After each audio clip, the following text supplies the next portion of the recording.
Do I bark that often? Be honest with me. Do I bark?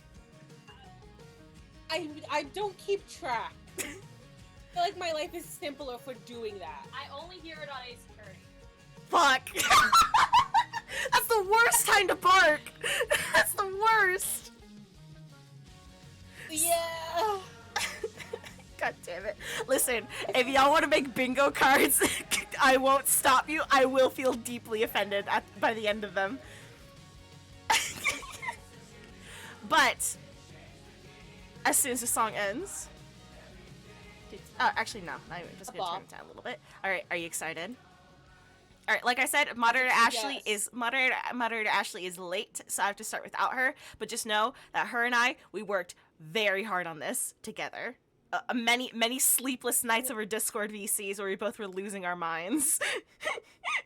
I remember getting like updates from you, being like, ah. Yeah, that's about right.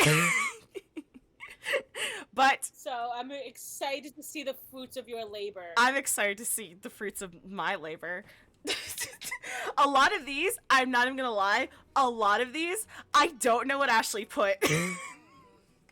Oh. There are many nights where I had to go to bed because I'd work at 8 in the morning, and Ashley just was like left to her own devices.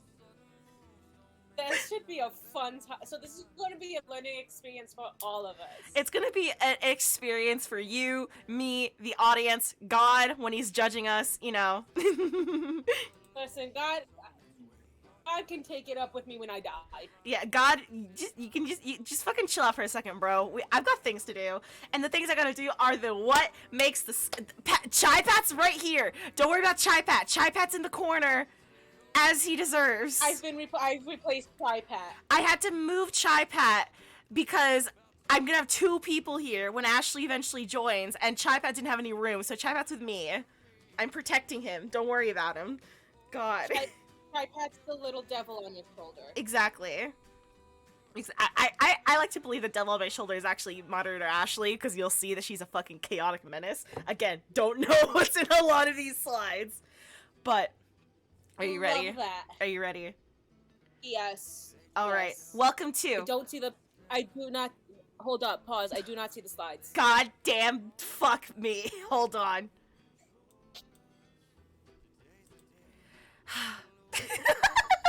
Give me 2 seconds. Welcome to a Chai stream. I'll just share the screen. I won't share the app. How does that look? Oh right, I have to shrink myself. God damn it.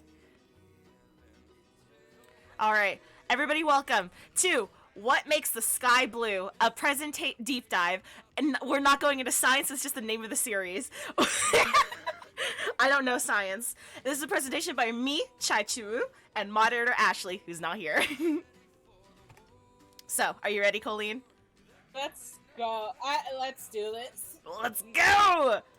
Alright, welcome to Chai and Ashley's Lore School. You gotta pay attention, ask questions. If need be, the need will occur. Take notes, be respectful, and let's do this shit. We got a disclaimer, though. An actual one this time. We're not Granblue fan experts. A real one? We're not GBF experts. I don't think anybody is. This is for fun. Just casual fun funsies. Please do not be mean to me. I'm just a little guy. Also, this is the actual one. We're probably going to be pronouncing some things incorrectly since neither of us can speak Hebrew, so we're very sorry if we do mispronounce some things. It is not our intention to be insensitive. We just have Latino accents. Okay? Okay, let's be nice. If we say something wrong, correct us nicely. Yes. Yes. Getting into Hebrew? Yeah, Awesome. yeah, 99.999% of the characters are, archangels, as in from the Hebrew Bible. Okay. I might have a leg to stand on. I had a weird hyperfixation on, like, biblical angels for a little bit. Bless. And also, I might have a leg to stand on. Another feature of why we're probably going to be pronouncing things wrong is because Ash and I play Granblue, which does not have an English dub. So, they say it in Japanese, so we say it the way they say it in Japanese, which we've learned recently is wrong, because Granblue Fantasy Versus, the fighting game, has an English dub, and they pronounce it the, different way. Oops. This So it's gonna be great this is gonna be a jumble of pronunciations that none of us are anticipating.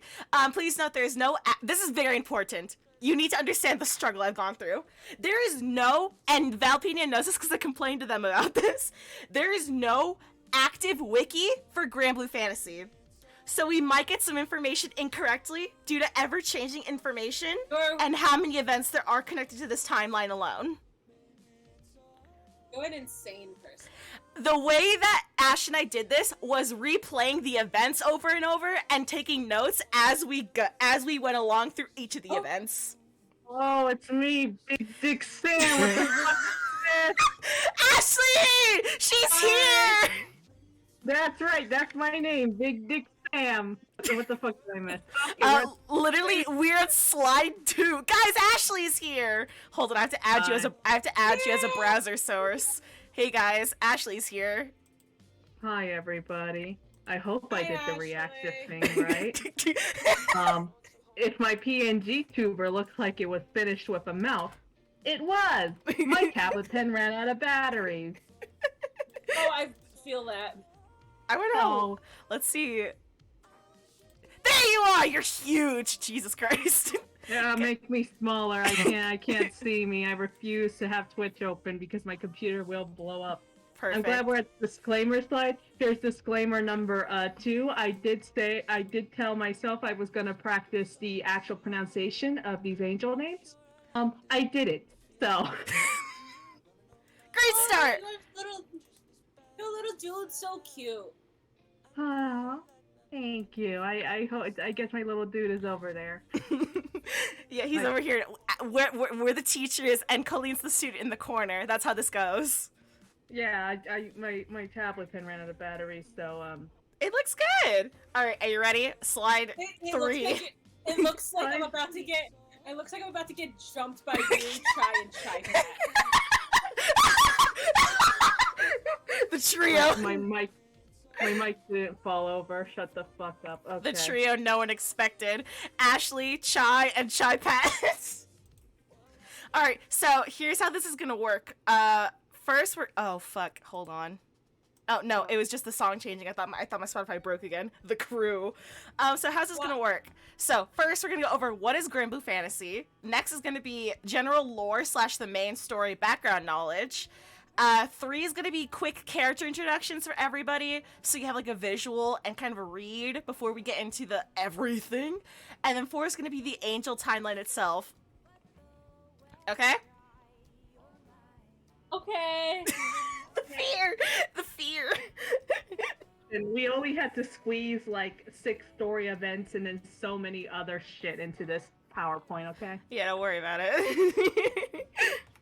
Alright, so part 1, the boring shit. Ashley, do you want to read slide 1? Oh shit, I gotta read now. Shit. Yes, we went Didn't over this. practice this. So Granblue Fantasy is a mobile / desktop turn-based JRPG developed by the company Side Games, which released in Japan of March 2014 and is ongoing to this day, unlike Dragalia Lost, God bless.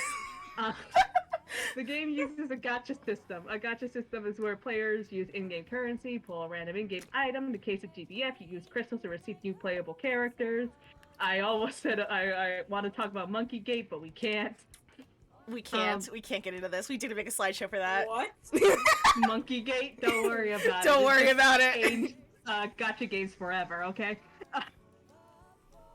In Granblue Fantasy, you follow the main story or play canon side events that run for a period, a couple weeks, that change out every month to follow different characters / group, or they tie up storylines, they continue storylines. I don't fucking know. Sometimes it gets into main story, which is what makes the Sky Blue did. So.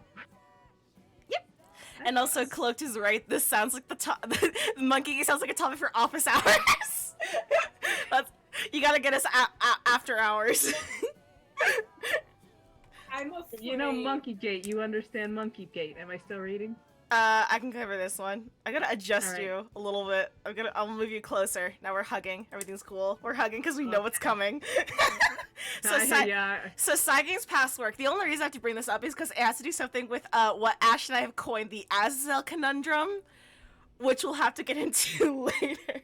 So Cygames is behind several. Already overwhelmed. We're at slide 7 of over 200. Get it together, bitch. So Cygames is behind several popular franchises, including Princess Reconnect, Uma Musume, which shut down, Dragalia Lost was shut down, Shadowverse is still going, Idolmaster Cinderella Girls, etc. It got shut down. Did it? Yeah. Oh god. A very important. Great track record. 53 Connect might still be going strong. I know Princess Connect shut down. Yeah, Princess Reconnect is still going though. Yeah. This is a great track record. It's a really good track. Listen, the ones they keep for years. Shadowverse is still going, and Rage of Bahamut, I think, is still going. I'm not sure. Rage of Bahamut is still going, but I think their story updates have slowed down like dramatically. Yeah, Rage of Bahamut's servers are at least still up. It did shut down its English servers, though. Yeah. The English servers lasted like 2 years or something. Oh yeah, that's another bullet point right here. Anyway, so Rage of Bahamut, their first game from 2012, a card-based JRPG, which later went on to have 3 anime adaptations. The English servers have been shut down, but I believe the Japanese servers are still active. Rage of Bahamut is where several reoccurring characters began, including their interpretations of Azazel, Lucifer, and the archangels Michael, Gabriel, Uriel, and Raphael. These characters return in What Makes the Sky Blue, and Azazel is an interesting problem. He's the conundrum. We'll get to it in part 3. To be fair to Cygames, they do change the design and gender of the 4 archangels, so. Yeah, Except game to Lucifer game. And Azazel. Lucifer and Azazel stay the same. That's a constant. I think he slightly looks different in Dragalia Lost. Maybe slightly, yeah. He just lost 2 horns. It happens. horny, It I happens guess. to the best of us. Are we just doing this back and forth slide thing? Because we didn't practice for this shit. No, we didn't at all. I can read this one again. We'll do like every 2 or 3. We switch over. Alright. All right, GB, you're getting a live rehearsal, guys. We did not practice this at We all. didn't practice I'm just any here of this for the shit. ride. You're just here for the I'm ride. so You're here to fucking be the sorry. student. You're here to be the student. We're here to be the professors who didn't practice the lesson plan. I would have asked to practice, Yo, but Chai yo. knocked out at like 8 p.m., so there went I that was plan. sleepy. Delphi sent me to bed. Hi, Subsida! Alright, so GBF events, they range from Guild Wars story ones or New Year's Zodiac events and other things that aren't as important. There are many Granblue fantasy storylines outside of main story that are told via these monthly events. Today we're covering the What Makes the Sky Blue saga in depth exclusively, which were at anniversary events. Hence the name. Anniversary events are special events that are usually longer, more intense, and run for longer than normal events as they are created to celebrate another successful year of the game running. They are used to wrap up ongoing popular stories or introduce new major plot lines. Did you put on the slides that anniversary events did not exist for the first 2 years of this game running? No, I didn't include that. They didn't. Okay. They weren't there. At first, it was just like special items you got, right? Yeah, at first there was special items, and then they did What Makes the Sky Blue, which irrevocably changed the life of the game and me. So here's some interesting things about What Makes the Sky Blue. Hi, It's important Subsina, to I'm good. understand that the I was talking to chat. Sorry. It's important to understand that What Makes the Sky Blue started off as a one-off anniversary event that was meant to include Lucifer as a cat. You can't do this to me, Chai. Stop changing it. Lucifer, said their favorite fucking little meow meow, basically. Cygame's favorite little meow meow, besides Bahamut, as a cameo, and was actually meant to be a Lyria-centric event. We were supposed to focus on Lyria. Please remember that we were supposed to focus on Lyria. She got overshadowed by gay angels. Yeah, God bless her Lars soul. Nelson, the main antagonist, the first episode, What Makes the Sky Blue, he was such a main antagonist that they didn't tell you his name or his voice actor when they had that little preview for the event. He was so popular that the writers had to backtrack and retcon the lore of several other pre-established angel characters in order to create a new story of St. Alpin's redemption arc. He was originally supposed to just disappear. He was never supposed to come back. Lucifer was not supposed to come back either. This was supposed to be just a fun little remember our other game?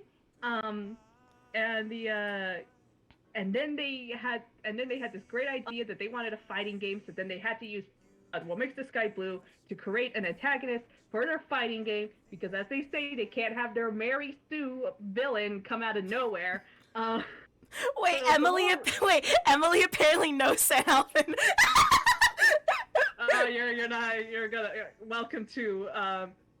Welcome to also, yes. Miss Ash's wild fucking ride into hell. Also, yes, what about my statement is wrong? Yes, Lucifer the Meow Meow, what about it? It's Lucifer's little meow. He's the little Meow Meow. He's God's favorite Meow Meow. I'm going to hell for that one. I read the Bible. I think that's exactly the opposite of what happened. What do you mean? I've read the Bible. I think Lucifer is like exceptionally not God's favorite meow meow. Well, in this scenario, he is God's favorite little meow meow. In this scenario, he is. I went to two different Sunday schools. So if the lore sounds like it was kind of made up as it went along, it was. I believe in one interview they revealed that they only had a single lore Bible file. A single file where they put all their lore in. That's great. Yeah. Valpedia, stop headcanoning my afterlife. It's fine. Everything's fine, guys. Everything's falling apart. We're not even on slide 10. Listen, Okay. we're at main story. Okay, I'll start with Skyrealm. So, chat, keep it together. Everything's fine. Okay, so we're gonna go into like the setting because I realize going straight into Wings of Sky Blue is a genuine disservice and would just make you more confused without Yeah, so knowing what the fuck is going on. I did so much research for this part. If you guys don't appreciate it, I'm going to come after you. I'm going to break into your house and I'm going to make you feel unsafe. Very good threat, Ashley. Why are you already crying? Why are you already crying? Stop crying. No crying allowed. The world of Granblue Fantasy takes place in the Sky Realm, a world of floating islands where everyone travels from island to island via airships. Islands close by to each other are known as a skydom. There are 7 major skydoms, along with several disconnected solo floating islands, dimensional realms, or legendary hidden islands.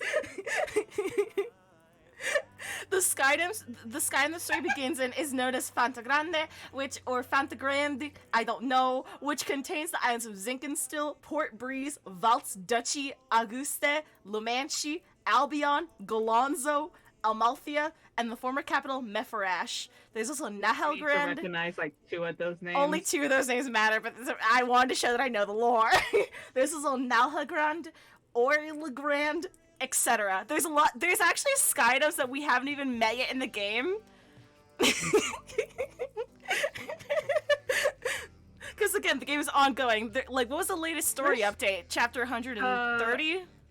150, I think, is the last 150. chapter. Each one is separated into 4 episodes. So do the math and you'll understand how many episodes we had to go through. And now you probably understand why we're probably going to miss some things. I would have values these things are getting butchered badly. Also, Wait, Galonzo I can get does over sound. Zinkenstill. Guess what? That's the most important island. Of course it is. Zinkenstill, Port Breeze, and Augusta are like the 3 islands we're always going back to. Zinkenstill is the stupidest name I've ever heard. I love it. Really? It's worse than Galonzo. It's worse than Galonzo? Listen, it sounds like something someone in Jima Simpy would pull out of their ass for. Welcome to my Zinkenstill Phil, my unfinished symphony. Alright, so we're at slide 11. We already made our first Rita Symphony reference. I don't go I'm here. sorry. It's I'm fine. sorry. It's fine. Alright, this is the creation myth. Let me read it in my dramatic voice. Sinus read Valpenium, Zinc, and still my unfinished symphony. Once upon a time, the god of It creation was created the never meant world. to be. It was never meant to be. Satyrs playing actual bingo as this is happening. Once upon a time, the god of creation created the world, a world filled with countless islands, the world the sky dwellers live in today. Life was born on the islands, and it grew and prospered. But as time went on, they eventually began to rebel against the creator. The rebellion tore the god in two. One god held the power of destruction and regeneration, while the other held that of creation. The latter, however, disappeared to the end of the skies. The other god remained in the sky world, and so the sky realm had undergone a cycle of destruction and regeneration to the present day. While the god of creation while the god of creation could create from nothing. You must start over from the No, top. no, I'm not starting over. It could not destroy. Thus, with every world it would create, stagnation would be each realm's only destiny. What did that mean? Ashley, go. Alright, so the god of destruction is known as Bahamut. He's also known as the Omnipotent, the Creator, God. Choose any of the names, they'll work. He's this guy. He's the dragon. That's God. He's a fucking dragon, yeah, he's a fucking dragon. He remains as the sole ruler of the skies with his destruction powers, rebirth and destruction. It's in his songs, that's his fucking motif. After the destruction of the old world, the sky realm was created, as were the sky dwellers. There are 4 species of sky dwellers. We got furry, we got Edine, tiny, Harvin, we got cowman, Giraffe, and we have the lame one. human. I tried to get them to scale, but like these are reoccurring characters that are each of the reasons. Like Drangs and Edune, Shadow. I have ever seen. Shadow's a Harvin, Catalina's a human. I forgot how to say this guy's name. How do you say his name? Whatever. Irrelevant. I love Dungeons and Dragons. I love Alright. Dungeons and Dragons. Is that a Hamilton? Is that a Hamilton reference? I'm gonna kick one of you. I'm gonna kick one of you. You Made that again. say that to me ever again? I am coming to your fucking house. Joke's on you, she's not even there. I will come to Cloak's house then. Oh, fuck. I will open the door. Open up. Okay. Cloak doesn't done anything. Leave him out of this. He's just a guy. He's just a dude. Anyways, so get ready for this shit. The creation of the world is not as simple as that myth made it. No, I noticed because I had to go over like 50 sources for it and figure out which has been retconned and which has not, and which belongs to an unreliable narrator and which one doesn't. Like we said, there's no wiki for the lore of this game, so a lot has gone into this. So, the world existed before Bahamut created it. The earliest man-made structures were built over 220,000 years ago, which dates them as older than the creation myth itself. Bahamut actually, it came from another dimension. I'm not gonna say what dimension it is because they didn't tell us, but I feel like we can make a guess that it's probably Rage of Bahamut. I don't know what's going on with It's side games. most Fuck likely me. Rage of Bahamut. So Bahamut is a multi-dimensional colonizer. It happens. To quote Valpenia, so they have a creation myth, but that's not how the world was created? Yeah. The creation myth is unreliable at best, wrong at worst. Surprise, surprise. It's just like real life, except not at all. I wish real life had more dragons. Yeah, I wish real life had more interdimensional colonizer dragons. So before Bahamut arrived, there were at least 2 races already living there. Otherworlders, those are the evil guys, I think, and the Moon Dwellers. Whether or not they're actually native to the original world, especially the Moon Dwellers, I don't know. Maybe they just saw that Earth was a nice little thing that they could go to, and then Bahamut came and scared them off or something. I don't know. Whether or not they're actually native species It's not explicitly stated yet. If they are, that does not help Bahamut beat the allegations. So The allegation? Like he's getting canceled on Twitter? Canceling Baphomet? Also, Blue, I don't know how to tell you this, but real life doesn't have dragons. I don't know how to tell you this. I know Imagine Dragons is a band, but they're not actually dragons. They're just imagining them. I'm sorry. Sorry to find out during the Granblue Fantasy deep dive.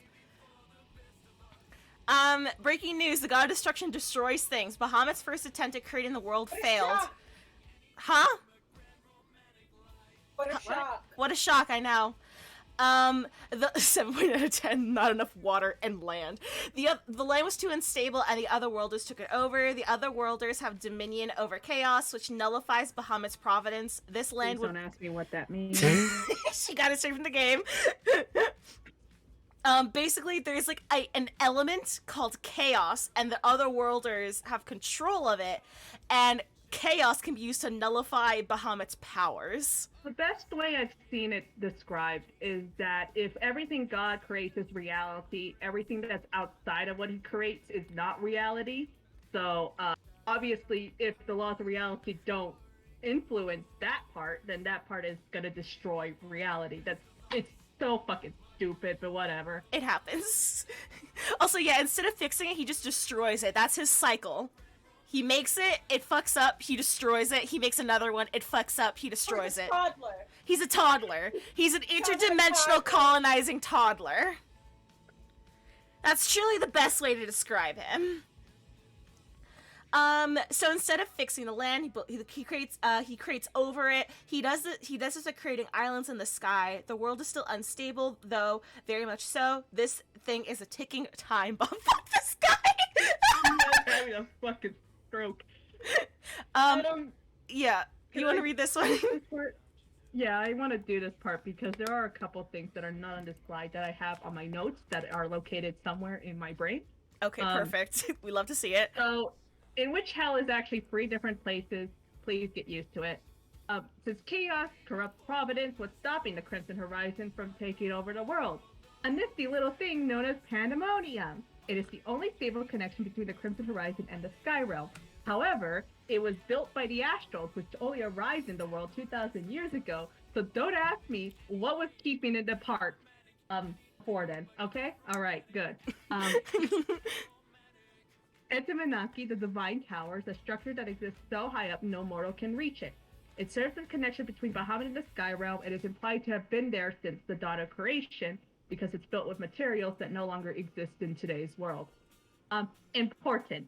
The Crimson Horizon, Pandemonium, and the Afterlife are 3 different things. You will hear them sometimes referred to collectively as hell. They are 3 different things. I don't like it either. Fun fact, the way that, like, fun fact, but also terrible fact, one of the events that we reference to discover this information is the Demon Slayer crossover, where they're explaining this to the Demon Slayers. That's how we found out that hell is 3 different places. It's even worse fact is that little bit of world building here. There are cultures in the Sky Realm where they throw their dead off the island because they believe the Crimson Horizon is the afterlife. It's not. So Chat's yelling. Chat's yelling. Wait till you find out the Attack on Titan crossover.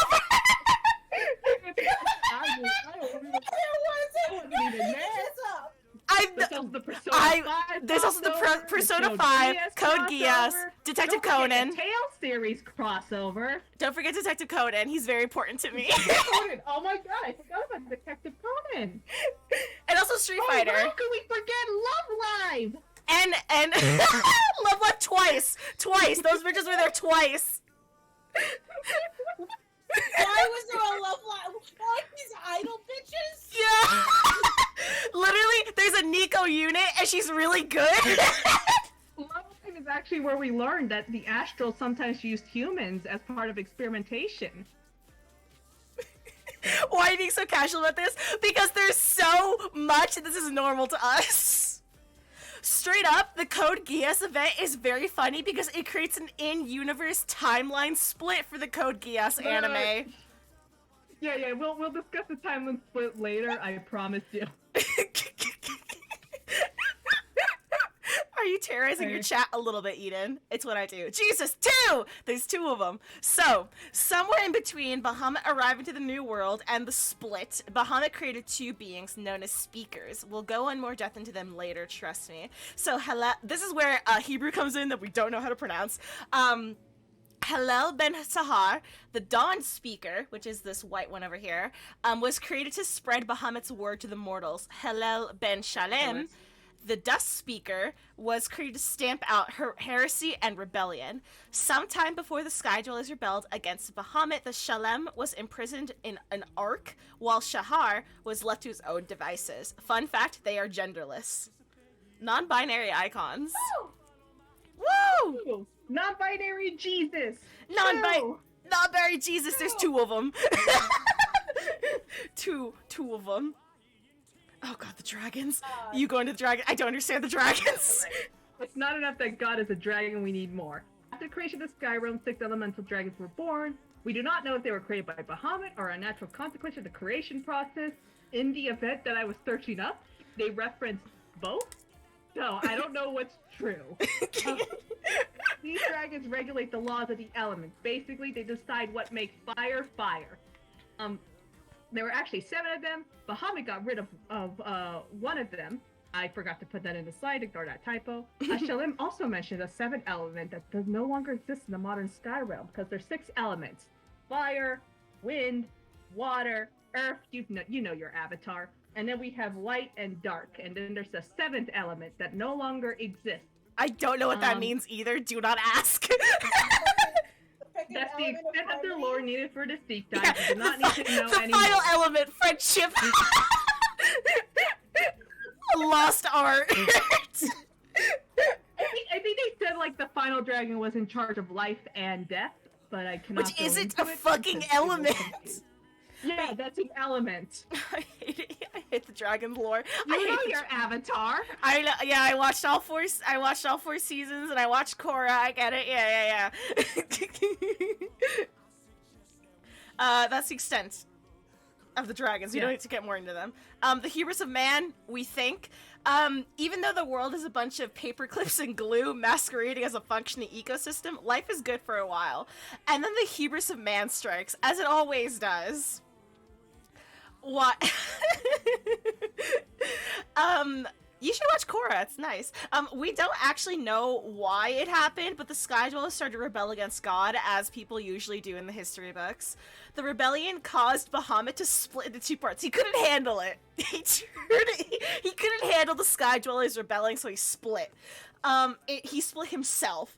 The rebellion caused Bahamut to split into 2 parts. The half that stayed in the Sky Realm became known as the God of Destruction, which is what is really needed in this unstable Sky Realm, as we all know. Things that created an overpopulation crisis, immortality.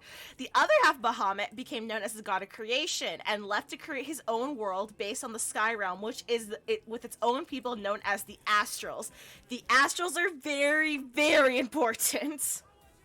They are the catalyst of everything that's wrong in my life. They really are the cause of every issue ever in, like, the entire Sky Realm. I don't know. That's Pokemon, right? Yeah, that's Pokemon. Yeah, no, I agree.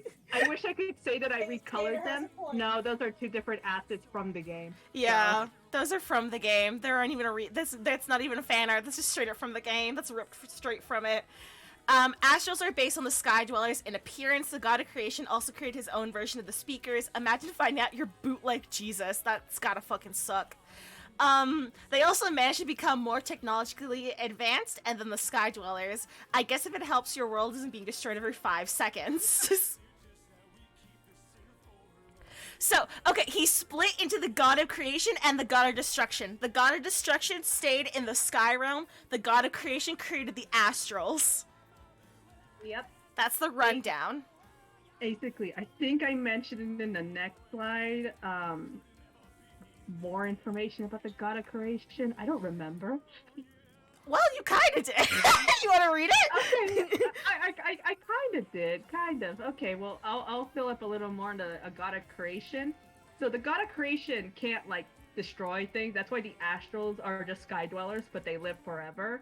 And that kind of, like, leads everything into stagnation, because if you can't destroy shit, shit just always stays the same, according to Granblue Fantasy. Which also kind of implies the Bahamut went out of his way to make sure his sky dwellers age and die, and the god of creation forgot to do that. But now he can't undo it because he's not the destruction guy. So that's just kind of how it goes. It's why the Sky Realm can go through evolution, whatever the fuck that means, and the Astral Realm can't. The Astral Realm stays the same forever. Anyway, so it's like Steven Universe, except I've never watched the show. Don't come after me. It's not like So what happens when a god splits themselves into two? The answer may shock you. The two gods long to be whole again and have been trying to merge back together for a millennia. As a result, their creations have been fighting in proxy wars against each other in accordance to their god's will. The speakers don't know what will happen when they go together, when they come back together again. The otherworlders believe that the world will be destroyed, but remember, they're the token evil guys, so we don't know if we can trust them or not. But then again, it's fully possible that they're mad at Bahamut because he did kind of destroy their world and used it as his own personal paint canvas, so... Seder, I'm somehow not at all shocked you haven't seen Steven Universe. That's somehow so fitting. Haven't you also not watched Avatar? What have you seen? What shows have you watched? Currently slow blinking one eye at a time. Listen, it's just God. He's just doing that sometimes. It's okay. Ashley, what does this mean? What does this mean? Oh yeah, 100 Years War, but France doesn't exist. I don't remember. I think this was one of the 12, the Midnight Slides, I think. Okay. So, eventually the Astros would invade the Sky Realm and take it over with their superior technology. With them, they brought primal beasts and the technology to create airships, which is, like, literally the backbone of Sky Realm society now. They didn't have airships at all. That shit came from the Astrals. They ruled the Sky Realm with Iron Fist for centuries before the Sky Dwellers decided to fight back. This conflict became known as the War, and lasted many years, with both sides suffering heavy casualties. No, it does not have a unique name, it's just the War. That's the funniest part. There's no unique war name in all of Granblue. No matter where you go, there's always a war going on, and they never have a name for any of it. Sorry, I just momentarily got knocked out of this current plane because I just thought God is a corked up dragon boy busting it down Just ignore Valpenia. Just ignore Valpenia. So the Astros would eventually lose and be chased out of the Sky Realm. They would leave behind their cities and their engineering, and the Sky Dwellers would use those to modernize themselves. Despite the World War having literally shaped modern day and having happened 500 years ago, in Sky Realm society, there's little to no records about it. What do you, Blue? What do you mean? What's the name of the game? It's the name of the fucking title. It's Granblue Fantasy. What do you mean? What do you mean? I worry you? I'm very normal. I think it is talking about the dragon dating sim that Valpenia played. Oh, I forgot what it's called. I black it out of my memory every time they play. What slide are we on? 22. Hey, that's 10% of the way there. Yay! It's fine. Anyway, yeah, there's no records of like any of the war. Most of it is like hearsay and the occasional just like, you guys remember when that happened in history? And everyone goes, no, and they're like, cool. That's it. I thought we agreed giving robots emotions was bad. The most important thing is that the Astros left behind were primal beasts. Primal beasts, very important. They are the crux of everything. Primal beasts are living weapons created from materials found in the Sky Realm and infused with power from the Astral Realm. They were meant to obey the Astrals no matter what, but with how varied they are, they're bound to be some outliers, and also depending on who made which primal beast, they all look very different. What, you mean her? You mean her? You be nice to Jade. You be nice to Jade. Why does one of these made me bitches look cry. like a Kirby? You be nice to Jade. Why does that want? That's Jade. She's a baby. Well, she's not a baby. She's a full-grown ass woman, but That's a Furby. she's Straight up Furby. she's Walder's best friend, and you'll respect her dying name. Her event has made people cry. Listen. I have to say, the fish in the middle, it's edible. Oh yeah, you can eat certain primal beasts. Not the Furby. Not the Furby. Not the Furby. Don't microwave Jade. You can microwave the fish. You can microwave the Jade. bonito. You can microwave the bonito. Actually, that's an albacore. Oh, albacore. Sorry. Listen, Learn all the your fucking primal I'm functions, okay? I didn't suffer through all these summer events just for you to mix up the bonito and the albacore, okay? I'm sorry. I'm sorry. Okay. But yeah, you could eat. The whole point of like the albacore event was that they wanted to eat. Well, it was a destructive thing. It was but a they also wanted destructive to eat it. thing. But yeah, Catholicism all over again. The very first primals were to be created. I'm sorry. Listen. No. Religious trauma. Sorry. Trigger warning. Catholics. Sorry, guys. Sorry, I forgot to put a trigger warning. Trigger warning, Catholics. Alright, you've been trigger warned. Moving on. Alright, time to explain Catholicism in the lens of an anime. That's a horrible sentence. That should be shot. I'll do it for you. Listen, it's fine. The very first primals we created are known as archangels. Their creator was an astral, but known as Lucius, or Lucilius, depending on who you ask, who was considered a genius among his peers. Please remember that name. He was so essential to the entirety of the story. Yes. Does he become Lucifer? No! God, I wish it was that easy! You'll see. But fun fact, Lucius's Japanese name is Lucifer. Lucifer's Japanese name is Lucifer. So, I hope you can tell the difference between sounds. We got Rishfere and we got Rishfa. Okay. It's fine. The first and second generation were made without any limits on power, thoughts, or free will. Starting from the third generation, limiters were placed on the archangels. The High Council, which dictates astral laws, grew nervous at how powerful Lucifer, the first primal, was. However, the implementation of these limiters varied depending on how Lucius felt that day. After the original primal beasts, primals became more varied. By now, astrals had a better grasp on the whole obey all of our orders thing. The last primals to be created were war primals. The astrals mass-produced primals specifically for fighting in the war. A special case is Cosmos, who was created during the Archangel's creation period, but she is not an Archangel. Cosmos is Cosmos. She's a lot. Your history lesson is done. Yay! Now we're just lore. Yay? Yay! Okay, so currently, the Fantagran Skydom, where our story will soon to begin, is under control of a militaristic empire known as the Erst Empire. It used to be known only as the Erst Kingdom before the Black Knight Apollonia of the Seven Luminary Knights gained control and led the kingdom into an imperialistic era. She has her reasons for this, but those aren't important to what makes the sky blue. This is the Black Knight. She's very sexy. This is Orcus. She's very cool and adorable, and I love her. This is what the Empire soldiers look like. That's Yuri. He comes in later, kind of. He's not very important, but I love him. It's very fun. Oh, let's meet our main character. Okay, you want to introduce Jita? Introduce the fucking little girl. We start off the main story in a small village on the island known as Zinkenstill. Zinkenstill! We meet Tina! Or Grad if you want to play as her beta male counterpart. So Jita wants to become a Skyfarer in order to find her dad, who left her when she was a little kid.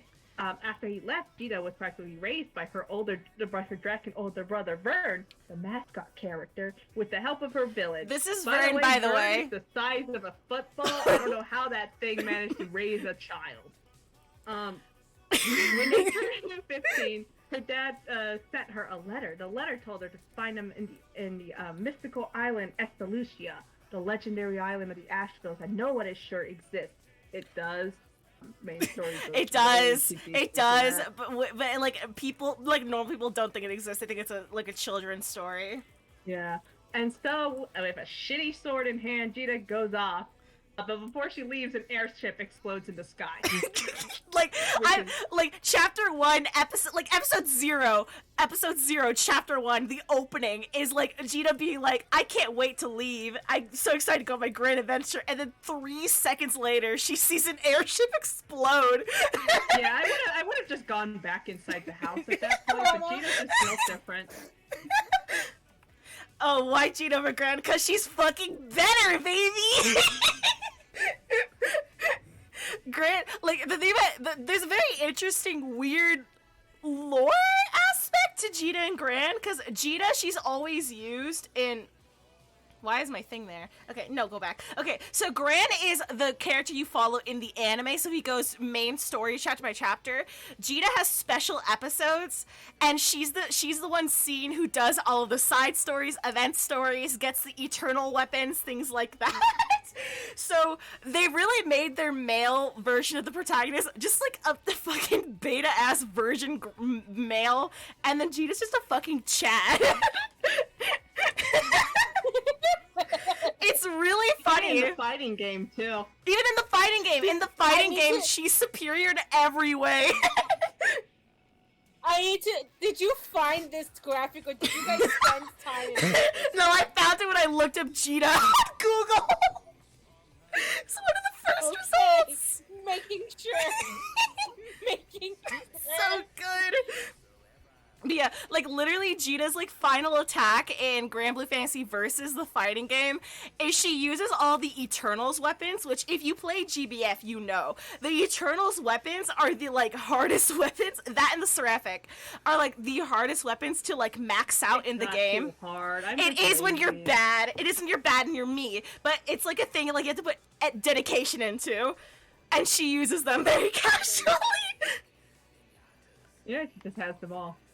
She's got the blue hair skinned, if you know, you know. Yeah, Gran just kind of sucks. He's a cute little boy, but he sucks. He's voiced by Yuki Ono, I believe. Yes, right? Yes, he's Yuki Ono. This is for Emily. He's voiced by Yuki Ono.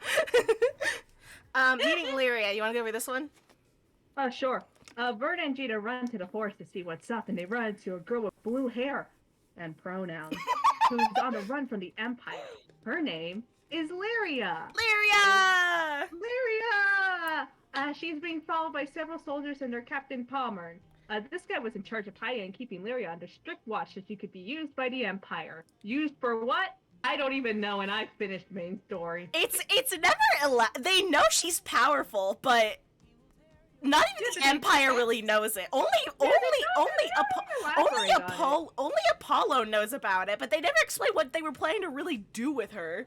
No, we only know what Apollo was planning to do with her. Yeah. Anyway, not important. Then another character appears, a swordswoman named Catalina. Turns out My Catalina used to be a wife! soldier under Palmer and stole Lyria to free her from the Empire. Palmer then brings forth a Hydra monster that swiftly attacks and kills Gita. They're trying to protect Lyria. So that's it for the deep dive. I think we can go home now. Goodbye! Also, we're not even kidding. Gita straight up dies in chapter 1. Yeah, it's funny. It's really funny. But Lyria to the rescue because Lyria decided, no, we're not gonna have this chapter 1. Lyria's not having any of that. Lyria, appreciative of Gita's sacrifice, decides to try to... Listen, lesbians, listen up. She decides to try to revive her using her strange powers. Lyria ends up sharing her soul with Gita, which heals her injuries and revives her. The two are now forever linked. Now, when Gita falls in battle, Lyria will fall, and vice versa. If one is gravely injured, so is the other. Think Double Life SMP to make it easier. Oh my Basically, they force themselves to become soulmates. That's the only miracle Lyric performs. She also summons God, Bahamut, and with Gita's help, the soldiers are quickly defeated and the group then escapes. Lyria and Gita are now two halves of one whole, and this image is ripped straight from Granblue Fantasy Versus, which shows that. Summon God on your first date. They're fucking lesbians! You might cut out.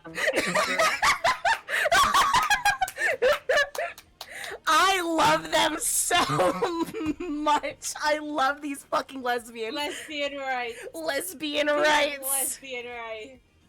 I think this is a gay / pause. I think you can do that. Yeah, you can. Yeah, that counts.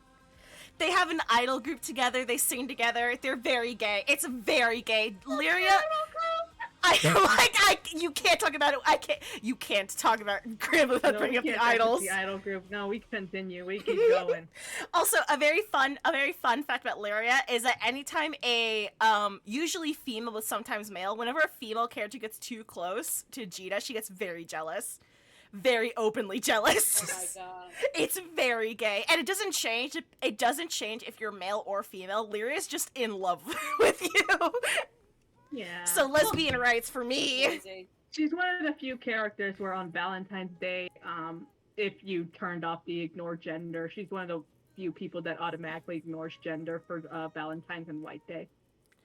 She's the sweet. I love her. I love them. So yeah, gay rights. We have lesbians. This one just died, but she revived her with the power of love of a stranger she met 5 minutes ago. But you know that's how it goes. Listen, this is how it goes sometimes. Lyria has a strange power, and it's why the Empire wants her so badly. She has the power to speak to, tame, and absorb the power of primal beasts via their crystals. On top of that, after she absorbs their power, she can summon them and use said powers. This is why in-game you can summon primal beasts during battles and have Lyria randomly appear in the battle, because you can't do it without her. How she was able to just split her soul with someone she just met, we don't know. She's just built different. It's the power of gay love. She can only do it once. Only once, because she only has that one soul. So we're gonna speed run the intro chapters. You know, she hasn't tried. She hasn't tried. Yeah. She's the most relatable character in the world. Like, she gets better, trust me. So we're gonna speed on the intro chapters now to meet our main characters. All right, Ash, go. Rock 'em. All right, exploring the islands. After escaping the soldiers, the group Catalina, Lyria, Jita, Vern stole an airship and escaped sinking still. Woo! However, Catalina cannot fucking drive. So they crash land into the Port Breeze Archipelago, an island known for its constant winds due to the power of the primal beast Tiamat. They then meet Rackham, the breast former helmsmith of a great airship known as Grad Cypher. He had a childhood crush on the primal of airships Noah. Don't worry about it. He's just gay. It's just a side tangent. Noah had created. He quit being a skyfarer. And then after some fighting and convincing, Jita recruits him and he gets him to fly again. He flies the Grand Cypher, don't ask how it's fixed again, out of Port Breeze, and Jita becomes known as the captain of the crew so far. She's 15. Try. Yes. Try. Yes. Did you name your cat? Yeah, I did!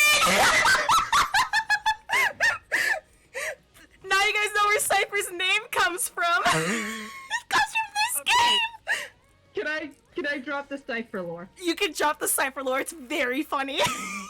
So, as depressed college students, we all looked at each other and went, we need a fucking cat. Mm-hmm.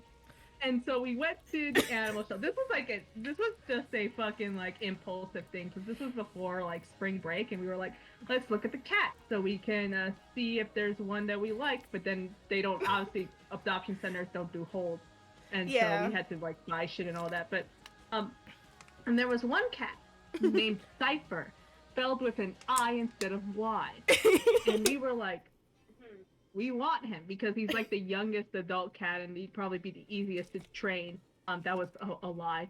But, when we originally wanted him, when we originally inquired, they said, like, oh, he's actually a barn cat. He was a rescued barn cat, so he needs, like, a wide area, or you have to make sure, like, he can go outside and all that. And mind you, we had a pretty average sized apartment, but it wasn't very big. It wasn't very big, and it wasn't really easy to obviously leave him outside of an apartment, because we don't know if he knows how to get back, you know? Mm-hmm.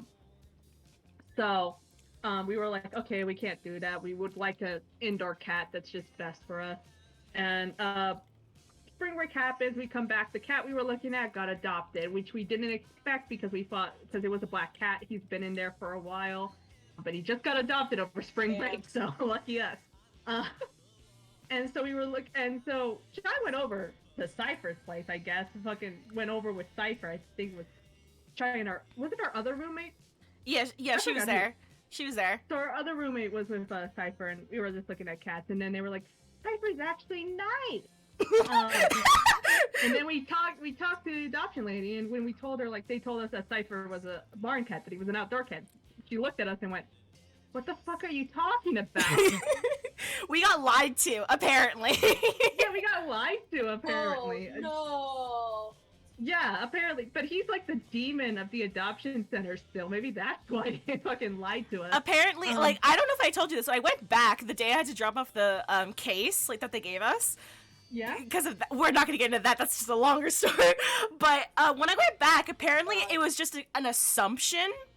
They just assumed he was a barn cat because of his behavior, but they, like, were not sure because they just found him outside. Yeah, they just found him. Wow. You didn't tell me they picked him up outside. Yeah, they just found him outside. Oh my god, Just okay.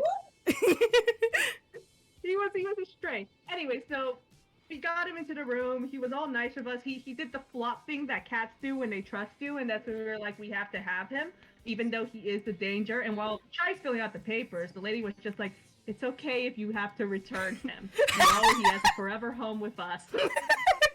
True story. They told us it'd be okay if I brought him back.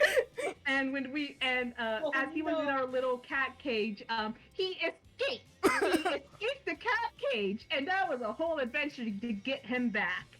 But to make a long story short, around the same time we were adopting, there was a cat character you could get in Granblue called Young Cat that looked exactly like Cypher's coat. So I was like, I have to get this fucking cat. So I got him, and I changed his full name to be Grand Cypher. You should have added a picture of Young Cat. I should have, but I was too lazy. But just imagine Cypher as an anime cat. That's, you know, I can pull it up right now. Yeah, pull up Young Cat. Cause like I remember like See what I mean? This is just Cypher. It was perfect.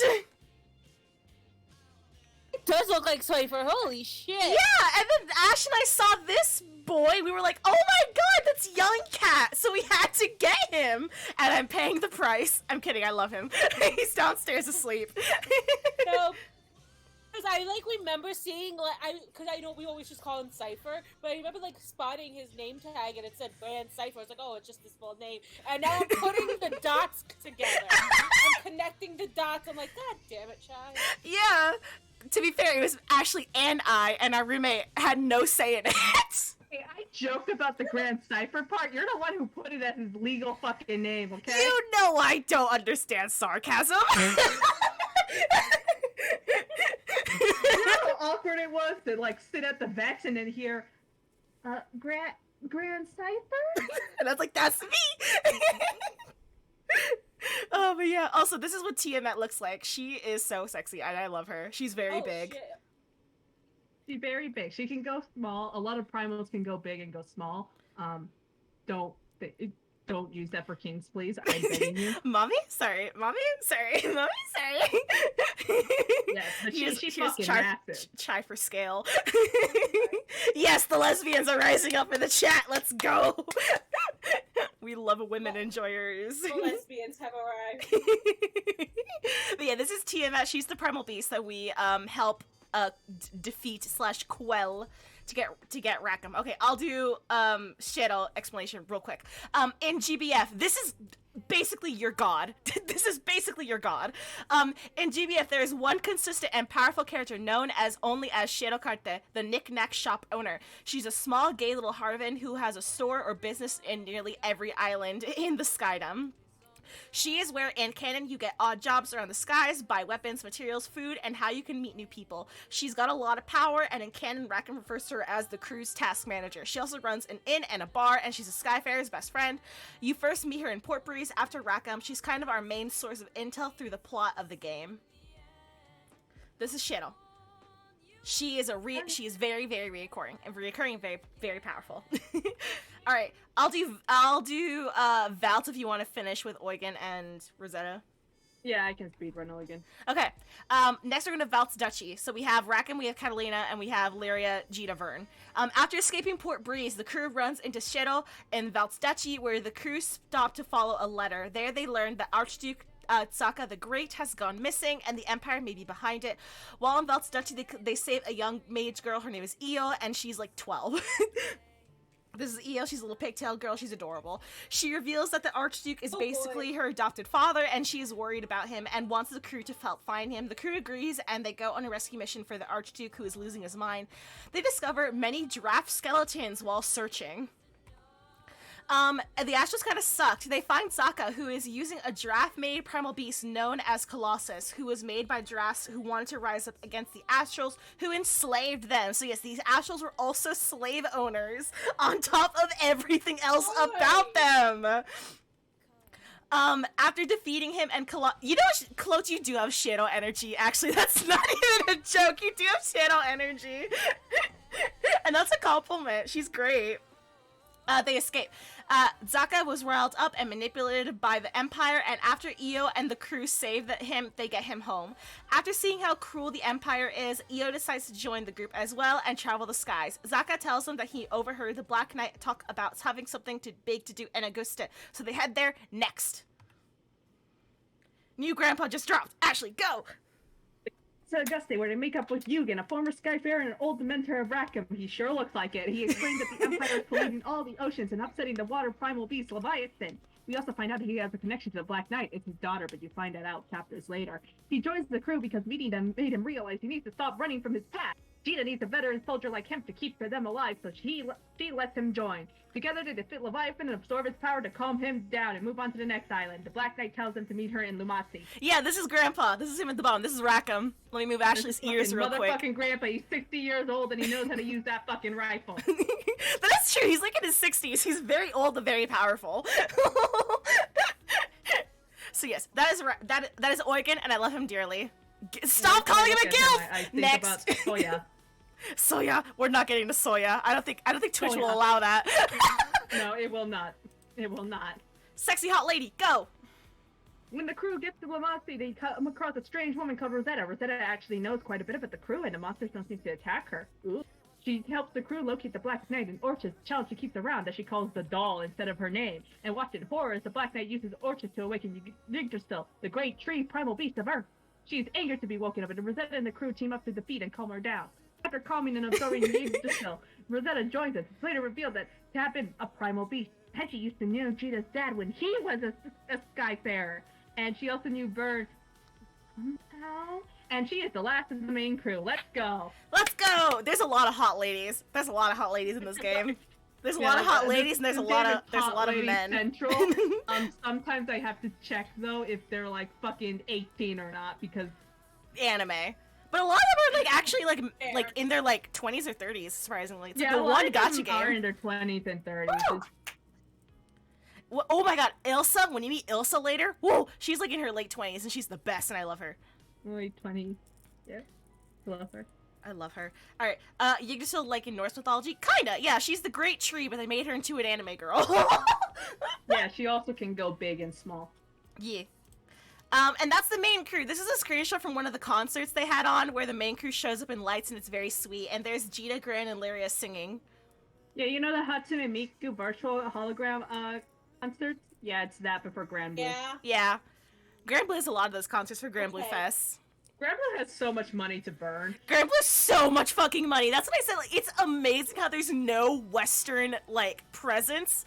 It's so big in Japan.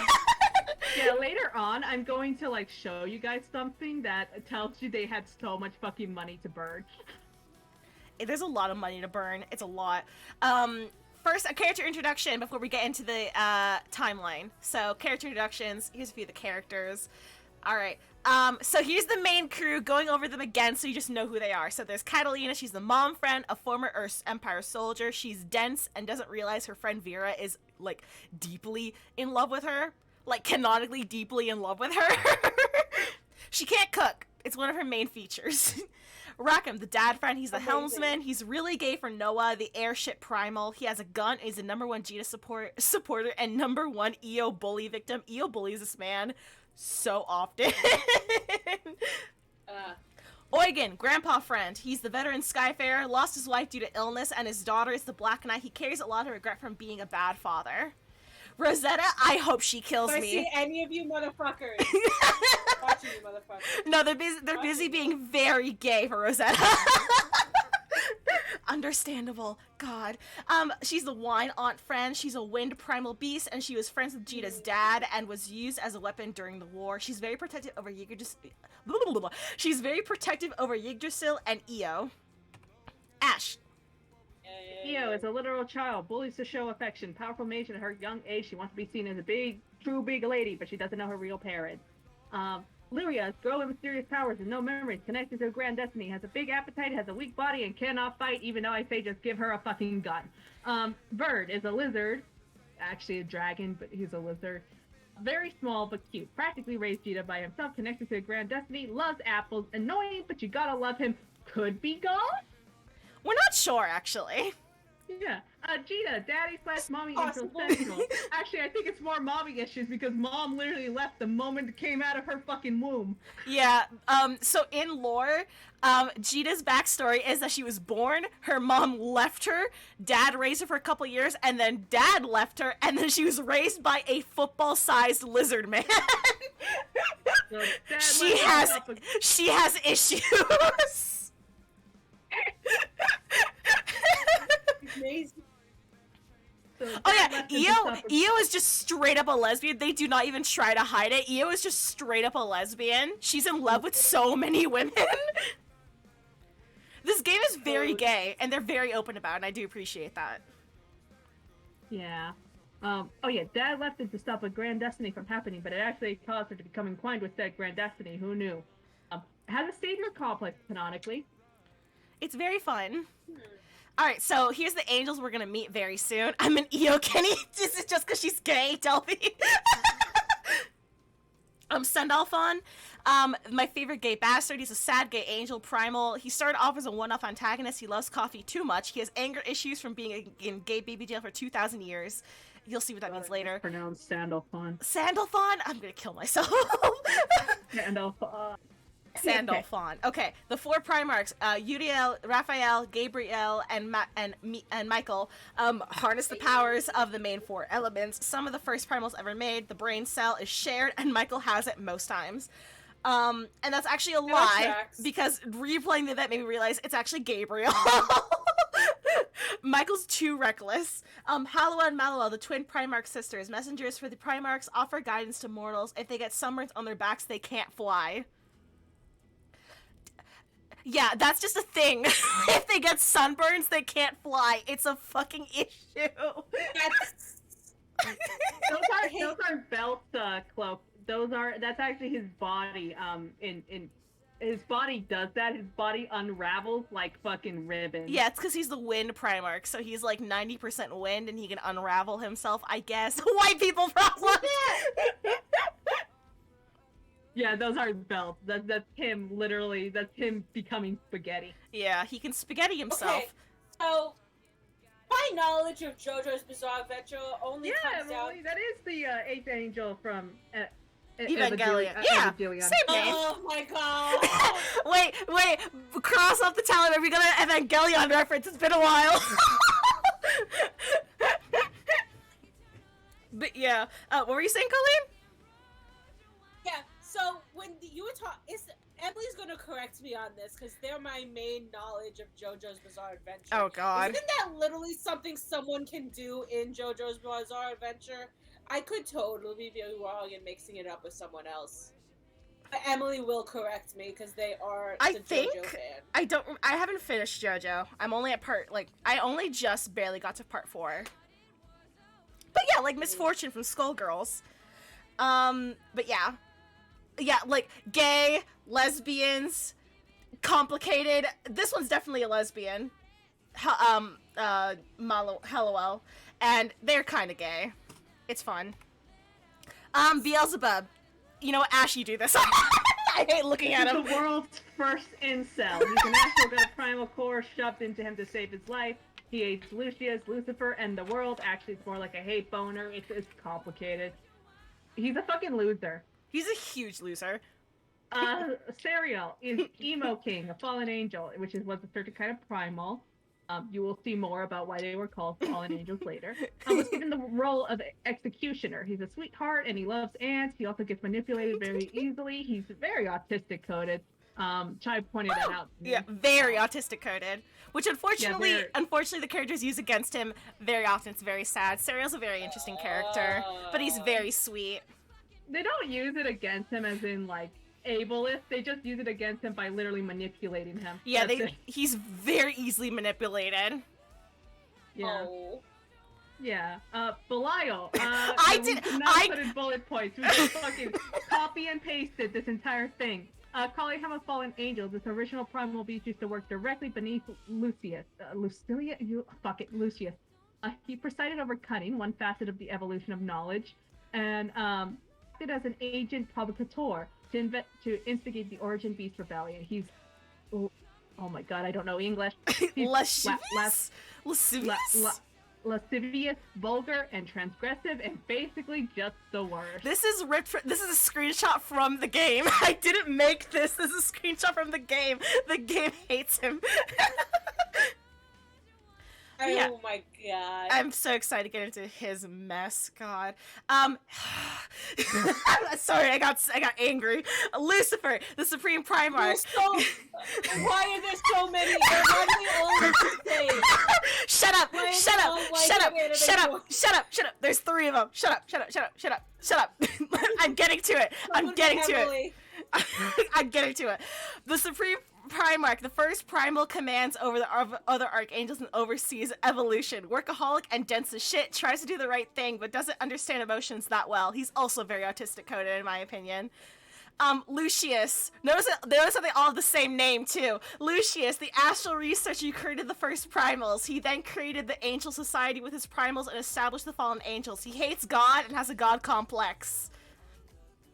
Lucio, gaslighting king, hides his true identity when meeting the crew and took Jita to his own pocket dimension to explain things were coming soon. Theater kid, canonical theater kid. Pretty, and he knows it and uses it for evil. He's not a primal, not an astral, he's something far worse. A Catholic. And they're all voiced like Takahito Sakurai! Every single one of them! They're all Takahito Sakurai! The last event, 000, is how there's 9 straight minutes of Takahito Sakurai talking to Takahito Sakurai. Because when these two talk, when these two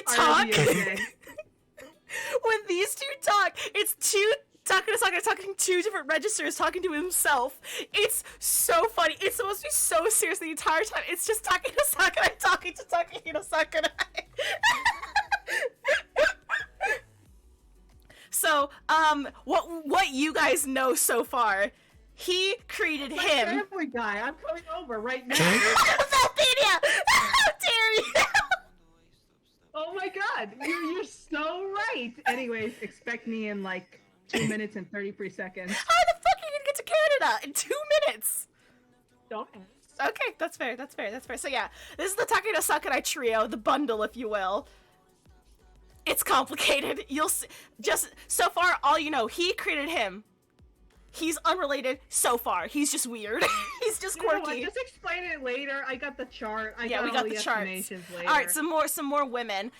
Olivia, a fallen angel that was sealed away in Pandemonium after joining the Angel Rebellion. She hates Lucifer and wants to kill him herself. She joins the crew when she astral projects a physical form that the crew interacts with while her real body remains in Pandemonium. I don't know how she did that. Cagliostro, known as the father of alchemy, and created herself an artificial body to make herself immortal and the cutest alive. She's canonically trans from male to female.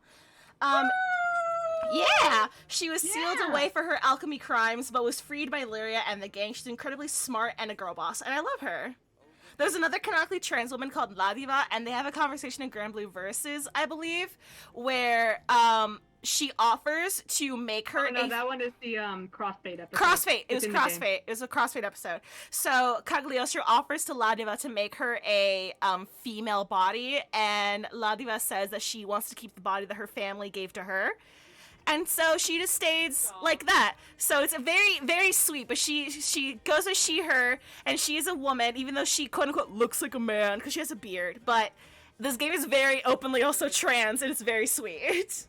Yeah, it's just very nice. Cagliostro, like the moment La Diva gives her the explanation, Cagliostro's like, okay, that's fine. Just know I'm always here if you want that, but you're fine.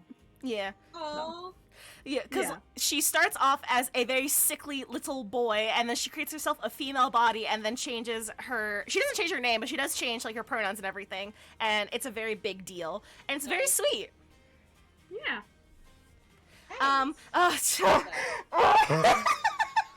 You want to explain the Azazel conundrum? You know what, or is this I feel- like a double team thing. I feel like I have to, but we'll double. I'll read it, but we'll explain. Okay, so this is the Azazel conundrum I told you about. Okay, so remember how I said Sen Alphen was not supposed to be a returning character, but he stayed around due to his popularity, so they had to rewrite stories and characters? Yeah. So, in doing so, many characters who had been released pre and shortly after Wings of Sky Blue's original run had their backstories retconned. Basic example is Azazel. His original Fate episode was originally a tie-in with the DVD release of Rage of Bahamut Virgin Soul, as it involves him having memories of Rage of Bahamut Virgin Soul, and at the time it was his canon backstory, as within his Fate episode it involves him running into Nina from the show. However, 000 erased that backstory by having it be that he actually had a heavy behind-the-scenes involvement with the Fallen Angel Rebellion. However, it has not been expanded upon since, leaving players confused as to what the real Azazel backstory is, what his connection to Lucifer is, and how he even escaped Pandemonium to begin with, if that was the case. Can I come in with some co-op backstory? Yeah.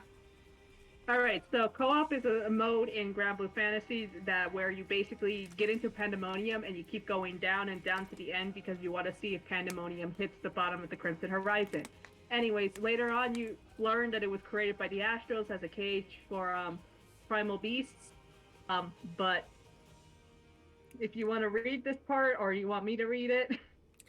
Yeah, I'll read this part. So, another example of the Azazel Conundrum is the co-op story mode with the primal beast Astaroth, who tells Jita that Pandemonium was a primal beast, but that has never been mentioned again since or within any of the Wings of Sky Blue entries.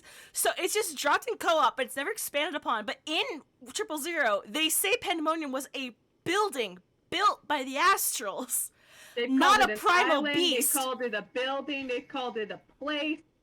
Not a primal beast, and apparently, according to Astaroth, it's the primal beast of life and death. But we have a dragon for that doesn't exist anymore. And because co-op came out before or after Wings of Sky Blue, again, this is another example of, oops, we retconned this and didn't tell the players. Another thing about Astaroth is that as the final boss of co-op mode is another fallen angel who can somehow do all of this shit and is also very big, can transform and everything. She mentions Lucifer by name. You're not gonna learn about her because that's her only appearance in the story. Yeah, we just never hear from her again. Also, yes, Emily, this is a white-haired anime boy and he's my favorite! I love him! And I'm the only one! This only stan! I'm alone. I'm a lone soldier fighting in the fucking trenches for Azazel. But yeah, that's the Azazel conundrum. There's a lot of information in Granblue. There's a lot of information, but the lack of a wiki and the lack of just a general source to find the concrete timeline means that we genuinely do not know a lot of characters' backstories and how canon they still are to the story. So it's just been coined the Azazel conundrum because this is like the worst example.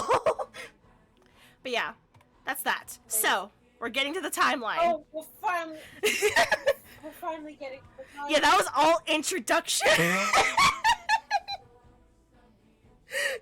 Like I said, we've been working really hard on this. The tiredness in your voice calling. Listen, I have no idea how much of this I'm going to be able to retain in so fucking much. That's why VOD exists. Yeah, that was the introduction. I told you guys this was gonna be long. Chai, I love Imagine you. having to research this. Imagine being us. I'm so glad I just get to sit here. Yeah, your I job is love to sit. being that- Your job is to sit here and look pretty. You can't even see me, so. I saw you earlier in the shadow realm. Well, Ashley, do you want to begin with little Meow Meow? Here's where it all fucking starts. So the astral researcher Lucius subconsciously felt a gap in his power and potential, and so he created the first primal beast, Lucifer, in his image to fill in that missing gap. He's a little bit of a narcissist. We Just a gotta little. move on. A little Belial smidge. was created. Belial. Belial was created around the same time as Lucifer, or at least was the first primal to be created immediately after him.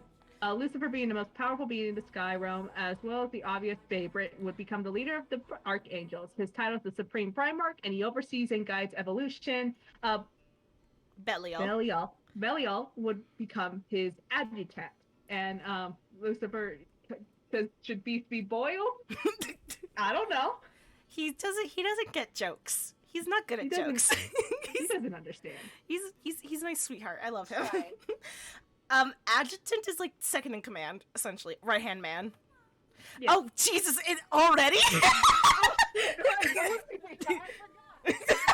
know we got two Lucy faces, so let's immediately. Okay. The Lucy face chart is basically the simple chart that I have created to be able to tell which Lucy face you're fucking looking at, okay? So, the first question, does your Lucy face have wings? If it's yes, it's Lucifer. If not, it's Lucius. There you go. Shit, Now you know your Lucy faces, alright? That's two of them, okay? Hold on, I can't You're hear. not gonna see this for a while. What? What? Okay.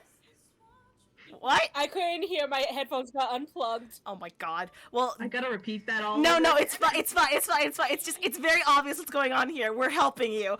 Yeah, wings, yes, Lucifer. No, Lucius. That's how you tell them apart. That's how we have visuals. Amazing. Thank you. You can read this and I'll read the next one. Repeat the previous process 100 more times. Next was the creation of the Tetra Primarchs, or just Primarchs. They control the balance of the Tetra elements, which help the silence stay afloat. Michael governs fire, Gabriel water, Uriel earth, Raphael wind. Side note, this is different from what the elemental dragons do. The dragons regulate the laws. They decide what makes fire fire, while the Primarchs just keep the balance of shit. The High Council would start to become antagonistic towards Lucius and his creations. Antagonistic. I can speak. Yes, you can. Towards Lucius and his creations, as Lucifer and by extension Belial were much too powerful for their comfort. Despite this, they continued letting Lucius work on the archangels, as they were immensely helpful in driving back the Otherworlders and other enemies. Such as moon dwellers. We don't have time to get into the moon dwellers. The moon is a separate storyline. The moon. We go to the moon in GVS. Did I tell you that? We go to the moon in GVS. I forgot. Yeah, we go to the moon. It's not as fun as you think. Yeah, office hours. Yeah, office hours. Although Lucifer views Belial as his friend and equal, Belial loathes him. Lucifer is the clear favorite of Lucius, and Belial is very much in love with Lucius. Yet Lucius does not seem to care for him. This is the start of the world's most overly complicated love triangle. It's not going to stay a triangle forever. It's going to become some sort of fucked up shape. It's going to become an octagon at one point. This is not Ninjago, Satyr! We're not doing a Ninjago. That's the next deep dive. It's fun. Once I finish the show, yeah, it's really funny. I think it'd be funny. Fine. Listen, I do the work, you sit there and react. That is your job. It's fine. Alright, here comes a special boy! I'm very good at my job, thank you. You're very good. I thought Belial's pronounced Belial. Listen, we're trying our best. We're really trying our best. Like we said, I genuinely listen, up until Versus came out, we only had the Japanese pronunciation, so everything's gonna be all over the place. Yeah, Belial. I think in Japanese it was like Belial. So in Japanese it's Belial. It's Belial. So we say Belial because it's close enough, but like I believe in Hebrew it's supposed to be Belial, which is slightly different. So yeah, it's we're trying. Here goes a special boy. Sometime after the creation of the Primarchs, Lucifer would create his own primal, Sandalphon. Sandalphon is the only case so far of a primal beast creating another primal beast. Although he created Sandalphon, it is implied that he was ordered. Is the next slide the one I'm thinking of? Okay, good. Although he created Sandalphon, it is implied that he was ordered, or at least heavily influenced by Lucius to create a primal beast.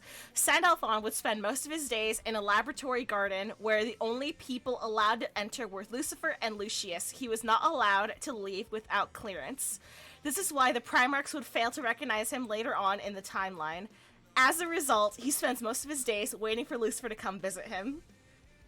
Oh my god, this fucking quote. Yeah, I gotta read this shit. Skay. Snow. I gotta pause James Marriott. he's killing the mood. Snow. Sorry. Snow. It reminds me of the research lab. I remember a day when I heard he would be returning, so I waited in the garden, watching the snow pile up by the hour. The other researchers were surprised I was still there despite his no-show. I still enjoyed it, though. That serene white scenery, never changing day in and day out, was quite beautiful. Sorry to listen to that boring story. This is what he says instead of Merry Christmas. Yeah, KMR, he was like, yo, what if we made this gay as shit? It was Yoshida, I think, that was in charge of this. No, Yamada. Yamada was like, what if I made this the gayest thing humanly possible? Just so you know, Yamada said in an interview, Yamada is one of these story writers, he's in charge of what makes the sky blue, that he wanted a story that encompasses every type of love, including romantic. So, make of that what you will. Yeah, so, pick your poison. So, God, this slide. So, tell me what is wrong with this picture. I'm scared. That's a man. Well, let's see. He has greasy-ass hair. He's got a rat smile. His collarbone is exposed like a slut. He has armor that makes artists cry. Fingerless gloves, the sign of a homosexual. Tights. I rest my case. Ashley? This made a what is this? Yeah, I don't know what that is. He has never worn flats his entire life. Anyways, he's a 10 out of 10. 10 out of 10 character design. You cannot improve onto it. If you think you can improve, I like to see you try. Also, this is Sandalphon. I forgot to say. This is Sandalphon, his first design. This is how he first appears to us. This is what Lucifer's perfect creation was. He was like, yes. Delicious. My man had the power to build his own boyfriend, and this is what he came up with. God. Oh my god. Alright, it's time to kill God. Ashley? Oh, behind the scenes, Lucius has become disillusioned with the world and God, as you usually do. He realizes that the world is in a permanent state of homostasis. Hey, remember the proxy wars? And they are bound to the creator's whims and designs, unable to change. So what's the best way to defy God? Destroying the world. Yay! Yeah! It happens. It happens. It happens. It's casual. Super He cash. he doesn't relate any of this to Lucifer. Rather, he confines in Belial, as he is the Primarch of cunning. He's the Primarch of coming, yeah. He's that too, but he's the Primarch of cunning overall, and thus best suited for world-ending scheming. Lucius turns his focus on pandemonium, as it's tied to the dimensional boundary. This plan would become his grand finale. Remember the words grand finale, they show up way too often. Primarch of coming. Go. Oh, it's me. Believe in victory. Battle 1. Engage. Only people who play Arc System games will understand that. The High Council still don't like Lucius. One of their members, Beelzebub, who doubles as the Astral's army commander, looks down on Lucius' creation as grotesque. He's irritated that Lucius is much more intelligent than him, yet spends his time creating experiments in his figurative basement. He's like that kid that wins everything and starts throwing a hissy fit when he loses one time. Lucius could really care less about him. Seriously, why is everyone obsessing over this twink who has never seen the sun? But he is a petty little bit. So he sends Lucifer out to help Bubs fight the otherworld invaders. And by help, I mean completely annihilate them just to prove a point. You know, like a normal functioning person would. So the love triangle That's gets just worse. A natural. Yeah, it's very natural. It's a natural reaction, is that what you're gonna say? It's a natural progression. I see, yes, yeah, yes, yes. That's just a natural progression of events. Epic. So, Lucifer, unable to read the room, goes on with Lucius's order. On the battlefield, he releases a single paradise lost, which is the name of his, like, special attack, which completely wipes the otherworlders. Bubs watches this and immediately is both terrified and also horny. When he returns, he says, "This shit, how could I be filled with such awe at the sight of a mere lab experiment? To think that I was struck not only by his power, but his beauty." That's gay. Yeah, he's kind of sus. That's a homosexual. He's very homosexual. Everyone here is a homosexual. There's barely a straight person in this game. He starts throwing a tantrum over how he's supposed to be the most powerful of them all, not some stupid white-haired anime boy, two of them. So he starts doing his research on primal beasts to see how they're so much better than him. Belial, although loyal to Lucius, is unpredictable and does what he wants. So he gives Bubs a bit of Lucius's Jesus Christ, Lucius's secret research just to fuck with him. My God. Can you unlock new tongue twister, I guess? No, it's just me. I just can't speak. Oh, Ashley, this is your slide for sure. I can never drink Starbucks again like a normal person. Let's take a break from that drama and return to the other disaster case. In between his duties, Lucifer manages to invent coffee. Why coffee? Don't fucking ask me. Coffee's the devil's drink. One day, Senelphin finds him making coffee, and after a step-by-step instruction on how to make it, seriously, they might as well have just copy and pasted a whole entire fucking cookbook recipe into my fucking game. Lucifer asks if Senelphin wants them. Senelphin agrees because he's a simp, and Lucifer gives him straight-out black coffee. I keep mispronouncing his name. I mispronounced his name like 2 times. Why you guys let me get away with this? Sandalphon. Sandalphon, of course, hates it, but he's too much of a simp to say that. So instead he goes, Lucifer Sama, it's the best thing I've ever tasted.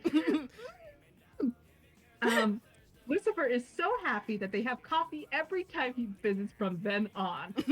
Sandalphon... It's like torture. It's like torture. That he Senelphin basically has Stockholm syndrome with coffee. I'm not joking. He hates it. He literally says it's foul and bitter. He thinks it's mud water, but he drinks it so often he gets used to it. Yeah, they have coffee my God, dates. It's me. I hate coffee. I hate Weak coffee. skill issue, honestly.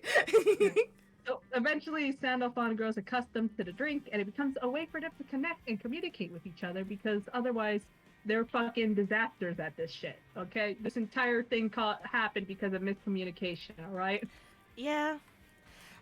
Okay, back to the drama. Where were we? Right, Beelzebub's hate boner. After the whole pissy tantrum ran from before, Bubs gets back on the battlefield, but whoopsies! He's distracted, and an otherworlder manages to stab him from behind. He manages to kill the attacker, but the otherworlder weapons are fatal. Chaos over Providence. So, Bubs' body starts to shut down. As he starts to die, he realizes that he is indeed immortal. He doesn't want to die, so guess who he crawls back to? Beelzebub becomes acutely aware of his corporate nature and fragility of flesh, as nothingness stalks ever closer begins to shake like a feathered mortal. Why is he here? Oh, I read the title. This is what Belial looks like in the past. This is his past fit. Doesn't he look nice? Oh, He's a terrible God. person. Meanwhile, Lucius confronts Belial about giving Bubs some of his secrets. Belial doesn't even try to hide it. Lucius is now forced to hasten his plans, but Belial points out that he's given him a new pawn. The pawn is Bubs, by the way. Lucius shows some hesitance as he points out that Bubs has the potential to become more powerful than Lucifer. Just then, Bubs crashes into the room and demands Lucius to give him a primal core. Lucius takes his sweet time explaining that combining a primal core with an astral is outlawed technology, and he doesn't really feel like getting in trouble with the High Council, you know? He looks like he would hate crime me. He would.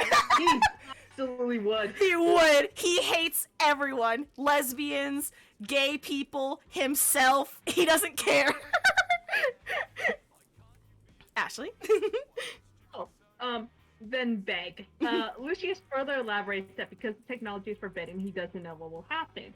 So he outlines two demands while his that guy is bleeding out on the floor. You know, that he not will be his concern. Not his concern. Not his concern, okay? That he will be allowed to observe and record what happens to Bub, and that Bub, assuming he survives, will be complicit in his grand finale. Above agrees, and Lucius gives him a higher Archangel core, warning him that the core will basically overwrite all bodily functions and restructure his body. Painful shit. Unfortunately for all of us, he does indeed survive the procedure. He is now stronger than he was before, and he grew some gnarly metal wings as a side effect. Clicked. Belial's the one I here sent to you in the fight DM, was the one with the justify horns, because I needed a gay opinion. Amazing. Boop. Hot Topic Department is created. There he is! My boy! I love him! He's my favorite, and he's no one else's favorite.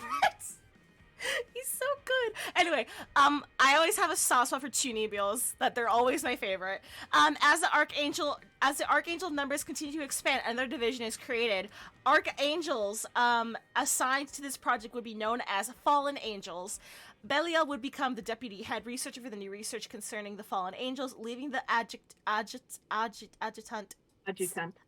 role. Adjunct? That's Whatever. a different word. That's a different word. Right? Whatever. Second command role open for Michael to take.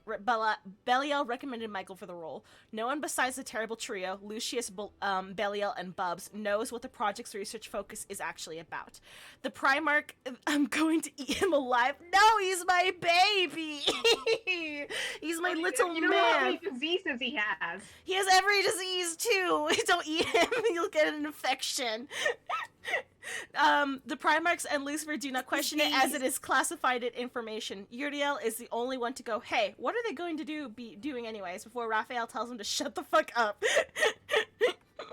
One smart thing Uriel does. Yeah, and then he never does it again. He never does it again. Position and timeline.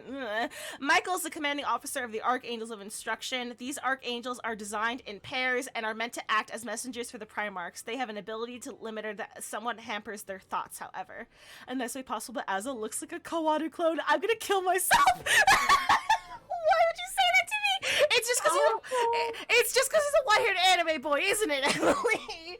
That's awful. I hate it here. Why would you say that? Why? Let me be happy for once. Nice.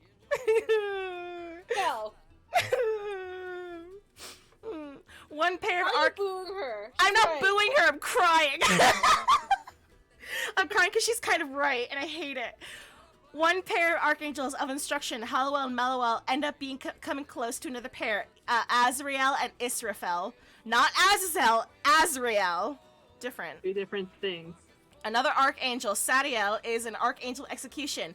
No points for guessing what he does. He has an intelligence limiter. Sariel struggles with his sense of self and doesn't like thinking when doing his work. He likes watching ants and wishes he was a mindless soldier ant. Belial ends up bonding with Sariel and helps transfer him over to the Fallen Angel Division, saying he can assign duties with consideration for his personality. Also, when we say bonding question mark, we really do mean bonding question mark. It's never entirely, because it's Belial, we're never entirely sure if his bond was, like, genuine, or if it was just another way of him trying to get into, like, manipulating someone. Yeah. Because he's And I feel really like- good at manipulating people. I've mentioned this to Chai before, but I feel like more stories should do that, where it's ambiguous if someone's actually doing things for good or not. Yeah, because he has acts later on with Sariel, which, like, very clearly show that he's a bad person, but he still somewhat cared about Sariel's well-being. He didn't care about anyone else's, but just Sariel's, but also not really, because it still hurt him. It's complicated. That's why we're not sure. Ash, you read this one. Uh-oh, trouble in paradise. As the rebellion grows closer, Sandalphon is having his own troubles. He has started to grow antsy after being isolated for so long, and is asking Lucifer when he will tell him his purpose, because all archangels are created with a purpose. You don't just create a boyfriend just to have a boyfriend. Nah. That's Nah, impossible. that shit's cringe. Yeah. Lucifer keeps telling him that he should not be concerned with it, which does not help him at all. As it turns out, Lucifer didn't know his purpose either, because out of Lucifer's earshot, Sandalphon, sorry, I skipped over shit, sorry. So Sandalphon says he just wants to be useful to him. He accidentally ends up eavesdropping on a conversation between Lucius and Lucifer, where it's revealed that his purpose is to be Lucifer's spare. So in the case that Lucifer gets put out of commission for a while, Sandalphon would be able to be the Supreme Primarch as a temporary thing until So he's Lucifer the comes rebound. back. Yes, essentially. Yeah. So basically, his entire purpose is to just exist in the case that his boyfriend dies. He can take over his job, which isn't It's a not even good if purpose. He dies. It's literally just if he's like injured for too long or something. Oh yeah, he's just meant to be like a temporary spare in and out, but it is just like a last minute thing also, just like in case he's gone, so his job his purpose is kind of reliant on if the person he loves is injured or dead, which is like another layer of this is a shitty purpose. And he feels terrible because it's like, I'm just a spare? What? Yeah. Yeah, so Lucius then states that Lucifer is so strong that basically Sandalphon's purpose has been rendered moot, and suggests that he'll be disposed of as scrap. And as you can see in that little fucking text box there, he literally went like, I guess you can keep him if you want. Like a little pet. Care, like a know. pet. Sandalphon is so Sandalphon is so heartbroken at the revelation that he falls into despair over the meaning of his existence. Woo! Fucking mood. Welcome to the gaslighting arc. So the rebellion is now in full swing at this point, and it's just chaos. Some archangels are caught up in the crossfire and killed. Azrael and Israfel end up going missing while on a mission during the rebellion and presumably die. While the majority of the rebels are fallen angels, there are some regular archangel rebels, such as Sandalphon. As it turns out, someone, Belial, was giving the rebels misinformation, manipulating them into fighting a war they had no chance in. Sandalphon just joined the rebellion out of spite towards Lucifer. So in the screenshots, it shows that all of the angels that get talking roles during this flashback all have different reasons for why they're doing the rebellion, showing that they were all lied to, every single one of them. Some of them, like, for example, Olivia and Azazel's reasons, those, like, are in conflict with each other. Yeah, complete contradiction. Like Azazel was told it was for Lucifer, and then Olivia was told it was for Lucius. Sandalphon, I don't even know he was told anything. He was just told it'd be a good way to get back at Lucifer, so he's doing this against Lucifer. Every angel that's a part of it, they were all doomed to fail, and they were all gaslit into doing it. Purely for Lucius's grand finale. You wanna read this one? Yeah. Okay, so the rebellion barely stood a chance. The rebels lose. Belial is a little horribly. bitch, real. Yeah. With the rebellion wiped, Lucius and Co get ready to collect out the falling cores. Construction of Pandemonium also begins. The surviving rebels are imprisoned in Pandemonium once construction finishes, where they will stay until the end of time. The survivors include Olivia, Azazel, and Sandalphon. Why they didn't just kill them? Don't ask me. Story reasons, okay? All right. There would be no story. They needed an inciting incident for later. Yeah. So in the aftermath, Lucifer struggles with not only figuring out how to continue with the situation, because everyone views to him as the perfect person. He's supposed to make all the correct decisions. He's supposed to, he's the leader. So he's over here like the stress is getting to him. Yeah. And he doesn't understand why Sandalphon lashed out at him like that. So now that the rebellion is done and Lucifer no longer has his escape, he stops turning a blind eye to things and starts questioning, hey, how did this rebellion happen? And all it took was his little Blorbo being torn away from him. The B in Blorbo stands for boyfriend.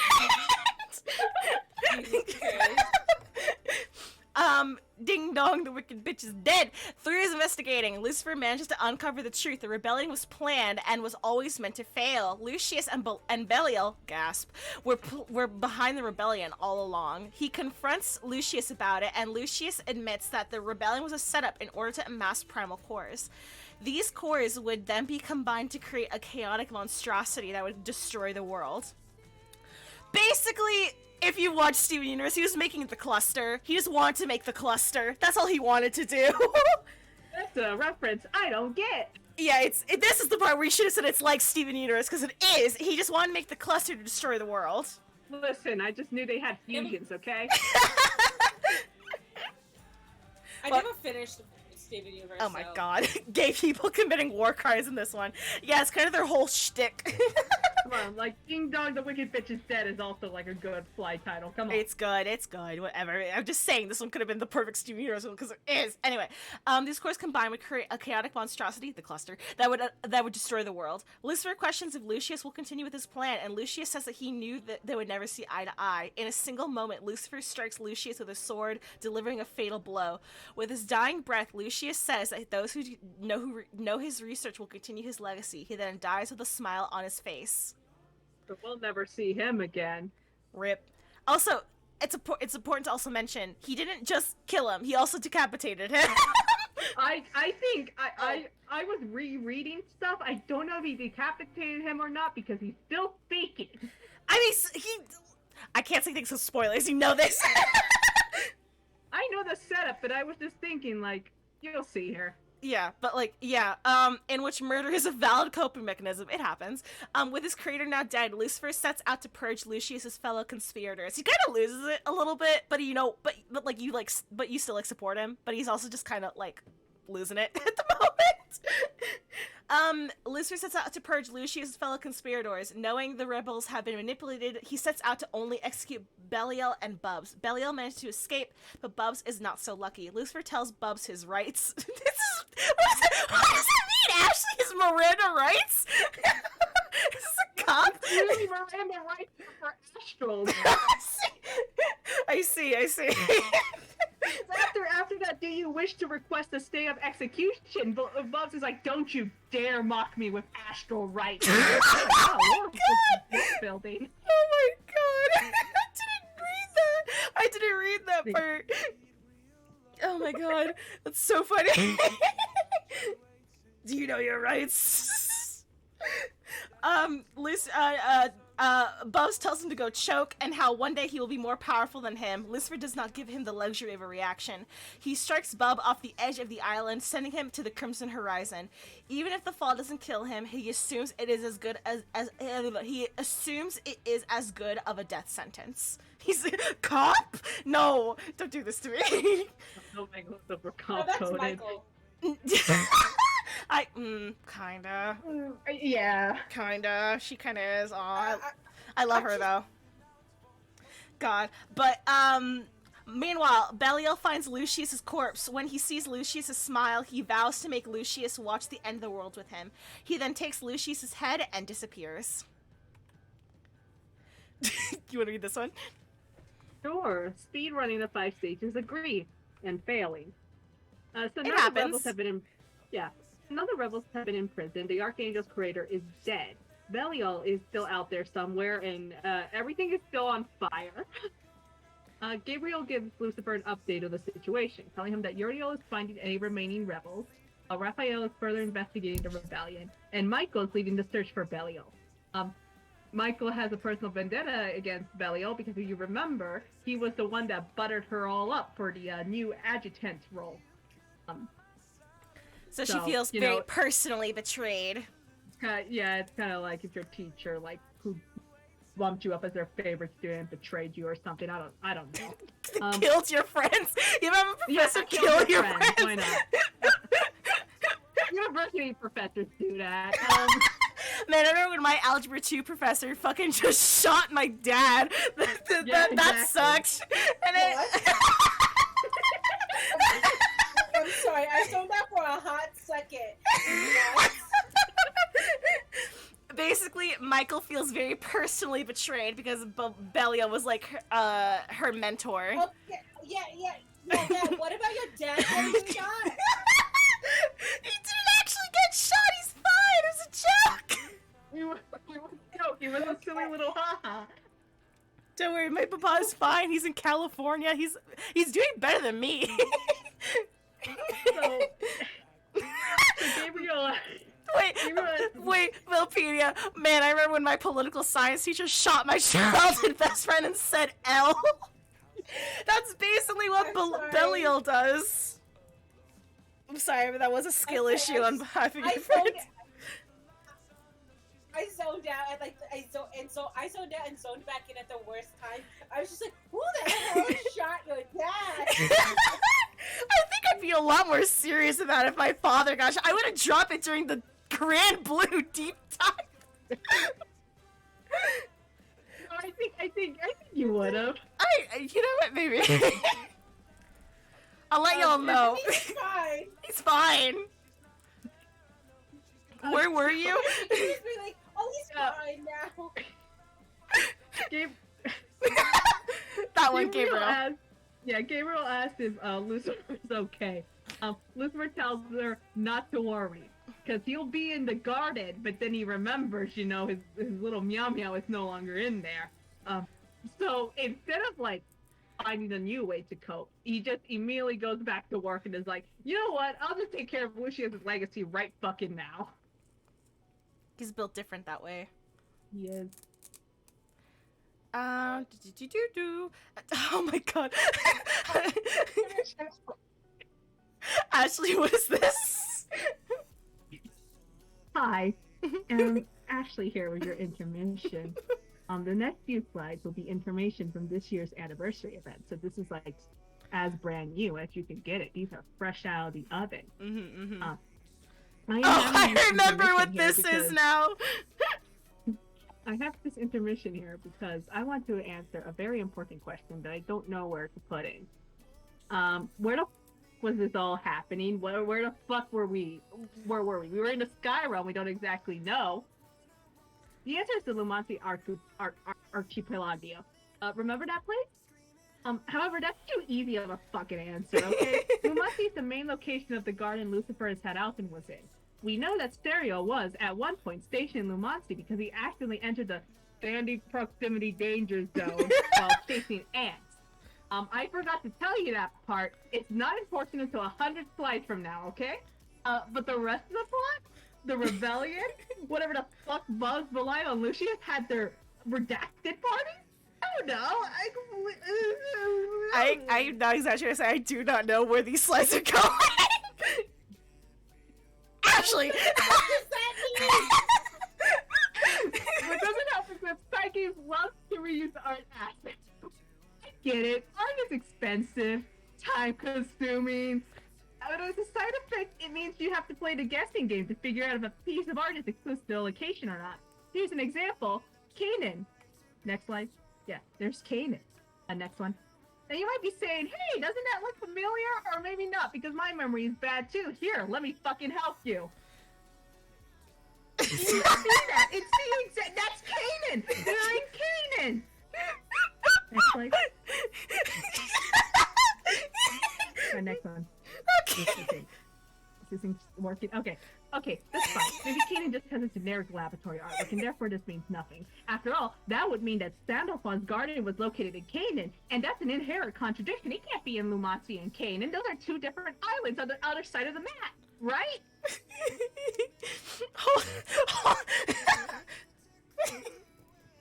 Frick, fucking give up. Ew.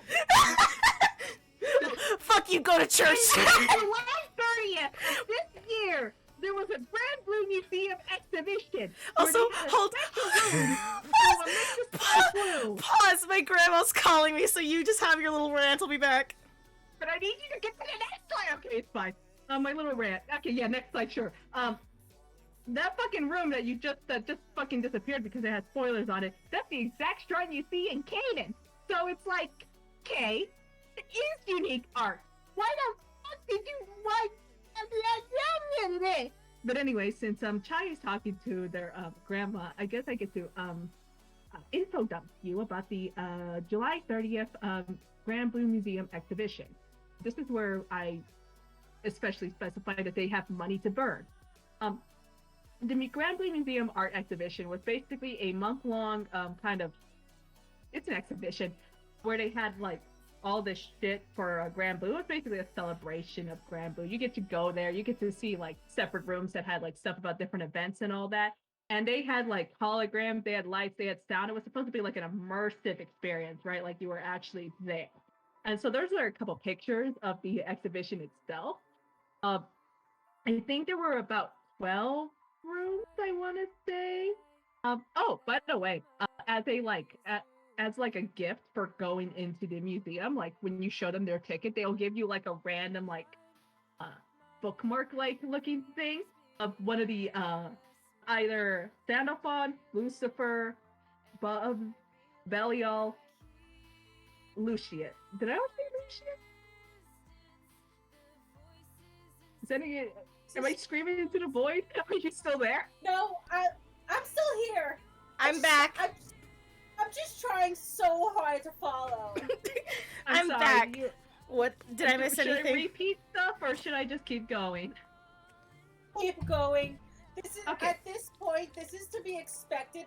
Where I get lost, and then at some point you're gonna have to re-explain shit to me. It's just fine. Don't worry, this is just like a fun fact kind of thing. This is an intermission. This isn't important to the lore. This is just fun fact that I get to info dump about. Anyway, so at the end of this exhibition, you would go into a 4D experience. They strap you into a 4D ride. Remember, this thing was only up for a month. This wasn't like a open all the... No, this was like a 1 month deal. They strap you into a ride where you have a 4D experience where you're watching Sandalphon versus... Spoilers. In 4D. I'm back. Did you get it all? Did you get it out of your I'm still- system? I think I got it all out of my system. Okay, I'm good. Happy for you. Hi, Yeah, hi, Colleen. How you doing?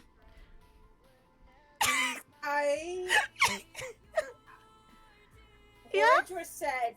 That's for sure. Great. Can we go to the next slide? Yeah, go to the next slide. Okay. Perfect. Oh, there's another one. You lied to me. No, this is the last one. This actually has like important lore information. Okay. Since the pre-rebellion scenes never mentioned Canaan by name, we either A, have already seen Canaan and I just forgot to bring it up until now, or B, side games use Canaan art just to save time. Both options are also very possible, especially with the garden art. Why use Canaan's garden as Lumancy's garden? Those are two different things. Why would you do that? I dubbed this phenomenon Schrodinger's Canaan. So why to focus on Canaan? It is one of the most important places to the What Makes the Sky Blue setting. It is where the next event that we are going to cover happens, and it is the main setting for Paradise Lost. That's the second event in the What Makes the Sky Blue trilogy. Canaan is an island that serves as a mini skydom located within Fantagarde and hidden away by the Celestial Strait. Basically, another place of fucking legend. It is also where Lucifer steals away Lucius's legacy. In fact, because of the role he plays in Paradise Lost, the place becomes sort of a motif for Lucifer and Sandalphon, because the previous slide, they used Canaan as their main setting for their exhibition about what makes the sky blue. Which is funny, because it is literally destroyed in the same event that it is introduced in. It survived for one event. Barely. It was like a chapter. We got a chapter out of it. But it's very important. Nice. Emily, I was talking to my grandma on the phone. I also missed the unhinged, but I know what Ashley was talking about, so yeah, it was unhinged. Alright, next slide. Oh, there's a warden, that's crazy. Anyway, so flash forward to about a millennium and a half later. The war has ended! Yay! The war has ended. The Primarchs continued tending to the Tetra elements while Lucifer lives in isolation in Canaan. I feel like that picture of Mr. Krabs looks dizzy. I'm sure that's how Colleen feels every single time I get in a VC with them. I'm sorry I do this to you, but I'm not sorry. It's very funny to me. Not once has he visited San Alphon in Pannonia, aka prison. He hasn't visited his boyfriend in prison. By the way, I fucking hate these men. Lucifer continues to watch over the world, laments how many primal beasts have chosen to sleep, choosing to stagnate instead of evolve. It's not like they all have post-war depression. It's not like all of them have PTSD. Shut up, Lucifer. You too. Shut up, Lucifer. God, get it together. He then wonders if primal beasts cannot coexist with the changing world. Suddenly, he hears a stranger's voice telling him that if the sky realm cannot balance itself, then how do I say that again? Arbitration must happen. Don't ask me what that means.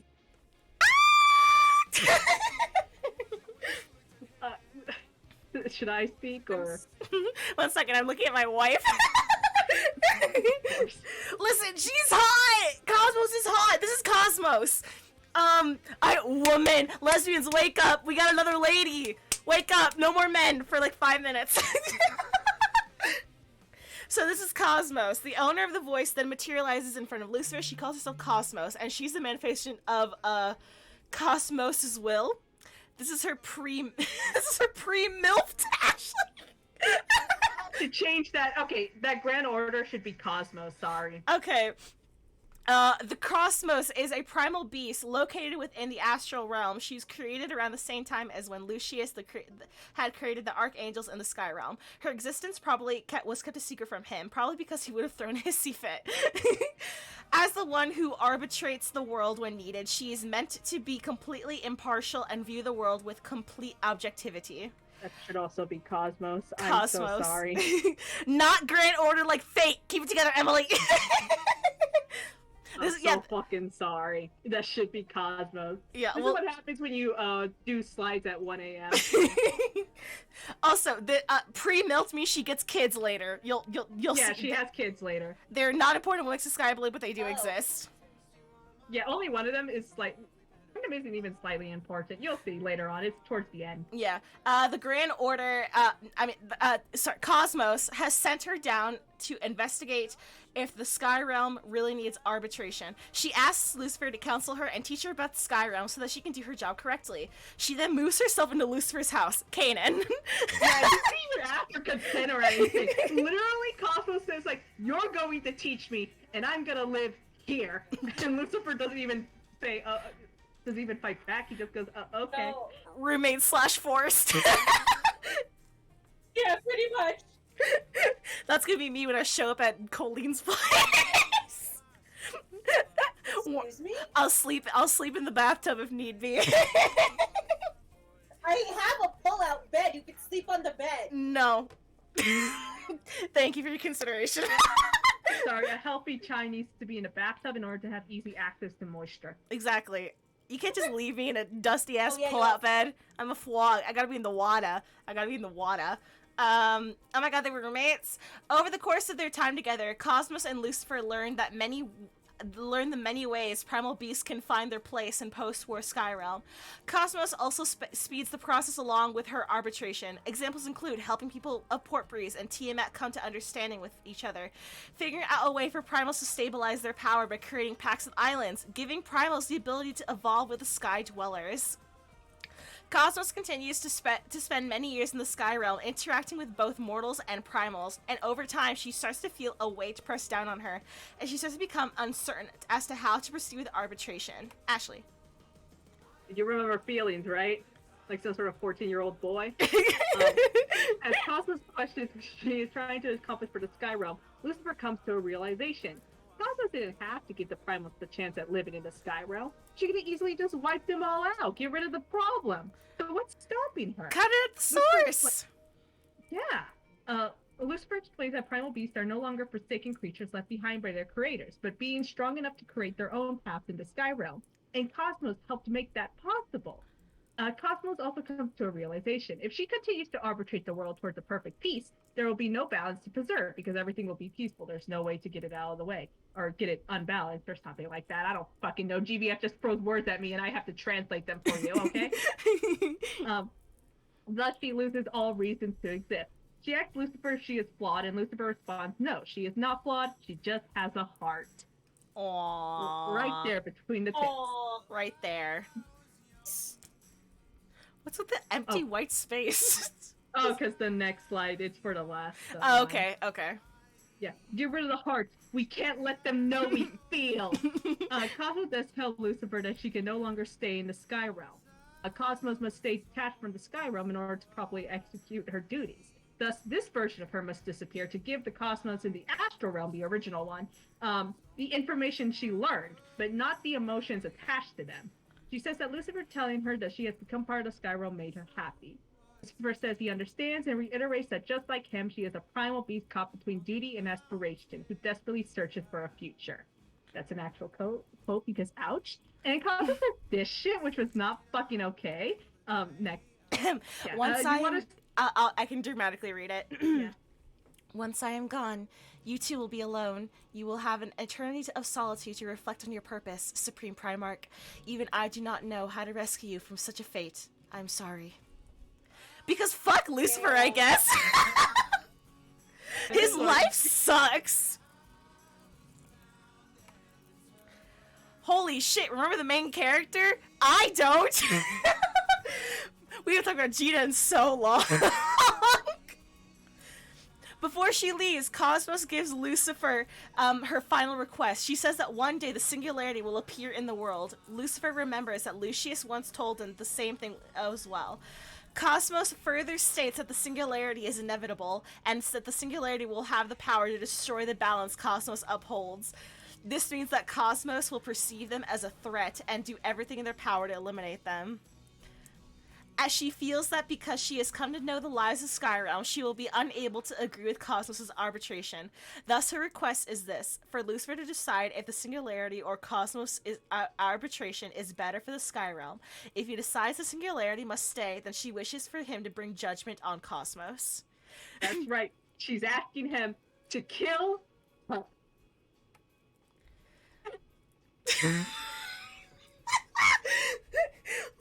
Is this my slide or? Yeah, hold on. I'm reading Nim's comment. What a great D&D game. Player tries to curse me. I don't like this child. I'm glad you're having fun, Nim. I'll read this one, then you can read the next one, because I know what the next one is, and I feel like you have opinions. Okay. I do. Lucifer continues to take L's. He should fight God. Lucifer agrees, and they share one last farewell and a handshake before Cosmos fades from existence, so he's alone again. In canon, talking to no one but himself, Lucifer asks why is it fair that he must judge Cosmos when he is imperfect as well. And then he says this: my adoration for the bond between mortals and primals is not impartial. I take pity on the suffering primal beast trapped in the circumstances and fate. I'm seduced by this world's evolution, the cause of everything. How is it fair that I be entrusted with judging Cosmos? Ashley, your turn to rant. My God. Oh my God, just look at New York Times bestseller, The Bible. Oh my God. Oh my God! Yeah, it all comes back to Catholicism. Just a really roundabout retelling of the Bible, I guess. That's why I said trigger warning Catholicism. God. But no, seriously, Lucifer says, "Hear me, O powerful one," and gets teleported to the God realm. It happens. Don't ask. He asked for Bahamut's intentions for the world, and the fight is on. Look at that, an actual gameplay screenshot. This is what the During game the looks fight. like, by the way, in Ooh. case you guys During didn't the know. fight, Lucifer asks Bahamut questions such as, what is the singularity? Is the world going to die? Why does the world reject the singularity? Questions I want to know the answer to too. Bahamut does the equivalent of a shrug and just shows him a vision of the future. And during the fight, that's when he's asking the questions. This picture that you see here, the nothing is defined. Is the singularity the world's annihilator or the savior who rescues it from cataclysm? That's the answer to the third question. That's not a fucking answer.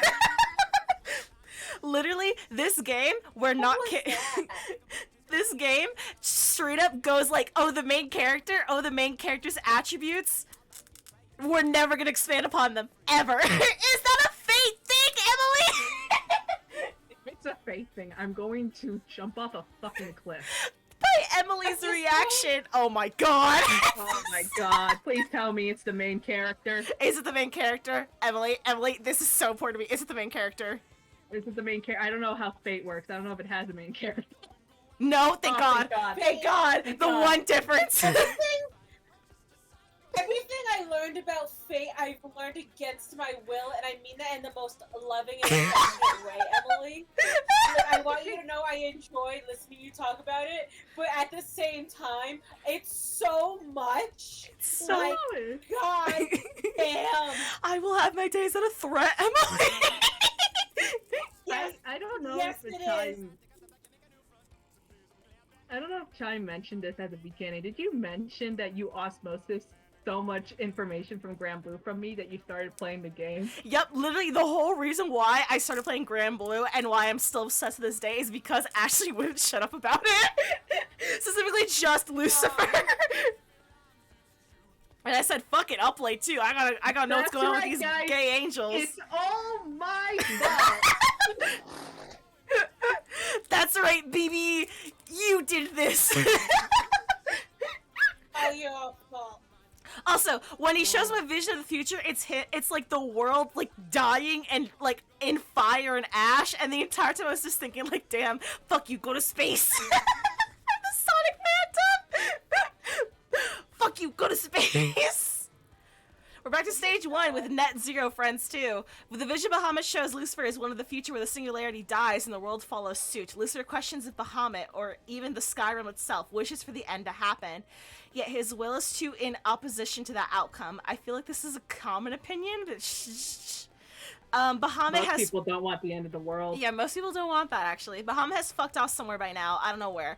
Alone for the second time that day, Lucifer wishes for primals and mortals to carve out a future for themselves. He then kind of goes home from the god realm on that downer note. Time break! Oh, fuck! Beelzebub! Shit! Back to him. Ashley, do you want to explain Beelzebub?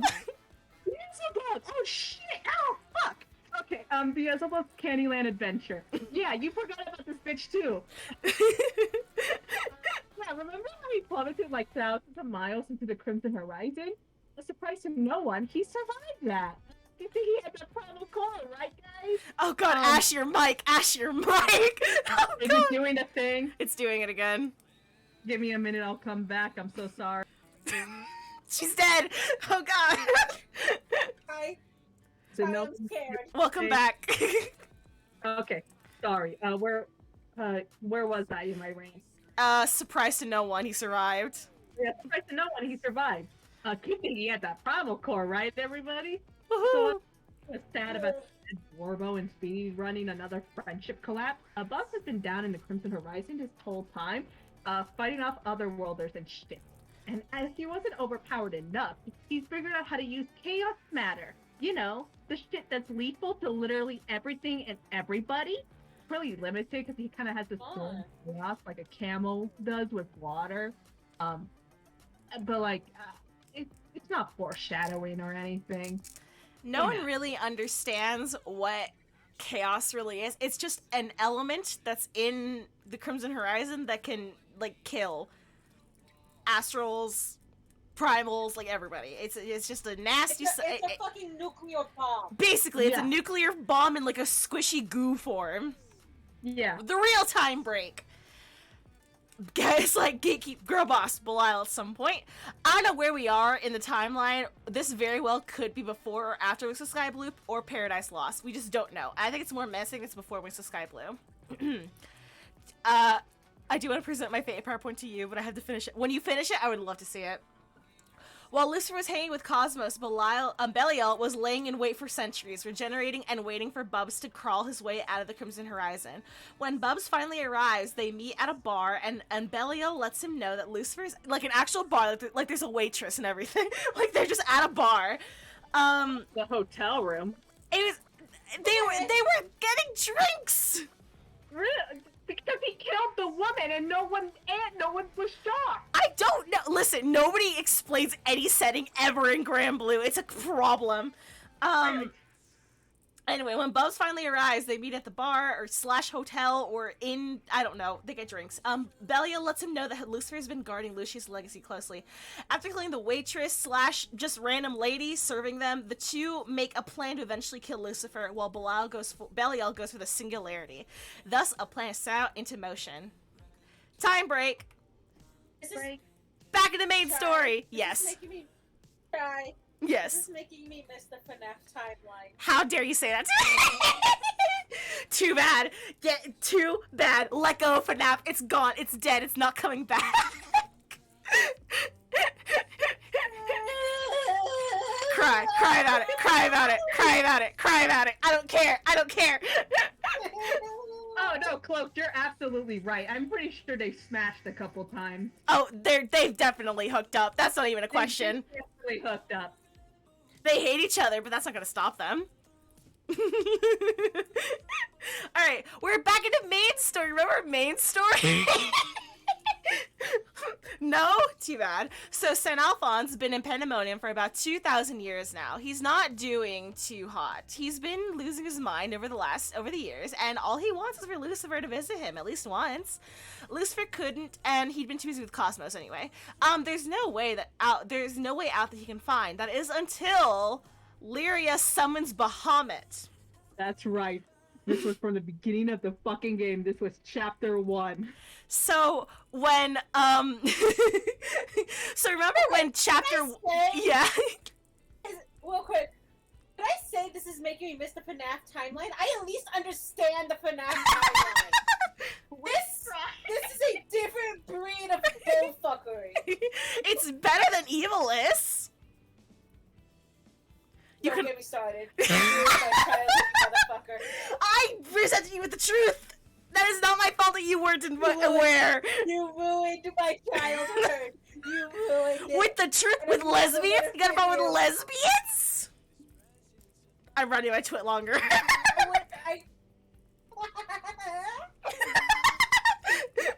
Get out of here. Love you. Love you too. Anyway, so remember in chapter 1 when Jita dies and Lyria revives her and then summons God? So apparently when that happened, the roar of Bahamut shook open the gates of Pandemonium, which created an exit for the fallen angels. So it all circles back.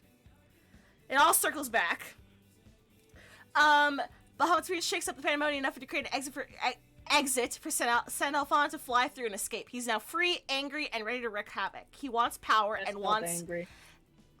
No, I know what I said. He's angry. Okay.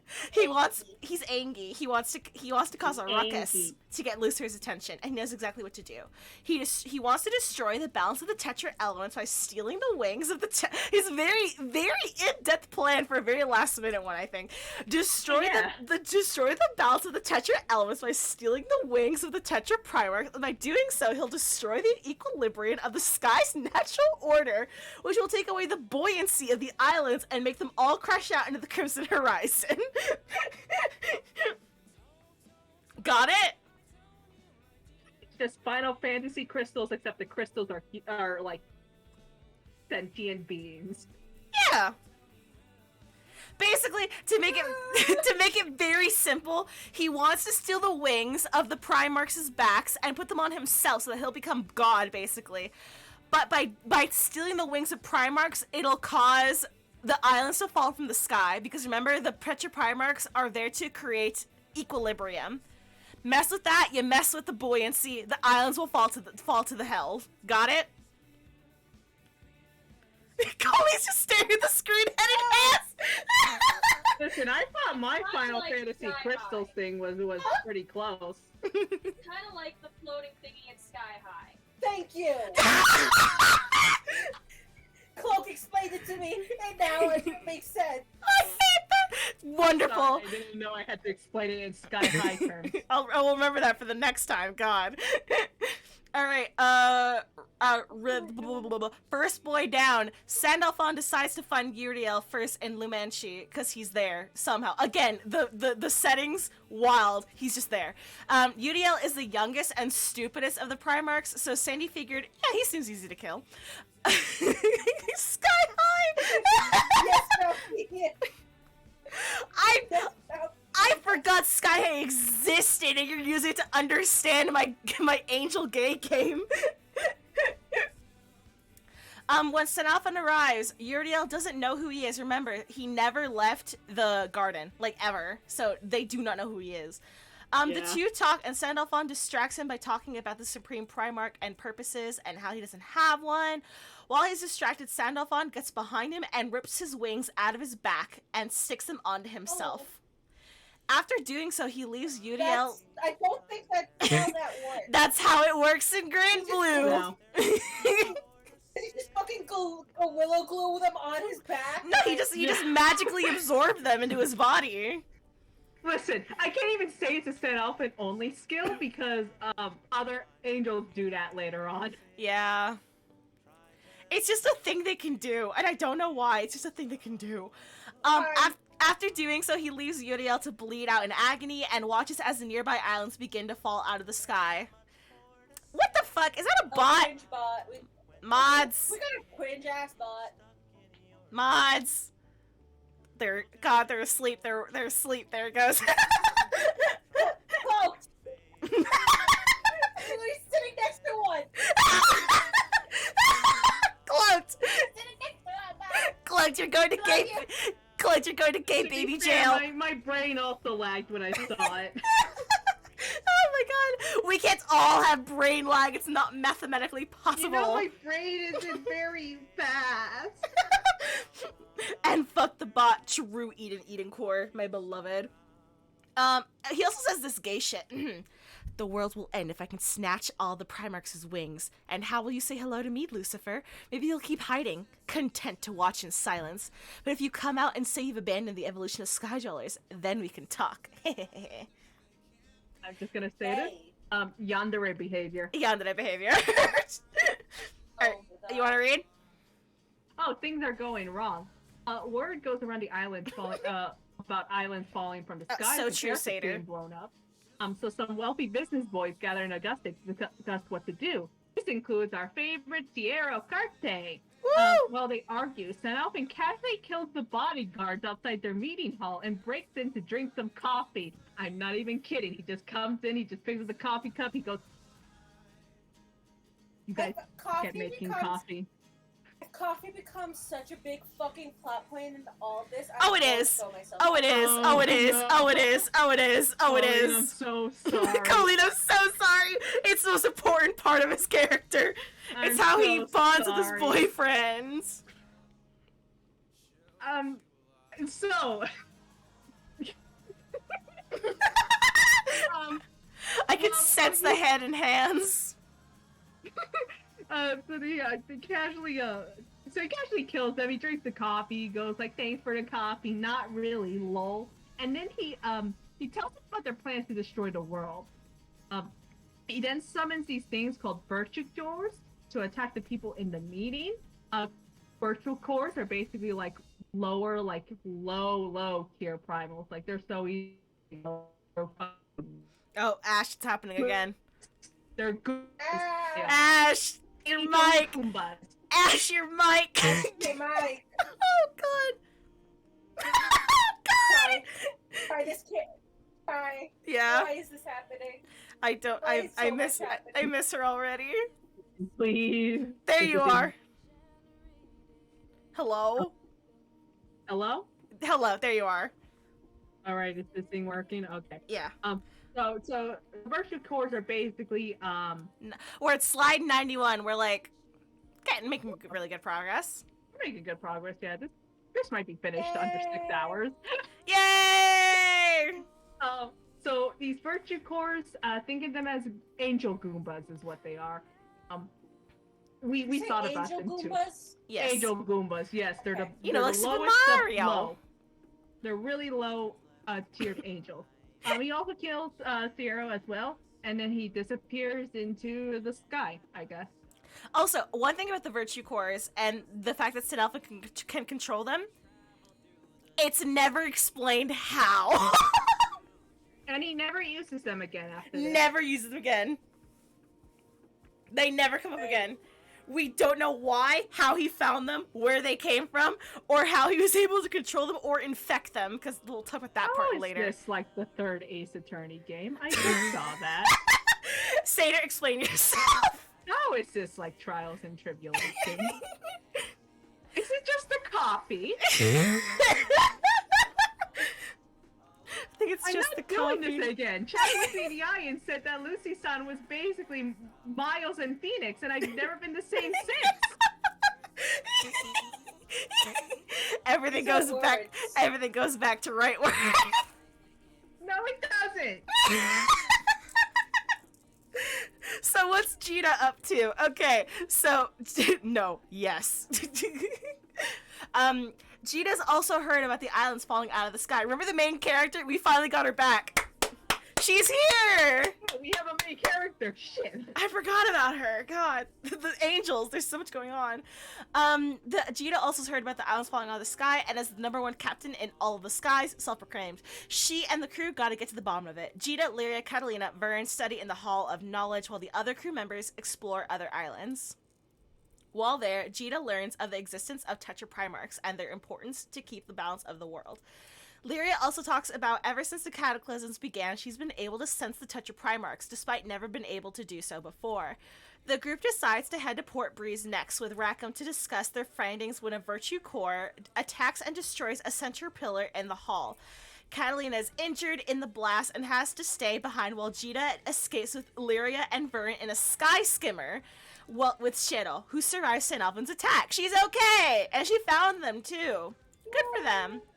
And they head to Port Breeze. Also, this is a picture of them in the sky skimmer from... I think this is from Paradise Lost. And this is the outside of what the sky skimmer looks like. This is from the Platinum Sky event. A sky skimmer is like a racing car, but for like airships. If you think of an airship as a bus and a sky skimmer as like a sports car. Yeah. Or not a sports car, a racing car. A racing car. That's basically what they are. It's like those things in Star Wars. Yeah, it's like a pod racer. Yeah, they're pod racers. Yeah, so they get into a pod I racer. know things. I'm so happy you did the Star Wars references. I didn't. Oh, this is such friendship evolution here. I've watched Star Wars. I I'm know. not oblivious to Star Wars. But it's usually me.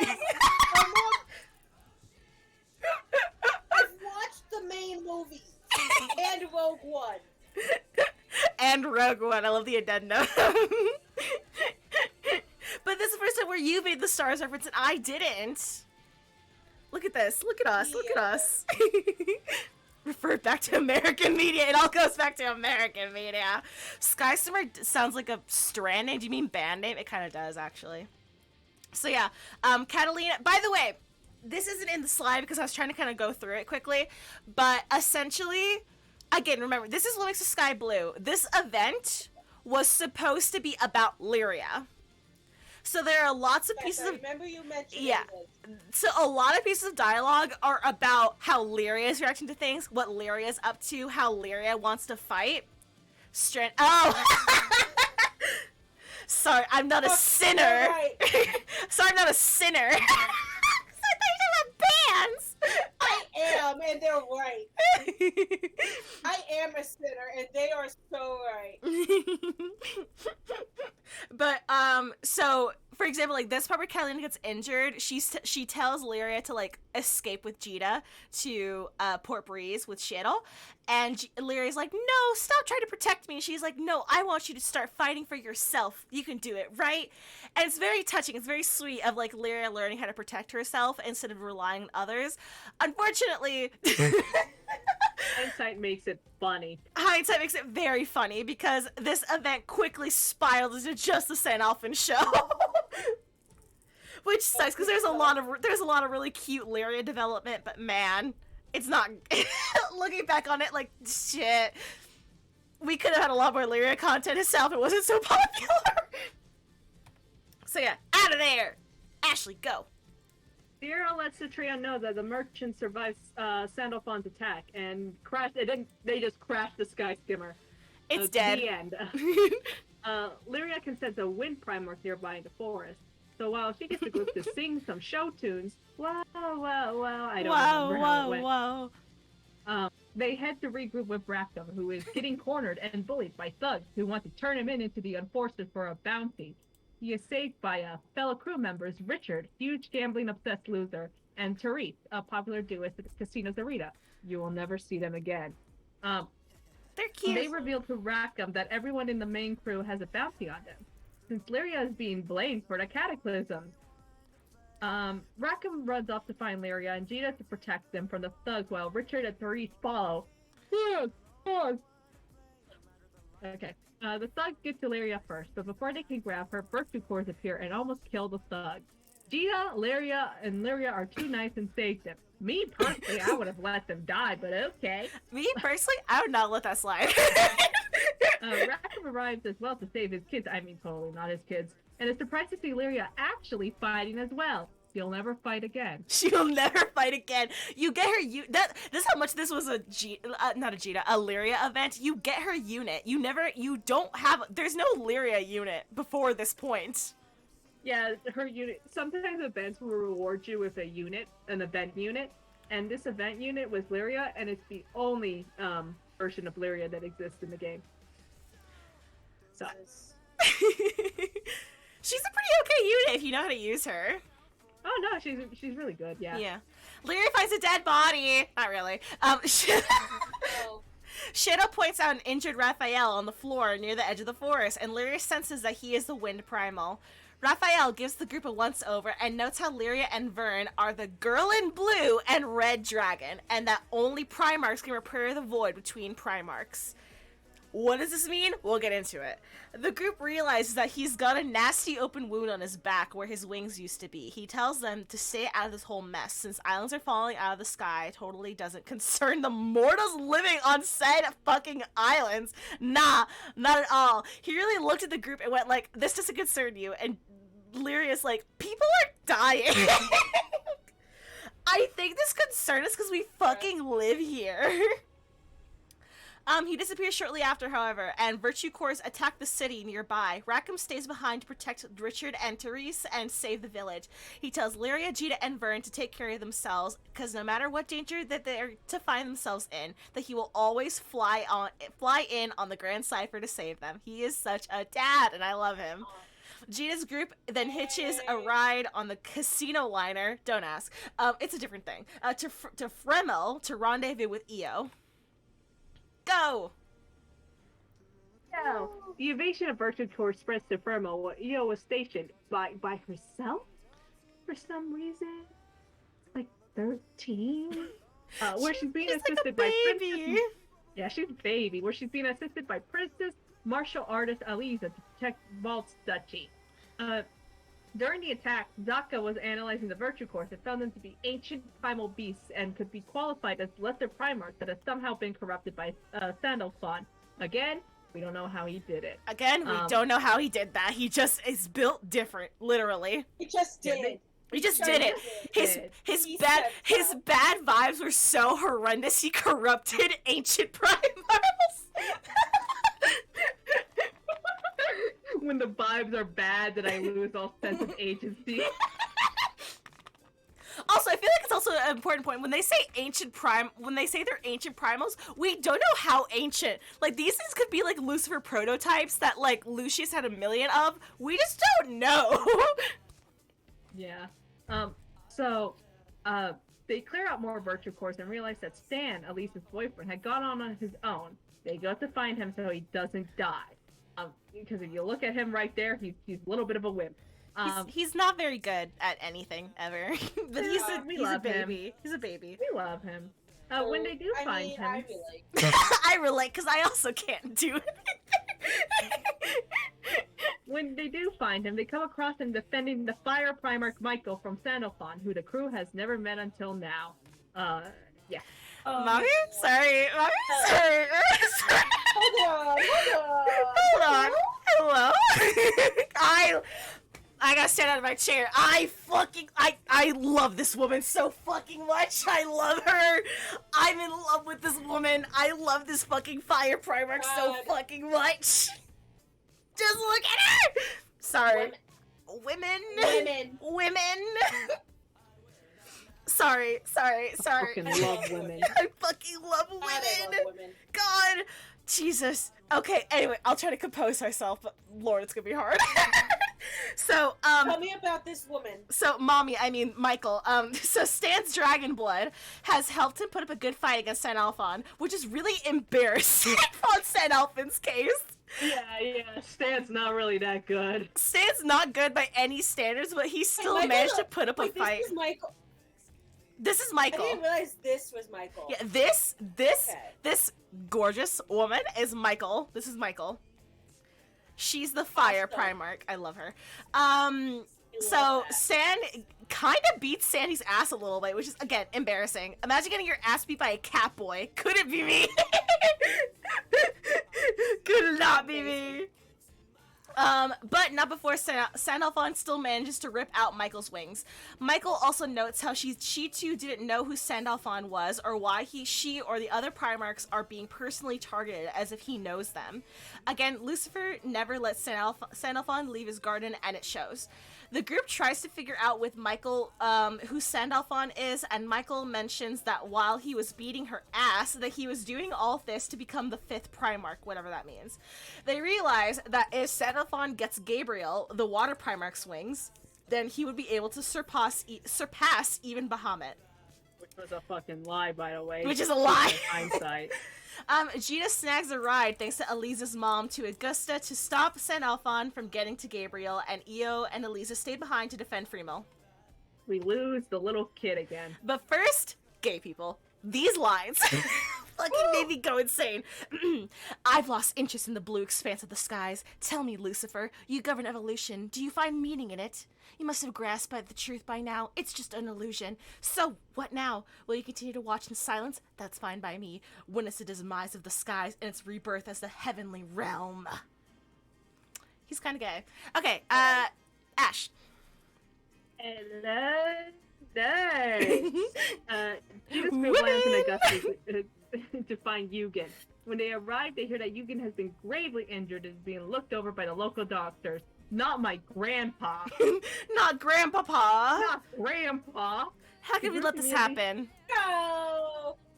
The group immediately heads to the hospital and find that Eugen was actually A-OK and being treated by a mysterious nurse. Michael immediately breaks her cover and asks Gabriel why she's cosplaying a mortal nurse.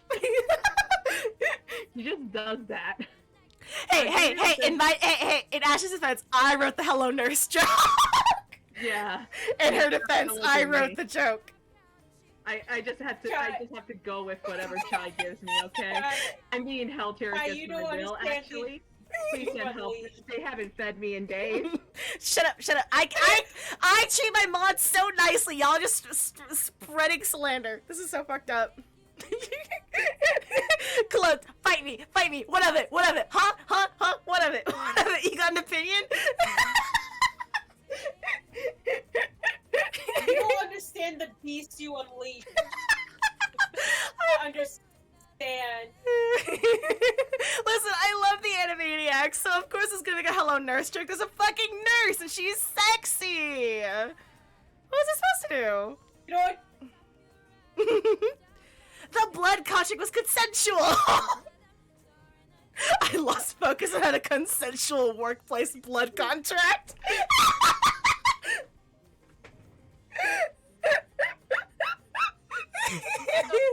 So, Gabriel, guys, please let me finish this slide. Chai told me if we finish this PowerPoint, I get to eat. Yeah, so we gotta get through it. Ashley's really hungry. Gabriel then takes When do I get free? When is it my turn to be free? Never, you're not my mod. I can't control what you do. Yeah. Ha!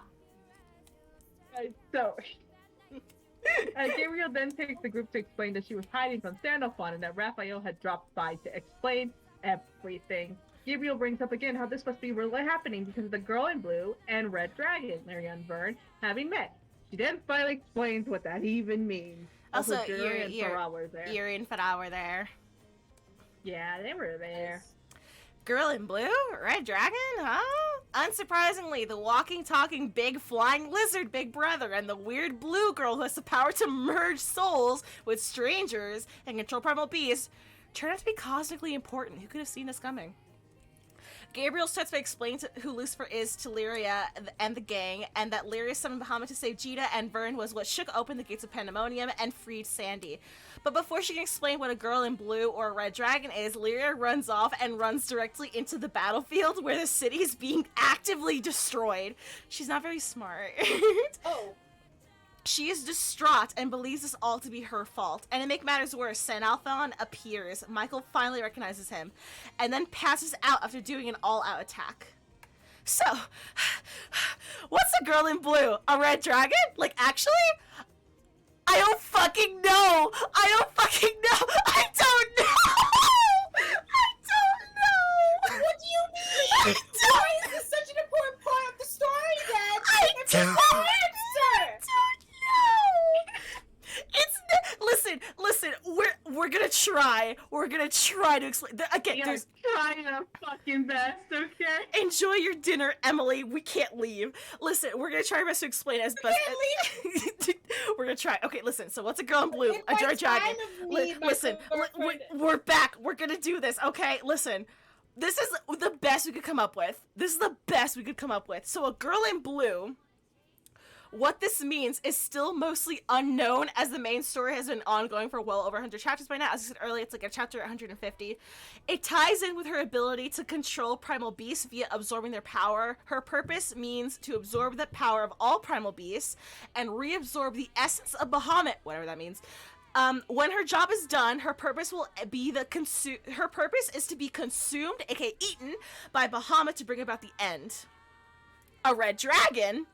Imagine the red dragon, meanwhile. Imagine Lyria, but for being the vessel of the astral half of Bahamut. Because remember, he's 2. So this is for the astral half.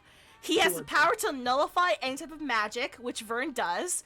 But it's also why he's never able to use magic. He's implied to be part of Bahamut and is called Master Vern by Lucio. His purpose is to also bring about the end, but a different kind of end that involves the astrals. Yeah, I don't know, man. We tried. This is the best explanation we could come up with. Because again, no wiki, no active source to find out what this is. Not even in the game, not even in the journal archives, is there a good explanation. It's just a thing. We just know that that's what Lyria and Vern are. And the fact that they've met and are friends is very cosmically dangerous. Got it? I need a drink. I need a drink. I did this. Good lord.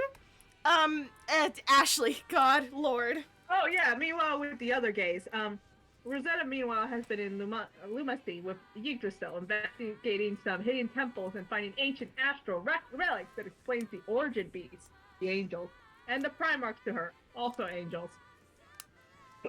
Sorry. She also finds out that the Astrals have tried to actively erase the existence of the origin beast from history after the rebellion.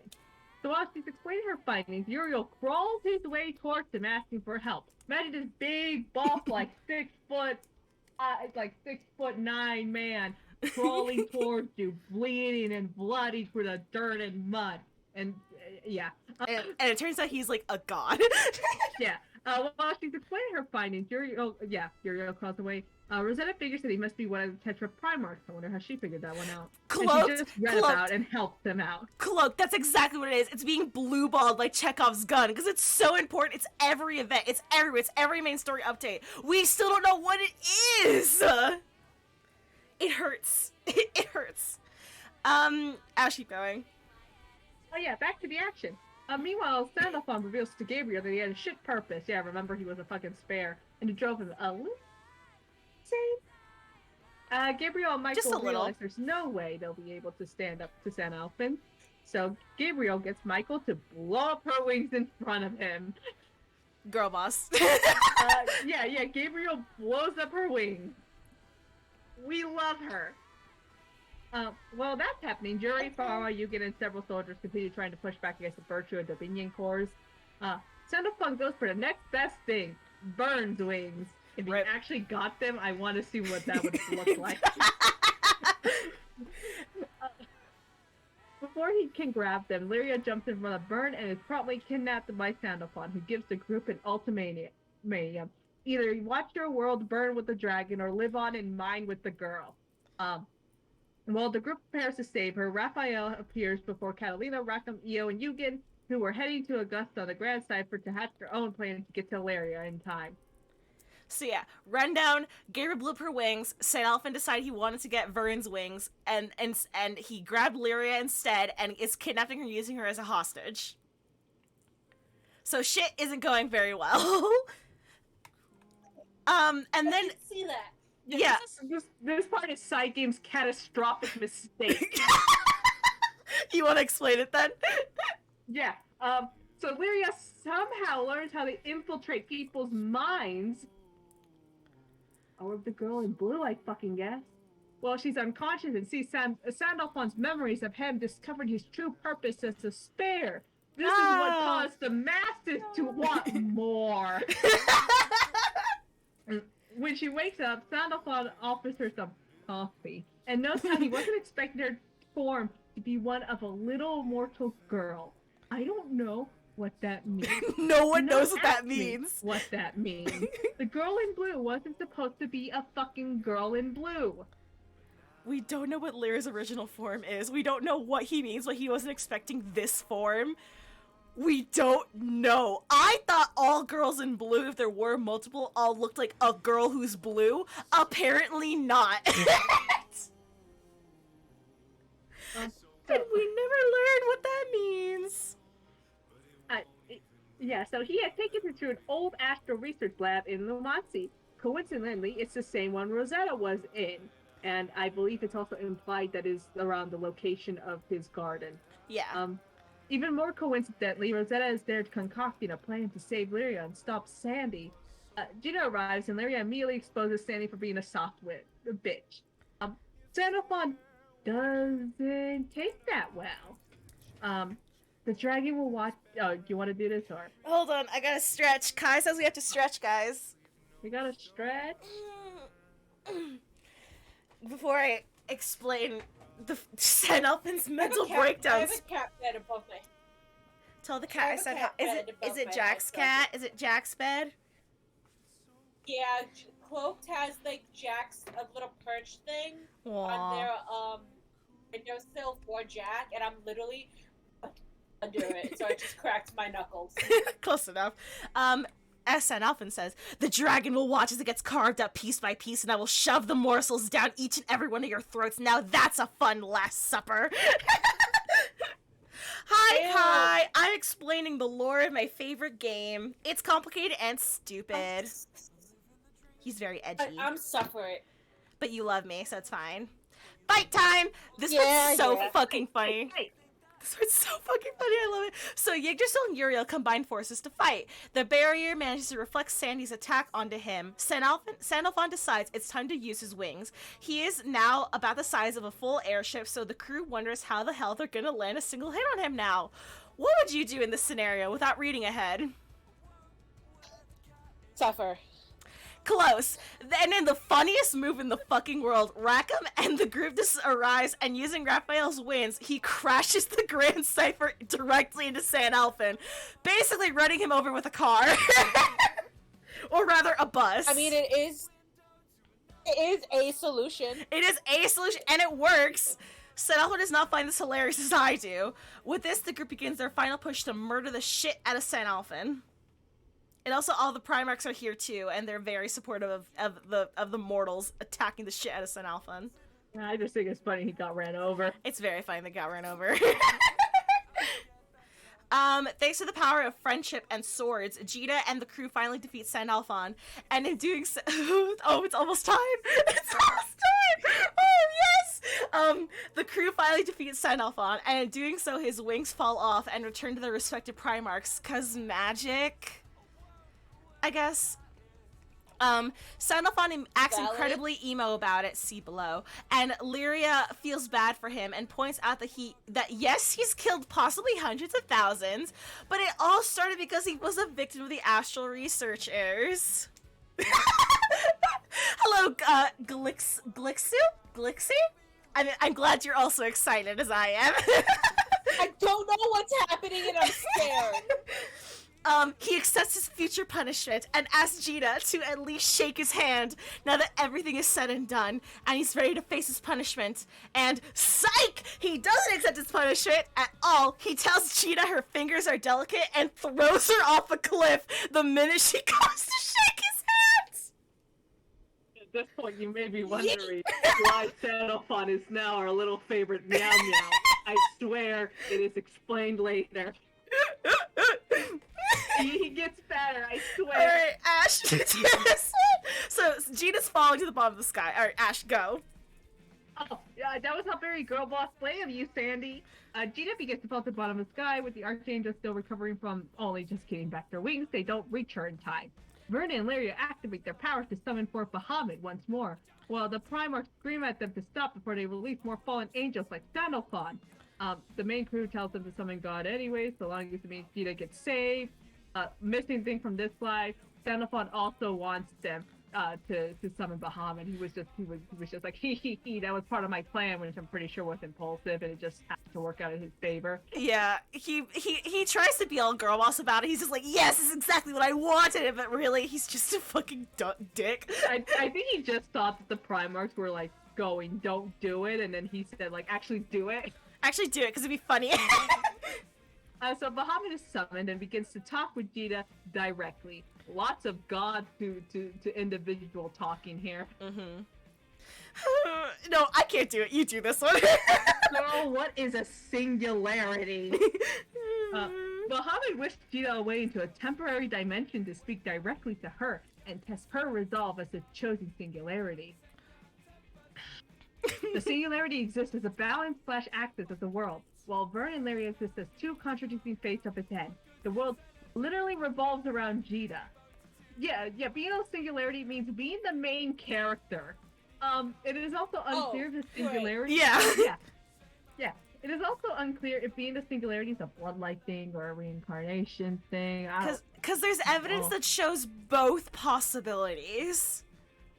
Yeah, I don't know, man. Listen, The Great One, I forgot that's another name for Bahamut, the Great One. Yeah, Add that to the list how of could you forget names. about the Great One? I'm sorry. The Great One calls out Gina for being childish in her resolve, for refusing to choose between, eventually needing to save Lyria or Vern, rather than both, but cannot deny her identity as a singularity. Basically, he calls you a decisive pussy. Yeah. The Great One then saves her from the brink of death and teleports her back into the cliffside and into Lyria's arms. That's gay, and also I don't know how that looks for the rest of the crew. I don't either. She just, literally in the game, they're just like, you just kind of appeared and then Lyria went to go get you, and it's like, okay. Listen, Beelzebub is... singularities at once, I forgot about Yeah, Beelzebub's very sexy, but he's also another singularity. He's the singularity of the astral realm.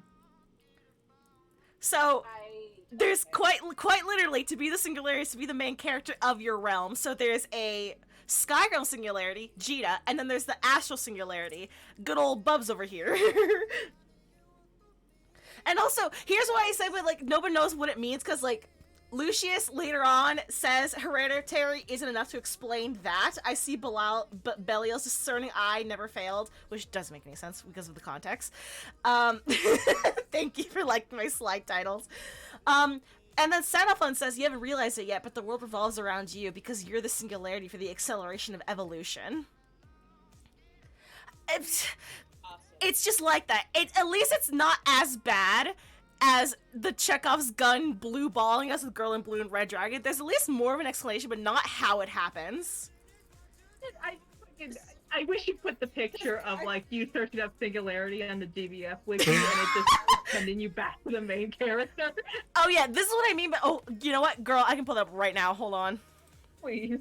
It is my favorite fucking picture in the world. It basically describes this entire painstaking process of putting. Oh god, where did I send together. it? Where did I send it? In Wordhole?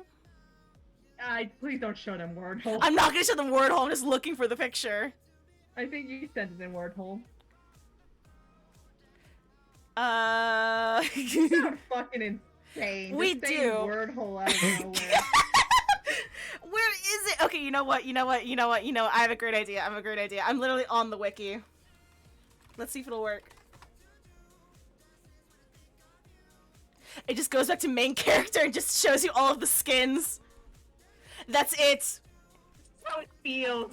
This is how it feels. It's to work blank. together. The entire thing, blank. Oh shit, it's time to hydrate. Oh, cool. We love give me, VOD like- watchers. Drop me a follow so I can live. Give me like 2 minutes to run downstairs and get a bottle of water. You know what? This is break time. Now that we're here looking Yeah. at this blank, empty Wikipedia, so you know our pain, Colleen. So, while Ashley's getting water, how are we doing, everybody? How are we doing, everybody? How are we doing, Colleen? Colleen, I'm gonna bring you up. I'm gonna bring you on the table. How do you feel? Colleen? Go through like every stage. of grief. And I don't even know what I'm grieving. It's just processing all of this has become a full-time job. Yeah, we're at 108 out of 219. I need a shot. We're halfway there. Also, thank you, Glixie, Oh my for the God. follow. Thank you for the follow. I appreciate it. You're a little tadpole now. No, you don't get to cheer. I need a okay, fine. I don't know that you're getting a follower. I'm God. kidding. I love you. I love you. I love you. I love you too. But yeah, we're You put about so much work into this, and I wish my dumb little brain could understand this crap better. It's okay. That's why I'm trying. that's why rewatching a VOD exists. This So will be I usually try and go back and watch the VOD of these deep dives at least once. bless, Oh. honestly, It's- bless. That's how I go back. That's how I get like all the clips, cause I like try What and the- get like the funny shit. Hey, what the fuck did I miss? Nothing. We were just chilling, waiting for you. Are you back? Yeah, I got my water. I'm hydrating. Well, my sibling is a mess. I can't believe we've gotten this far in such a cohesive way. Let me tell ya, it was a struggle. Many sleepless nights over VC Discord calls with Ashley. Tears in our eyes, head in our hands, trying to put together a timeline. And now that you guys have seen the empty wiki, you know what we mean. You know what we mean. You know how most wikis will explain the story of their characters? Not Granblue. Not Granblue, that's for sure. Wait, let me pull up St. Alpha's wiki real quick so you can really get. It's like there is a lore section. Yeah, go to lore. Go to lore. Scroll down. That is it. Yeah, okay, hold on. Let me go to my chatting screen again. Okay. That profile isn't even fully translated. Nope. It's not even fully translated. This is the lore section. No, It's- lore second. Scroll up. Scroll up. Scroll up. Scroll up. You see background? That's it. I didn't even notice. Background empty. It's so funny. And then the like. Okay. and- Serious talk. We clown on the wiki a lot, but it actually is very useful for one, certain translations. Two, sometimes they do record the scripts of events and stories, like full scripts. They don't give you a summary, but they put the scripts down. They have a lot of good numbers and all that if you're actually playing the game. However, that is not the point of this PowerPoint. So. Nope. And also, unfortunately, another fun part of the wiki is not all of the events are scripted. So if you want to read an event but you didn't play it, so it's not in your journal, and if it's not, sometimes it just won't be in the wiki. So good luck. You gotta find someone playing it on YouTube. You genuinely just have to find someone playing it on YouTube, or wait for it to be in side stories. Ash and I are the wiki at this point for lore, because unfortunately, because Granblue is like a gacha RPG, most of the thing is just the skills.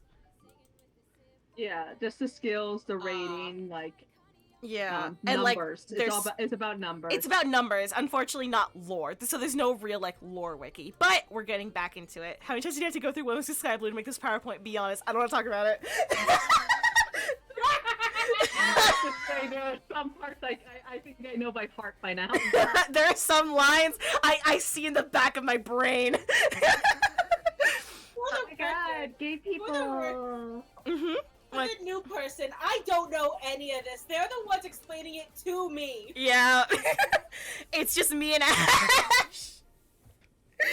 Alright, oh my god, gay people. Ash. Oh shit, that's me! I'm the gay people!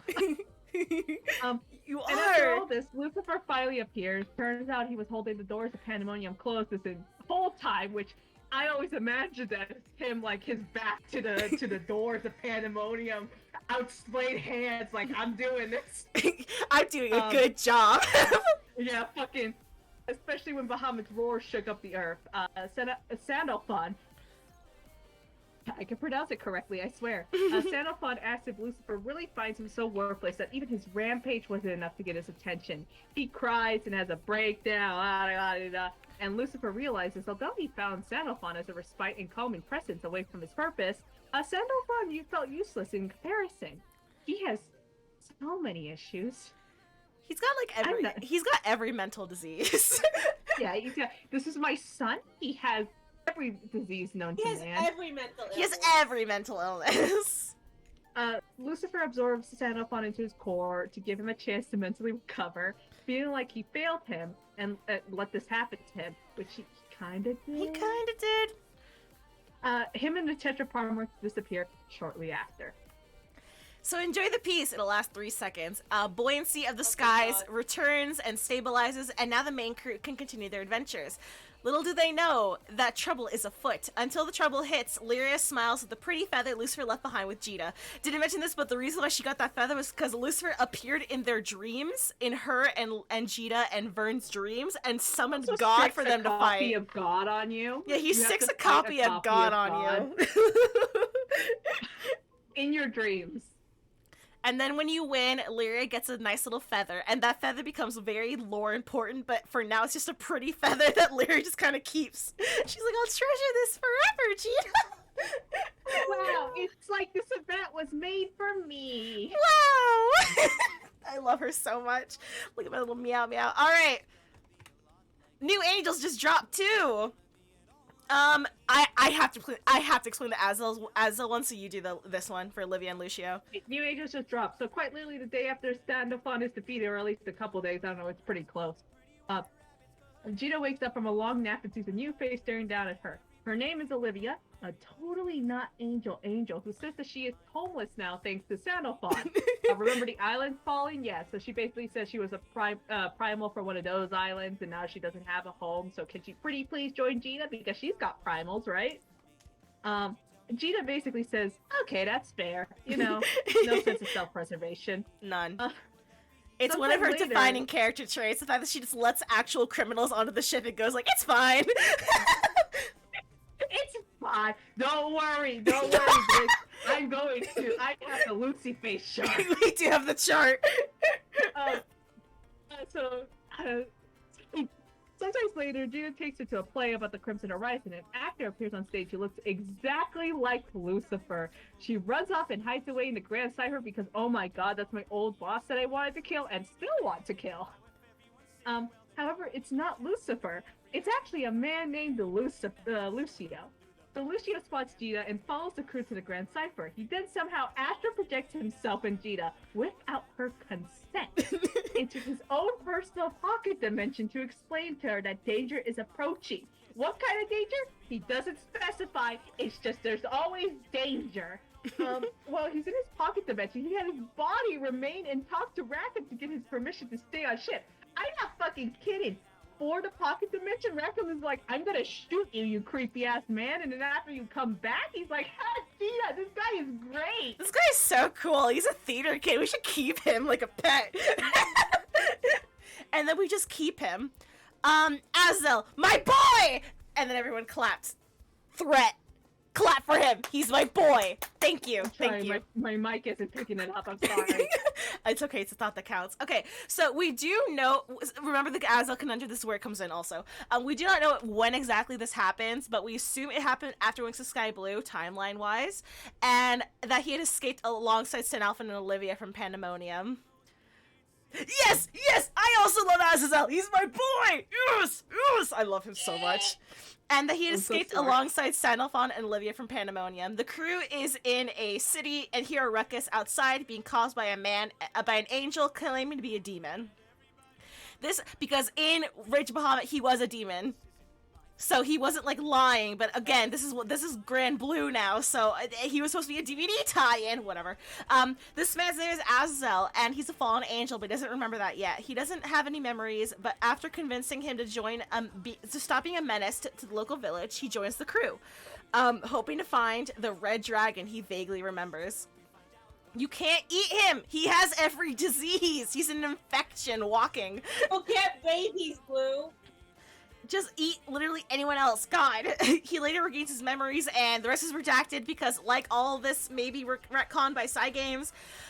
But all we know now is that he had a connection to Lucifer. He even mentions Lucifer by name multiple times in his side-scrolling dialogue boxes, where he's like, Lucifer, I need to find Lucifer and shit like that. And it's like, bro, did you know him? But they never show how they knew each other. It's because they were like boyfriends in Rage of Bahamut, but we don't know if that also happens here. I think they're bitter exes, personally. That's my lore. That's my personal lore. That's Chai's lore. That's the Chai lore. That's not canon. That's just canon to me to make my life easier. That is true. Blue's already grabbed, but don't eat him. He's my favorite. All right. But I'll go back to the Lucy Face chart. It's time to update the Lucy Face chart. So now we have a new thing. We have an update. We have an update. Yeah, we have an update. So yeah. Now you gotta figure out how big are your Lucy Face's wings. Are they big? It's Lucifer. Are they small? It's Lucio. It's just that simple, guys. I'm telling you, it's just that simple to tell them apart. Let us continue. And remember, no wings, Lucius. Yeah. Time break. For real this time. Break. Boom! Time skip! Fuck you! It's been a year since the cataclysms! And so the people of Port Breeze are throwing a big celebratory festival for the Reconstruction anniversary, and the crew is invited to a party. And while those guys are partying it up, Lucifer is watching Senelfin's cocoon. He I wrote that wrong. He made a little cocoon to protect Senelfin's core while he recovered for the next couple thousand years, while he tortured himself with reminders that he failed Sandalphon for not noticing his declining mental health. What slide are we on? 115. Making good progress.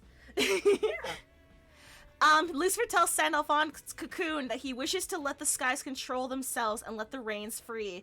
He does this so that him and Sandalphon can be of equal standing. As he asks no one in particular what Sandalphon will think of him when he finally emerges, he is suddenly attacked. Ashley, do this one. I can't handle it. Oh, okay, well. Oh no, my Scrimblow! The knife of an assassin twists itself between his ribs as he falls to the floor. Lucifer then recognizes his assailant to be none other than Beelzebub, who had survived after all. Yeah, remember him? You forgot about him, didn't you? Be honest. Come on, be honest with me. Hey, who is this? He's the astral that worked with Lucius, but wanted to betray Lucius because he hated Lucius. We're talking about Beelzebub. Yes. Yeah, Beelzebub, Okay. He's back, baby. He's back, baby. Okay, I'm gonna be completely honest. Every time you shortened it to Bubs, all I could think of was B-dubs. No, it's not B-dubs. It's just Bubs. Okay, anytime I say, fine. It's B-dubs. It's B-dubs. Moving on. Beelzebub B-dubs, that's his full name. Beelzebub B-dubs, full legal name, B-double-O. Please, call me B-dubs.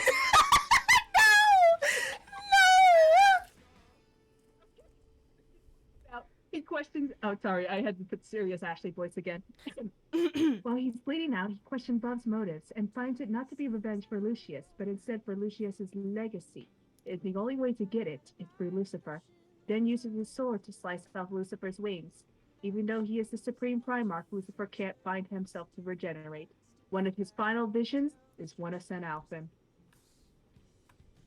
Well, enough of that angst. So back to the party in Port Breeze. The festivities. the party! Woo! Let's go. Back at the party in Port Breeze, the festivities are still going strong. Lyria is a sent off an apologist to this day, and while she's defending his actions, a non-familiar but familiar to us face appears. It's Belial, who tells Lyria he's a fashion designer who's mighty interested in Lucifer's feather. After being horny as shit, like sniffing it and shit, and talking about like coming, it's wild. With the feather, he leaves. Wait, what? Does he explicitly say that? He's the Explicitly? Basically, he calls it like he calls it ecstatic, erotic, many other things. He sniffs it very deeply. He feels like he's about to burst or something. He's the he's the worst. I fucking hate him. I hate this man. Good. This man gives me bad vibes. The vibes rancid. The vibes are horrendous on this dude. The vibes are absolutely rancid, and he was one of Lucifer's only friends, so make of that what you will. Lucifer had 2 friends. This build-a-boyfriend, and then this guy. This dude is a freak. He's a freak.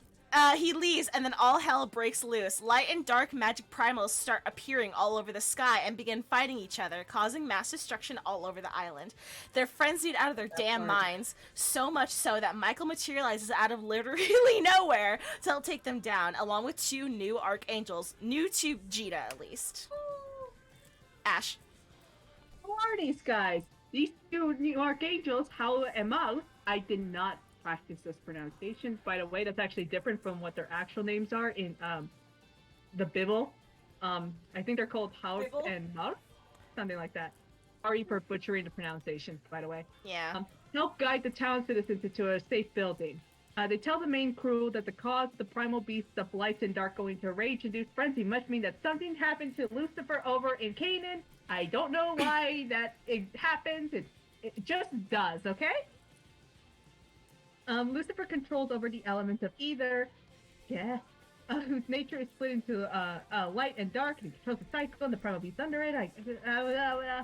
Jita's task is equipping the Grand Cipher to go to Canaan, where the Tetra Primars cannot reach it themselves, and survive the Celestial Strait. It's a dangerous area outside of Canaan. It's dangerous because it's straight. Yeah, I was about to say, damn. Finally, something that's straight. Finally, some heterosexuality. And it kills people. Where many skyships have not survived the trip due to its high winds, powerful monsters, and space-time distortions, just like Legends Arceus. Rackham thinks that the chances of survival are slim. You know I'm Pokemon illiterate. I don't know what that meant. It means, don't worry. Okay. It was a joke only for me and nobody else. Perfect. Glad to know. You want to read this one? Yeah. Many chapters of Airship upgrades later, I'm not kidding, 4 chapters out of this 8-chapter event is about this fucking airship. Rare Rackham L. I don't care about a fucking the boob conversation. I don't like how it's reoccurring. It is the rare Rackham L. With the help of the entire city, upgrades to the Grand Cipher are added on and perfected due to the power of friendship. As they begin their trek towards Canaan, with Howl and Mal, their compasses, as their compasses,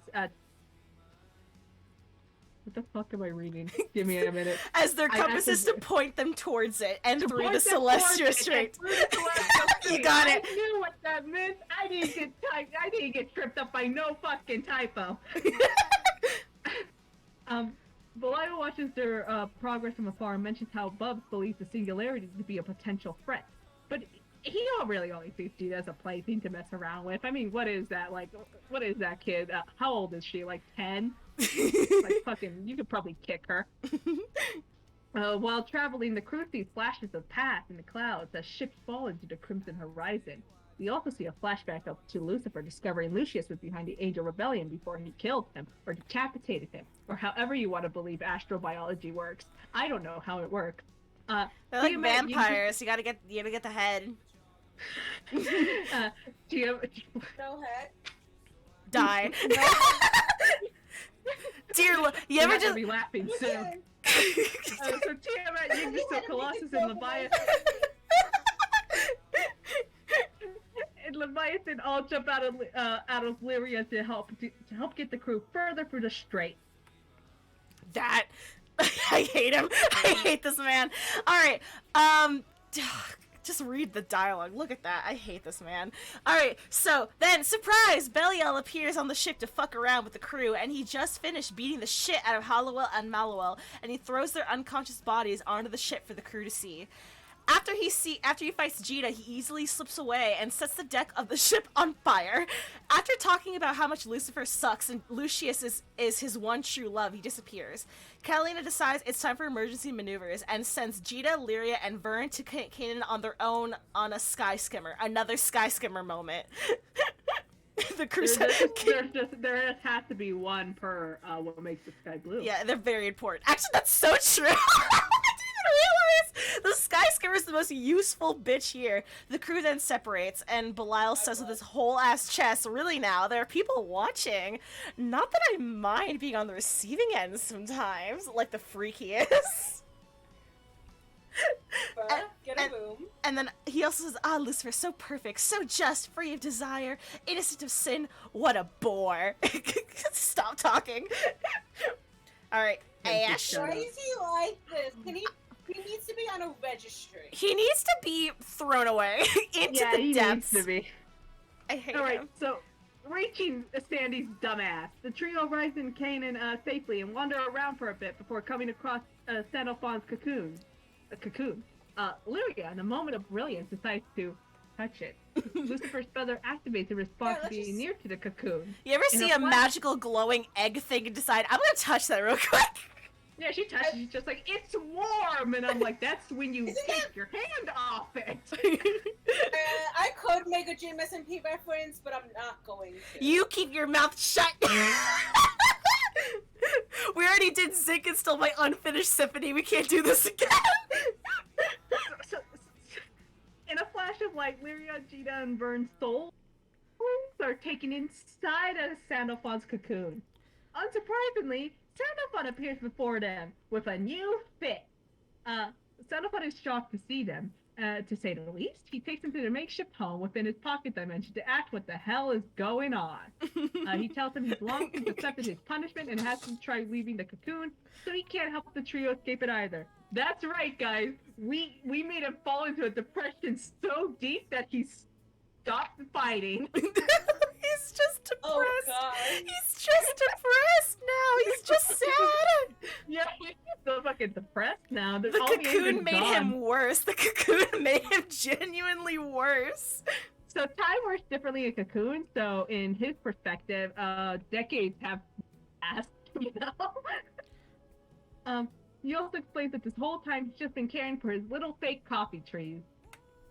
Look at his new look! He's got new armor, he's got a haircut. He still has the fingerless gloves, though, because he's got gay realness, honestly. He's got a skirt thing, a ribbon. He's got the heel game going strong. He's got tights. Or the world's longest shoes. The world may never know. We're still not sure to this day. But he looks so good! And he still's got his coffee. Look at him. He's got the shut. And he's still stuck. And we still hate him. And, yeah. He still hasn't redeemed himself at all. He's just sad now. Yeah, he's just depressed. He's just really sad now. He's just going through it. Bro, those are pleasers. Lyria Therapist Arc, do you want to read this one? Yeah, okay. Lyria calls Sanophon out for lying, and that acting as a model prisoner isn't enough, and that he has to change. Lyria out here with real facts. Sanophon says he'd rather stay in prison, and that maybe if he gave up all of his feelings, he'd find peace. Lyria tells him to shut the fuck up, and Sanophon is like, no. So they bicker for over. He ossified Sandy, and then Val's having gender envy. Fat L, bro. And how Lyria knows that deep down, Lucifer and Sanophon could work it out if they just talked. Oh my god, if they just talked! 1-to-1!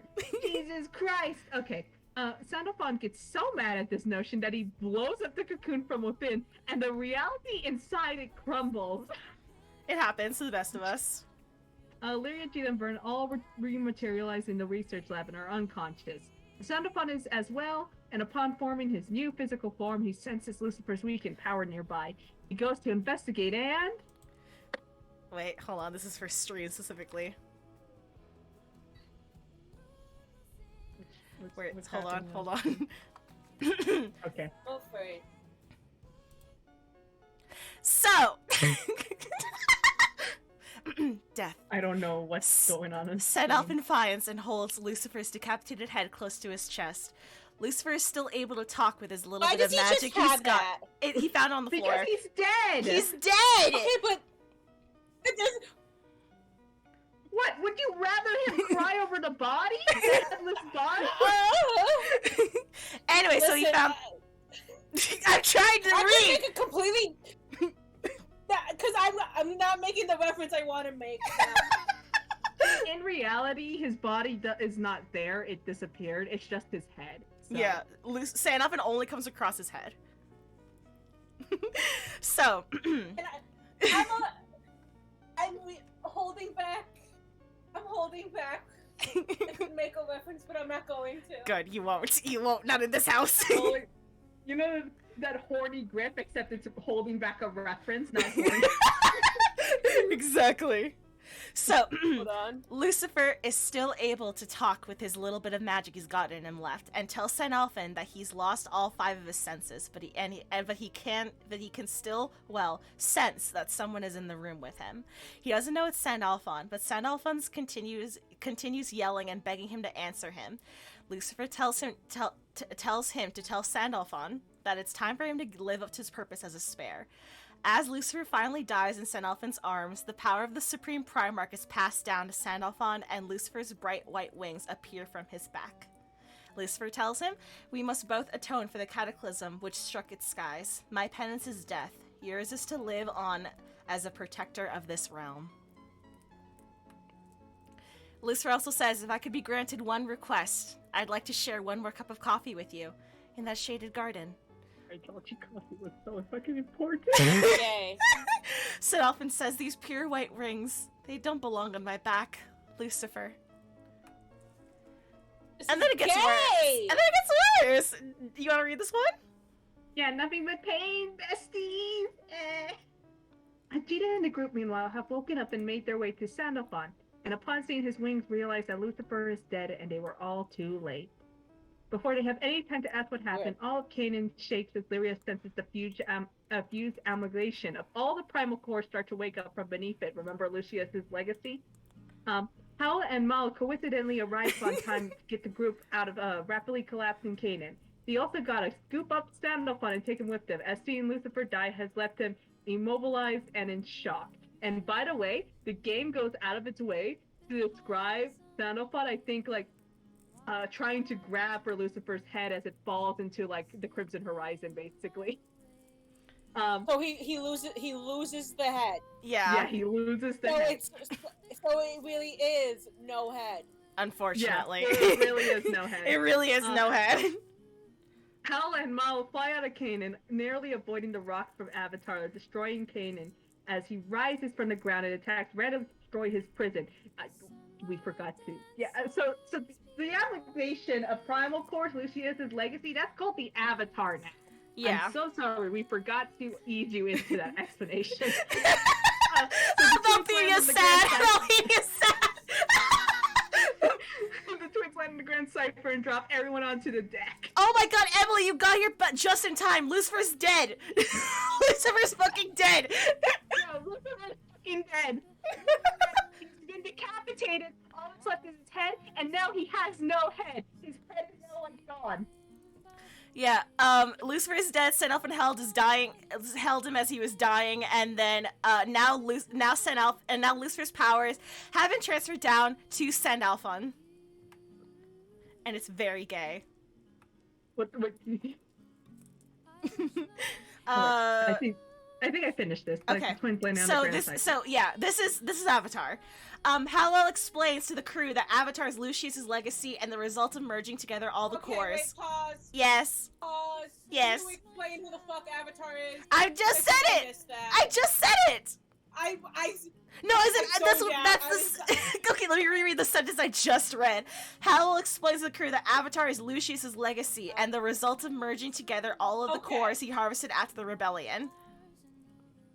Got it. Yeah. Thank you. So, while she explains, Bubs and Belial watch as Avatar awakens with glee that it was successful. Bubs also calls out Belial for letting the singularity live, and Belial lies and says he simply didn't have the time to kill her, when really he just didn't want to. While they're celebrating, Sandalphon spots out Bubs and Belial and flies over immediately to kill them and avenge Lucifer. He only gets a few hits in and one charged attack of Paradise Lost again before his body couldn't handle it, and he loses the wings and falls through the sky. Rackham catches him on the Grand Cipher, though. Ash? It's my turn. It's Okay. your turn. So, Yeah, GBF is sad. GBF is a sad game.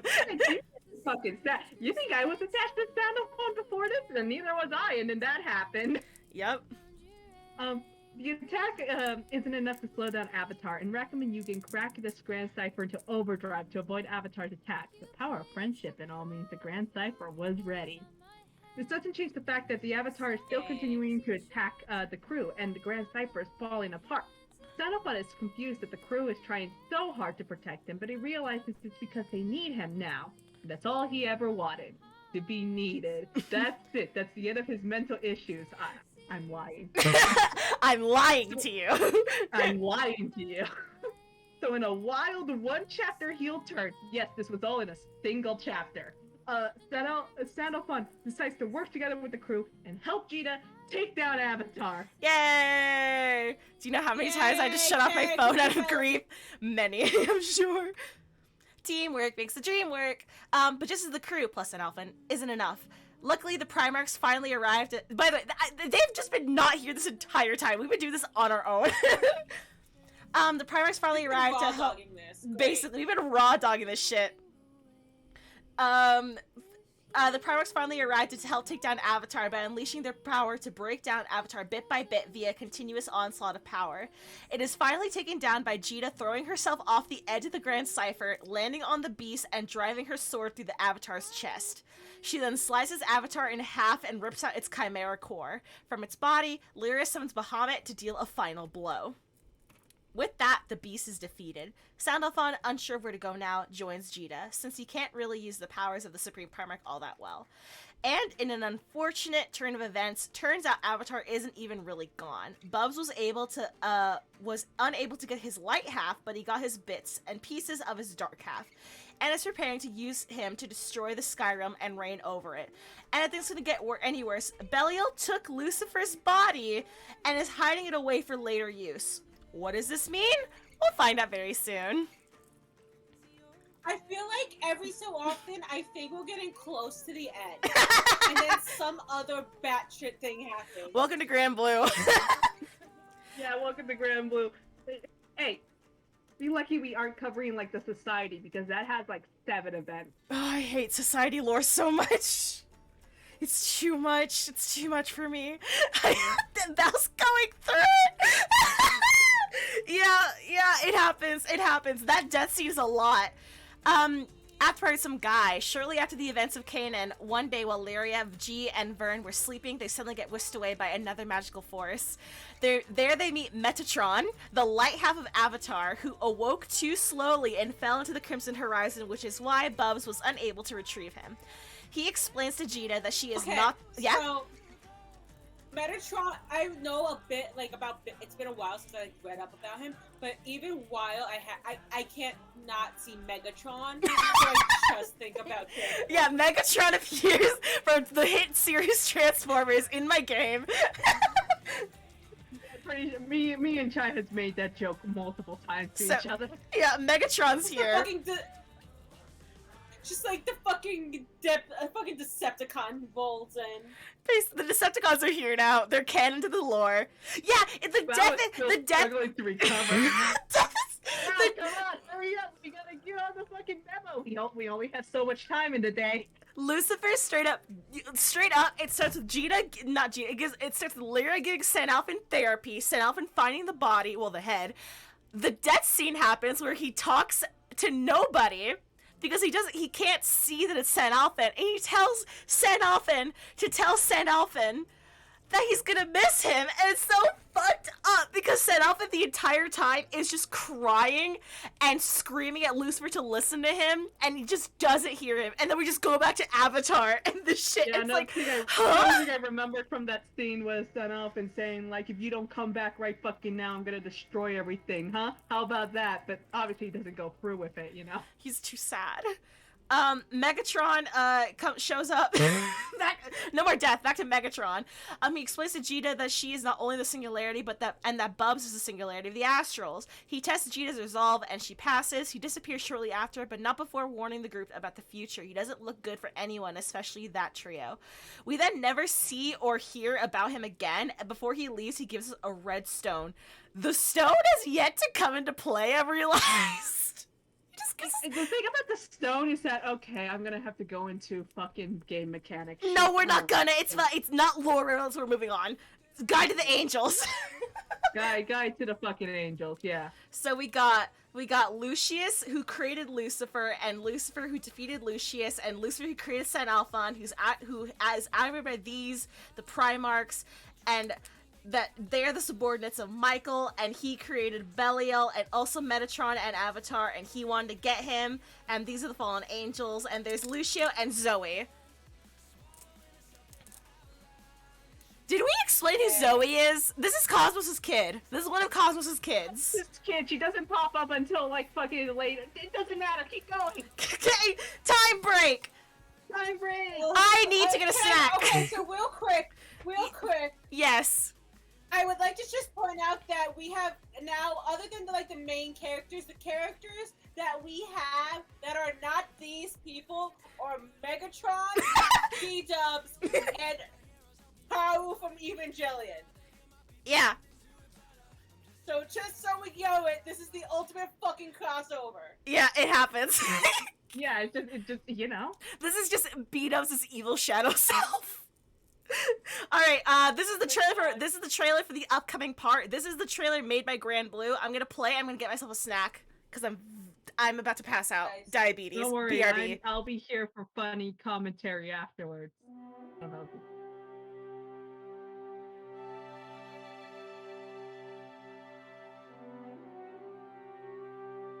This is so much. How did you retain all this? You know, that's a great question. I'll be honest with you. I don't think the audio is working on our end. ルシフェル様の意志を叶え No, るために okay, well, 貴様らは殲滅せねばならない。 well, that's gonna be fun At for least Chai we to. have subtitles. We At do least have subtitles. we have subtitles. So to be honest, a lot of this information I had to correct from my own mind. 君たちは世界のあり Because さまに it 疑 is 問を持たないの impossible か。 for a human to store 空 that の much 色が青 correct でなければ information なら in ない the 理 brain. 由なんてない。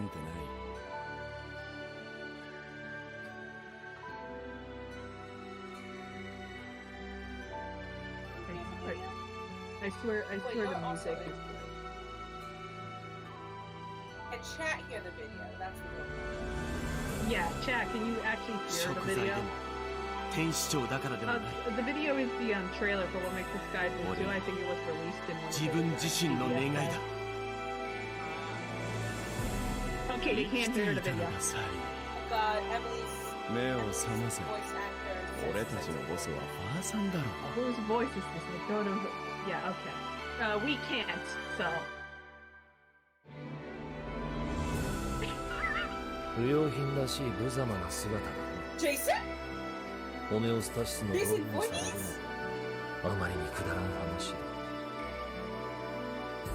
四大天使の抵抗にバブさんの配信 It's in the サンディのポテン details. シャルも全て想定内だったイレギュラーだったのは得意で君の存在 This is so much. 俺は Hi, Chai. We can't hear the ルシ video, フェ but ルの chat 最後を can. 教 So. えてやる And 待って that's really 待ってくれ epic. And we get ル the シフェル subtitle, 様 so.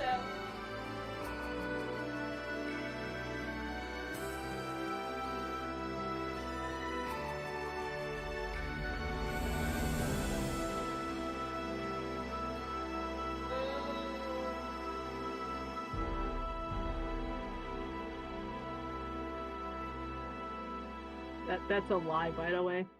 人間が天使の問題に Nice. 首を突っ込むなよ。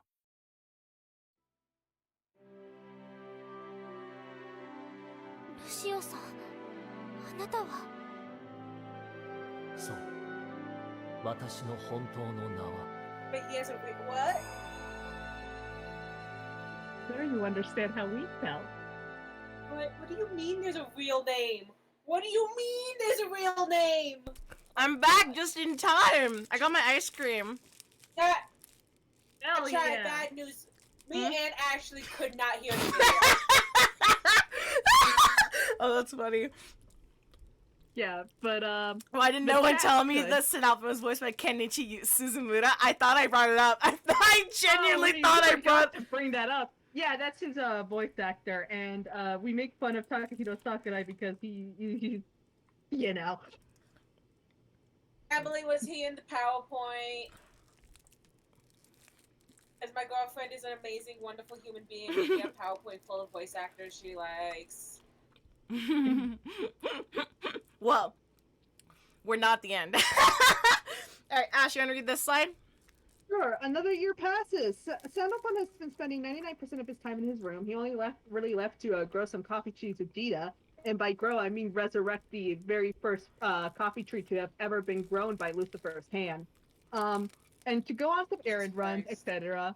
Yeah, Right. you just do that sometimes. You know, you find your dead boyfriend's dead tree and you revive it, unlike your boyfriend who is still dead. L.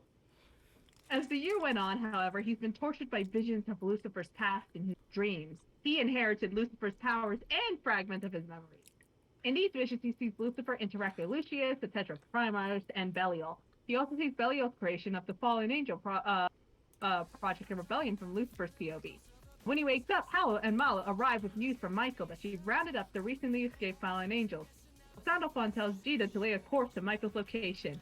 Meanwhile, Belial spent the year stitching Lucius's decapitated head that he kept for thousands of years onto Lucifer's body in an attempt to revive Lucius. It has not worked yet. You ever keep your boyfriend's head for like thousands of years and then kill his like son and then stitch his head onto his son's body? It happens, you know. Oh. Bubs tells Belial that the Primarchs are approaching fast and it's time to enact their plan to wasn't it to destroy Pandemonium? I don't remember. You replayed it. I'm just gonna trust you on this. It was to reawake Pandemonium. That's a line from him. Okay, reawaken Pandemonium, whatever that means, to bring about the end and rebel against Bahamut himself. Palpatine is still going through. Now you know how I feel every day. Alright. Palpatine, it's going to be alright. Oh? And it seems like Lucio finally has some plot relevance this time around. Fucking God, it's been years! Woo! Alright, what is this? Michael's been keeping a close eye on Pandemonium and the fallen angels who have been appearing and wrecking mayhem recently. Michael takes this time to reflect on her past with Belial. Specifically how when she was assigned to Lucifer's adjunct, that was also a ploy by Belial to have total control to raise up the rebellion right under everyone's noses. As she watches Pandemonium... Hi, Blue! Hi, Satyr! Oh my god, double return. As she watches Pandemonium, a magical barrier appears around it, and cherubs, which are these things, and watchers, which are these babies. They sound like babies, too. They're distorted baby noises. It's They're horrible. demonic babies. Yeah, it's awful. It's so bad. And watchers appear in the skies. They're from the Angel Rebellion. Luckily, Albert, Lancelot, and Shadow's team arrive to help her out. I'll show you who those guys are later. We have not talked to them. I'm not gaslighting you. I just have straight up not mentioned them. They're from other events. Anyway. Awesome, great, wonderful. Yeah. Bubs and Belial, meanwhile, play chess at the summit of Pandemonium while Lucius sleeps in a casket by their feet. Bubs reveals that after Avatar was defeated, he absorbed its remains into his body and it gave him the power to give physical forms of the cores that were undamaged after Kanan. However, the cores have been mostly completely corrupted by their time being a part of Avatar and have no capacity to think and have Avatar's regeneration abilities. Things are not looking good already. Yeah, So Lancelot has an event right now. I forgot what it's called. We haven't been able to play it because we've been so hyper-focused on this. Yeah, straight up, the event started, on Monday? We've been doing this, so we have not been able to play it. Also, yes, our Lancelot is this very, very blurry PNG back here. How did you manage to find the worst quality image of him? I thought it was so funny that I had to use it. You're a gem child. I don't know why it's so blurry. Jesus Christ, you can barely make out any details of him. It's just there. He's just there. So this is Nausha. This is Albert. This is Lancelot. This is Charlotta. And this is Shannon. This is Team Michael. Team Gabriel is Cagliostro and Gabriel. Team Husbands is the husbands over here, Uriel and Raphael. And this is Team Sandy. This is the team so far. They've all split off. All right. There's 4 different storylines happening. Well, these two went to conversion to this one. Yes. What slide are we on? 137. Curiosity. At 137. Okay. Alright. Here's this stupid Do ass this. picture of the boys playing chess. They're playing chess. Teams, husbands. While Michael fights with her team, Team Gabriel, Gabby, and Cagliostro went on the search for a former astral testing facility that the Primarchs never knew what was inside. Michael's group continues standing their ground against the cherubims and watchers, and Team Husbands arrive as well to help. Meanwhile, Blue, get your glasses. Meanwhile, Sen Alphen heads with the Grand Cipher crew to Pandemonium. He's being a bit grumpy, so Jita reminds him of that time he threw her off a cliff, so he begrudgingly joins them for coffee. She basically just, guilts him into joining them for coffee. And then he says, "How dare you try to guilt me and threaten me into compliance all at once?" It's very funny. It's a very cute scene where Lyria also calls Sen Alphen her older brother, and Vern says that he has to set an example for the younger kids now that he's an older brother to Jita and Lyria. It's very cute. And then we get interrupted by a demon. Ashley, go! A party interrupted. Before they can begin their party, a shadowy figure appears in the sky. Owl and Molly immediately recognizes the aura of their old angel messenger friend, Azrael, who got caught in the rebellion crossfire. Remember that? Now that's how she looks like. She's actually been stitched together with her sister. Yeah. Yeah. So this tiny head is what we assume to be Azrael's head because she was shorter. And this is Acerfel's body that they've been stitched together. Very normal. Very normal. Yeah. Yeah, so further by Pandemonium, Serial appears before Team Michael, and he immediately becomes quite the threat. That's the Jason. Now he has a Jason mask on him. Yeah. Is that what you called it? Yeah. Okay, to cool. To make matters worse, it's exactly as Bubs described. As and Serial both are barely cognitive, mindless killing machines at the moment, and they're also wielding weapons made out of chaos. So yeah, if they cut someone, it's probably going to be fatal. Yeah. While the fight is going on, Bubs describes his time in the Crimson Horizon to be one of constantly fighting otherworlders. And that's where he learned how to use chaos, and that's what he used to kill Lucifer, da-di-da-di-da. You know how it is.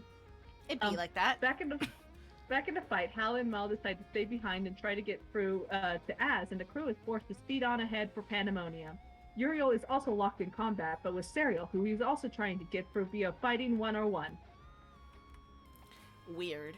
As all this fighting's going on, Cagliostro and Gabriel find Lucius's old research notes. They find it very strange how all his hypotheses about unknown at the time elements and the Crimson Horizon were all correct, or at least assumed to be completely correct. Vapinha is a frog friend. I'm sad. Thanks to the very, very sad resub bell. Thanks to the sad prime. You're a frog friend. Love you, I love you. We are putting Val through it. Val always goes, it's because Val pays so much attention during the deep dives and I unintentionally make them really sad. Or very confused. Honestly, I mean, that really does. Okay, real talk. As the deep dives have gone on, they've just gotten more complicated. Yeah, I'm into complicated It's media. complicated and evilist, I'm gonna Like, be honest. we started with FNAF, and I thought that was bad.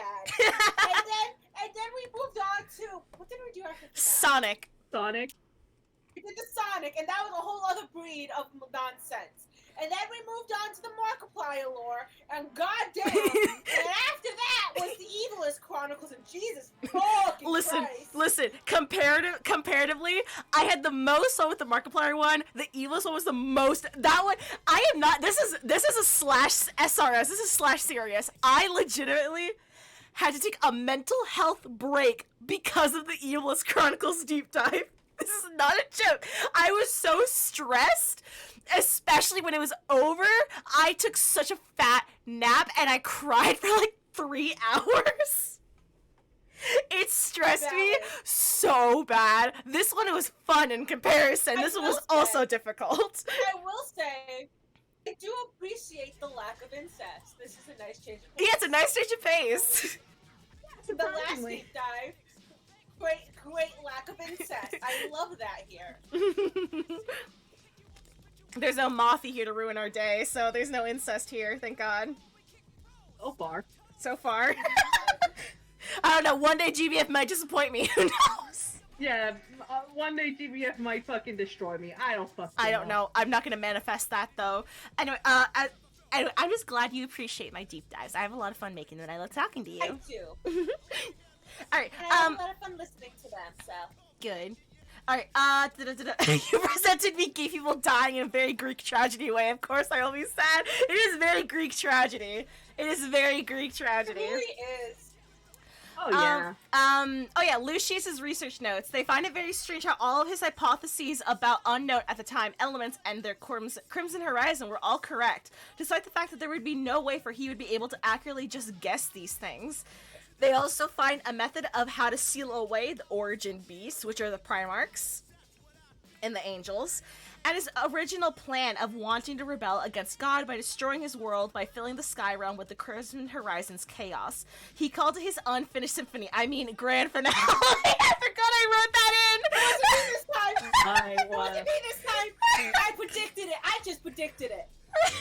I know where you live. You do. That's the scary part. You've been to my home. I have. All right, guys. If you don't hear from me again, it's because my daughter Ashley took an Uber to kill me. Love it. Yeah. With their findings, Gabriel picks up Cagliostro and they fly to regroup at Pandemonium, but wonders why such important documents were just left behind.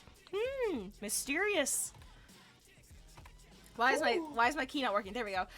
Cheers, love, the cavalry's here! That was for Eden, specifically. The main crew finally arrives in Pandemonium. Jita is here and ready to kill. While Jita helps with the fleet, Sanalfin flies over to Michael to take down the Cherub. Michael at first disagrees with his orders, but he assures her that he knows what he's doing. He uses his Supreme Primer. Yes? Immediate Eden appearance. That's how you summon him. Hi, Eden. Mwah. Eden's been summoned. Eden, you just gotta mention Overwatch. He comes around. Love you. Love you. Eden for. Love you. Anyway, Gabriel and Cagliostro also arrive and find that Raphael's regeneration is very slow due to Serial's scythe, but he doesn't mind if he dies in battle today since he already gave his power up to nature, so if he goes, the islands won't lose buoyancy. Later, everyone finally regroups at the flagship to go over everything the teams learned while they were separated. My wife! This is the wife I talked about! Look at her! Wife time. Alright, Ash, you wanna go over my wife time while I just, like, sit here and stare? It's my wife time. While Michael and Sandalf on Vicar, the squad hears an explosion outside that signals the arrival of Ilsa and the Society fleet. Ilsa! Don't ask, it's another whole story. It's a secret shadow government organization thing, and it involves the moon. Don't ask. Oh, this is the moon I told you about. This is the storyline that involves the moon. Yeah, I'm not getting into it. I'd rather kill myself. I'm not doing that to me. So Ilsa is a friend of Jita since Society mobilized a military force against the fallen angels and sent her and sent her. With her firepower, they have a chance to break down the barrier wall surrounding Pandemonium. The plan is as follows. Kat and the Knights will handle the Watchers. Uriel will continue to hold off Serial. Yugen, Sierra, and Raphael will manage supply lines. Io, Rosetta, Ilsa, Cagliostro, and Gabriel will provide magical firepower. Burn, Gina, Lyria, Sandalphon, and Michael will launch the offensive on Pandemonium once the wall is breached. You got it? It's just as simple as that. It's just everyone separates now to do what they have to do. Yeah. So meanwhile, Bubs is realizing that Belial totally left behind Lucia's notes on purpose, and he's fucking up everything on purpose. Good night, But he's Seder! confident. Yeah. Hi, But Sater. But Bubs is confident, and he wants to deal with that later. He puts it off. Same. You ever bounce back from being sad by being slutty for Ilsa? That's me every fucking day, baby! This is my favorite dialogue in the entire fucking game. Between a millennium-old genius and a 5,000-year-old primal, this should be some light show. Let's show him 2,500 years worth of hell. Excuse me, I don't know what age has to do with it, but you're forgetting mine. It just does. Fine, I feel dumb saying it again, but let's show him 2,500 years and what, 10? Extra 10 whole years worth of hell? I mean, I love them. I love this game so much. I love Cagliostro. I love Fucking EO. 10? Actually, I'm 11, so shut the fuck up. Basically. Again, EO's like a baby. I don't know why we keep her. She's a baby, but we have so many kids on this ship. Baby. She's Such a baby. strong baby. You should be asking that about the 7-year-old we keep. That is true. There's just so many babies, like actual babies on that ship. Alright, so we got some WLW MLM hostility. Do you want to go over it, Ash? Sure. Michael and Sandalphon don't get along still, but Sandy gets wise, so he's not even too mad about it, especially when he still blames himself for Lucifer's death. Michael tells him that he just doesn't trust him because his goals are self-centered. Atonement, revenge, your vow. Your eyes are fixed on the self-centered objectives. The world and its inhabitants never enter your field of vision. Actual quote. That's from Michael to Sandy. Yep. Before this combo can go any further, Vern lets them know it's time to attack. And to make matters worse, Cherub wasn't actually defeated. It's gone full Avatar in response to it almost being destroyed. Gita and Sandalphon work together to take it down. We are in the final stretch. It's this and, like, technically one more event and then some side stuff. It's kinda. oh boy. It's fine. Whoa, we're halfway there. There. Whoa! Living on a living on a prayer. prayer. Lucia, I mean, totally unknown figure we've never met before, looks down at the fight from above in a yet undisclosed location instead of fucking helping. Just watching. He's just watching. He's just watching. It's like reading the morning newspaper when you get your coffee. Except the morning newspaper is happening outside of your fucking front door. And also, it's the end of the world. Yeah.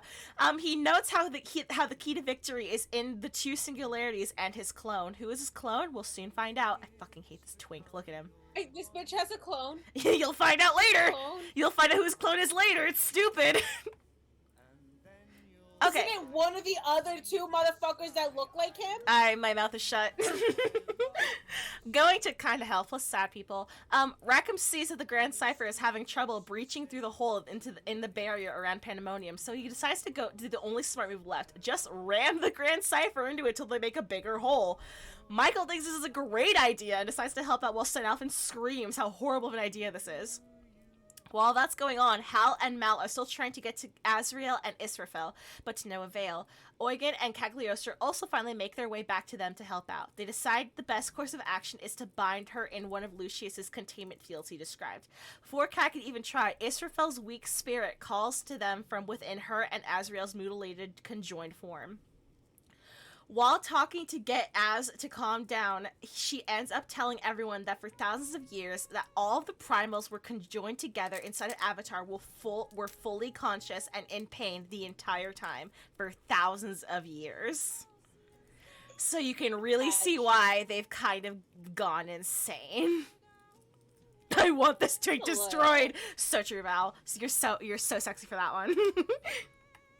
Damn.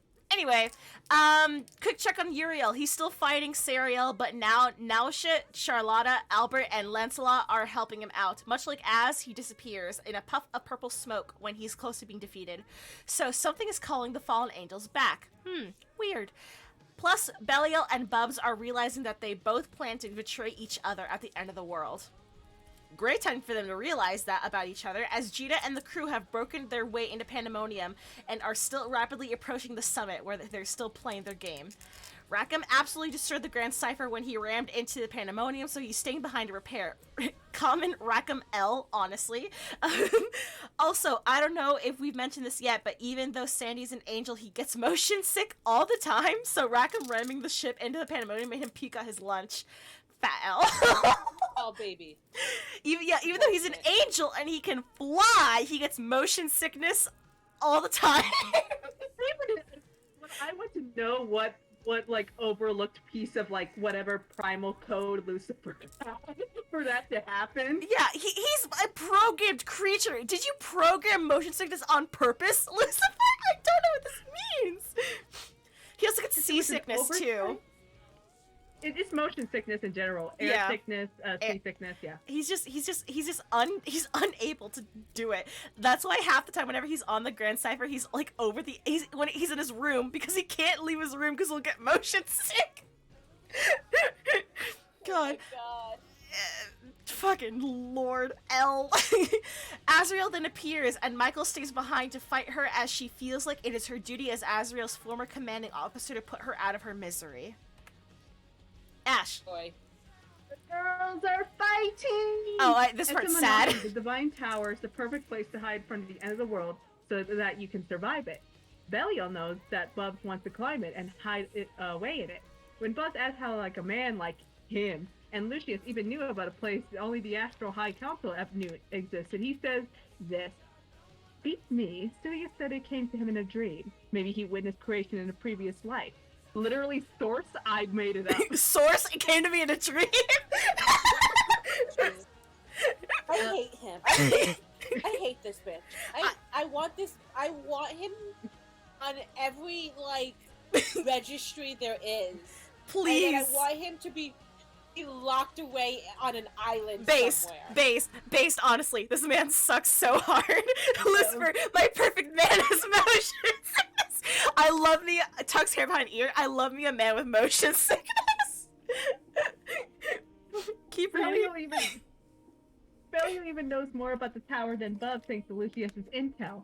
Belial cannot tolerate any survivors after the end, and Bubs doesn't want Belial in his way, so they begin to fight.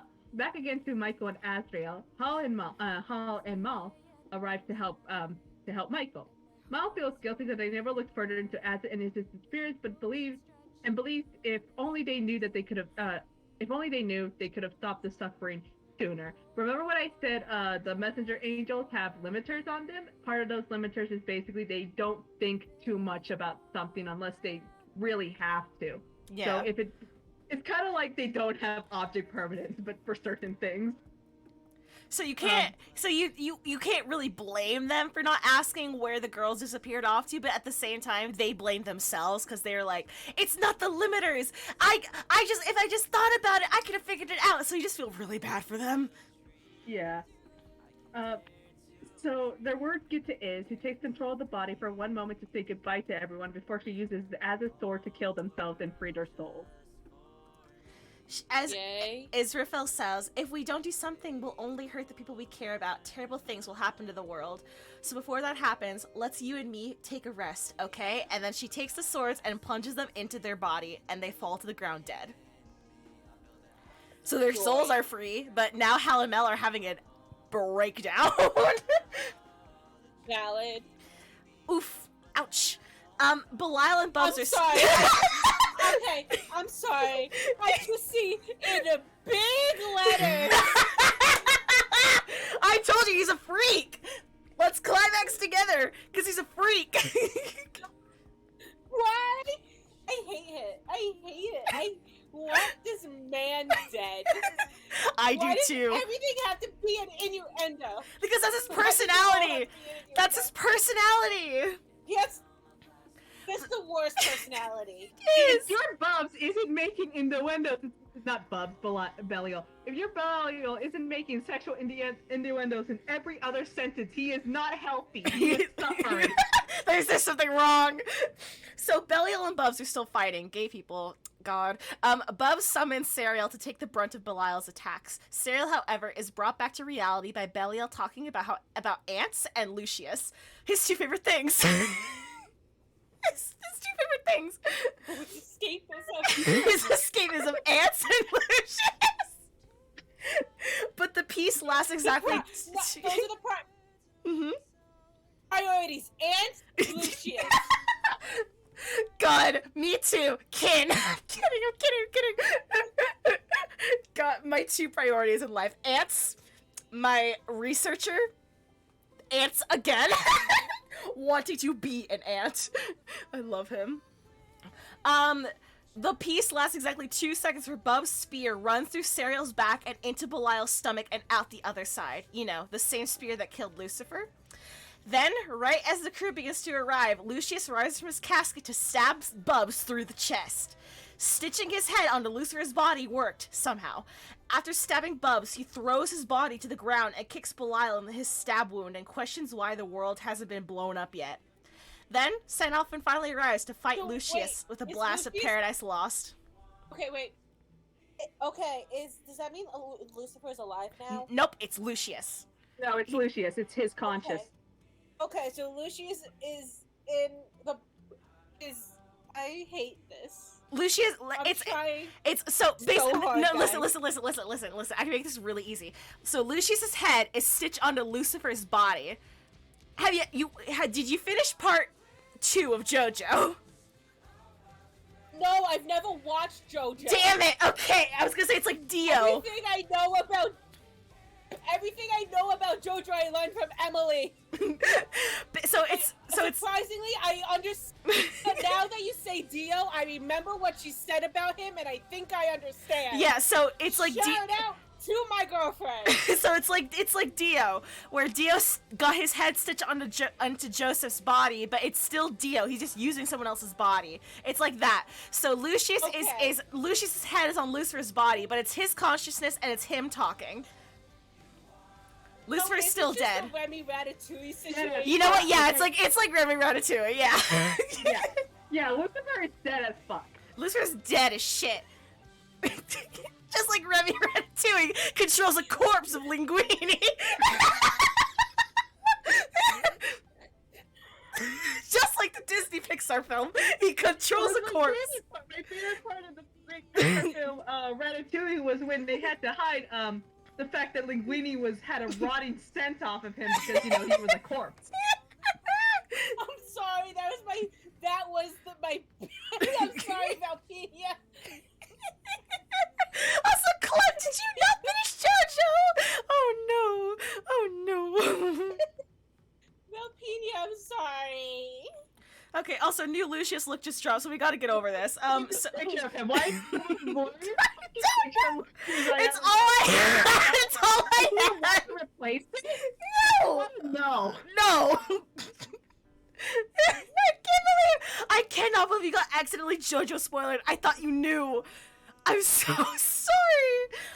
So Lucius got JoJo spoilers in the warning. Trigger warning, JoJo spoilers. Oops. So I'm sorry. It's okay, you'll find out episode 1 of part 3. It's fine. So he's got the same bad hair, he's got weird armor gloves, he has no shirt, he's covered in goo?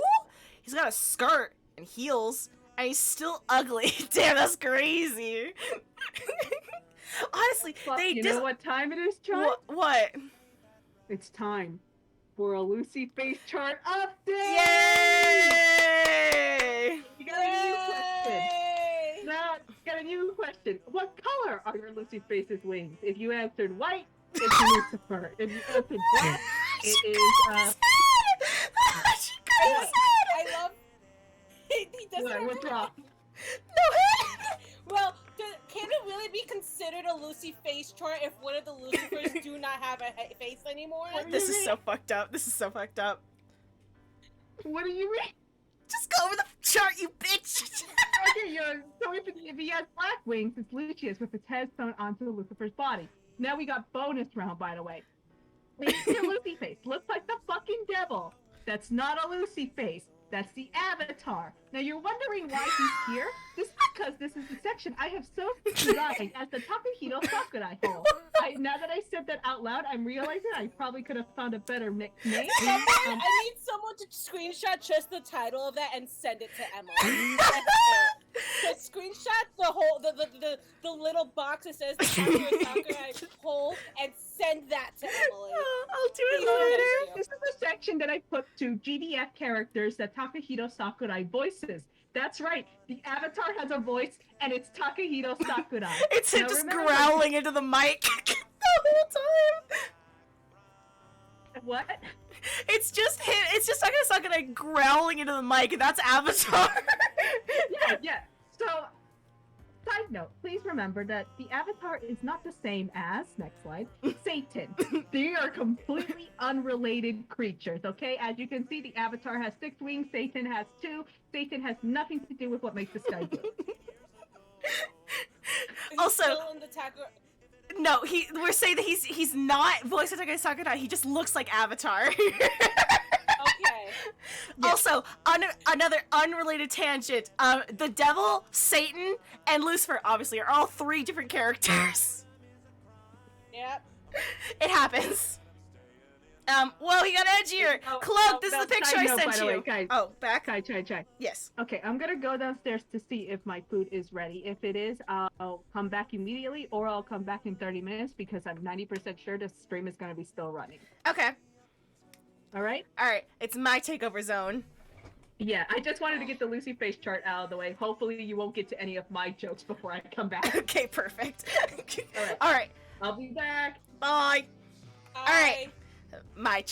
It's chai time. Alright, so he got edgier. Cloak, this is the picture I sent you.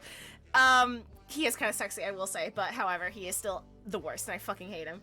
So he got edgier. Lucius survives it easily and flies off after towards Etamananki, leaving Belial with Sandalphon and the crew. Or Sandalphon, sorry.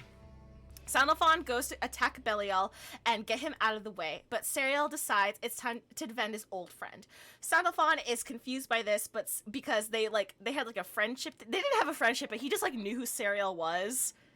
But in Sandalphon terms, he was like, "But we knew each other. Why would you go after Belial?" Whatever.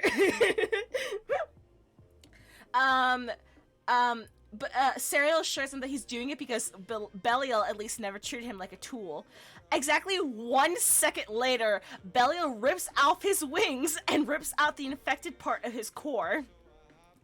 With that, Belial's corrupted further and becomes Avatar Belial. He attacks the group and quickly proves to be the superior angel, even when he's not even giving the battle his all. Michael finally arrives as well. So what's poppin', puss? I forgot I called it that. Don't worry, Michael has a plan. She brought the... I'm stressed.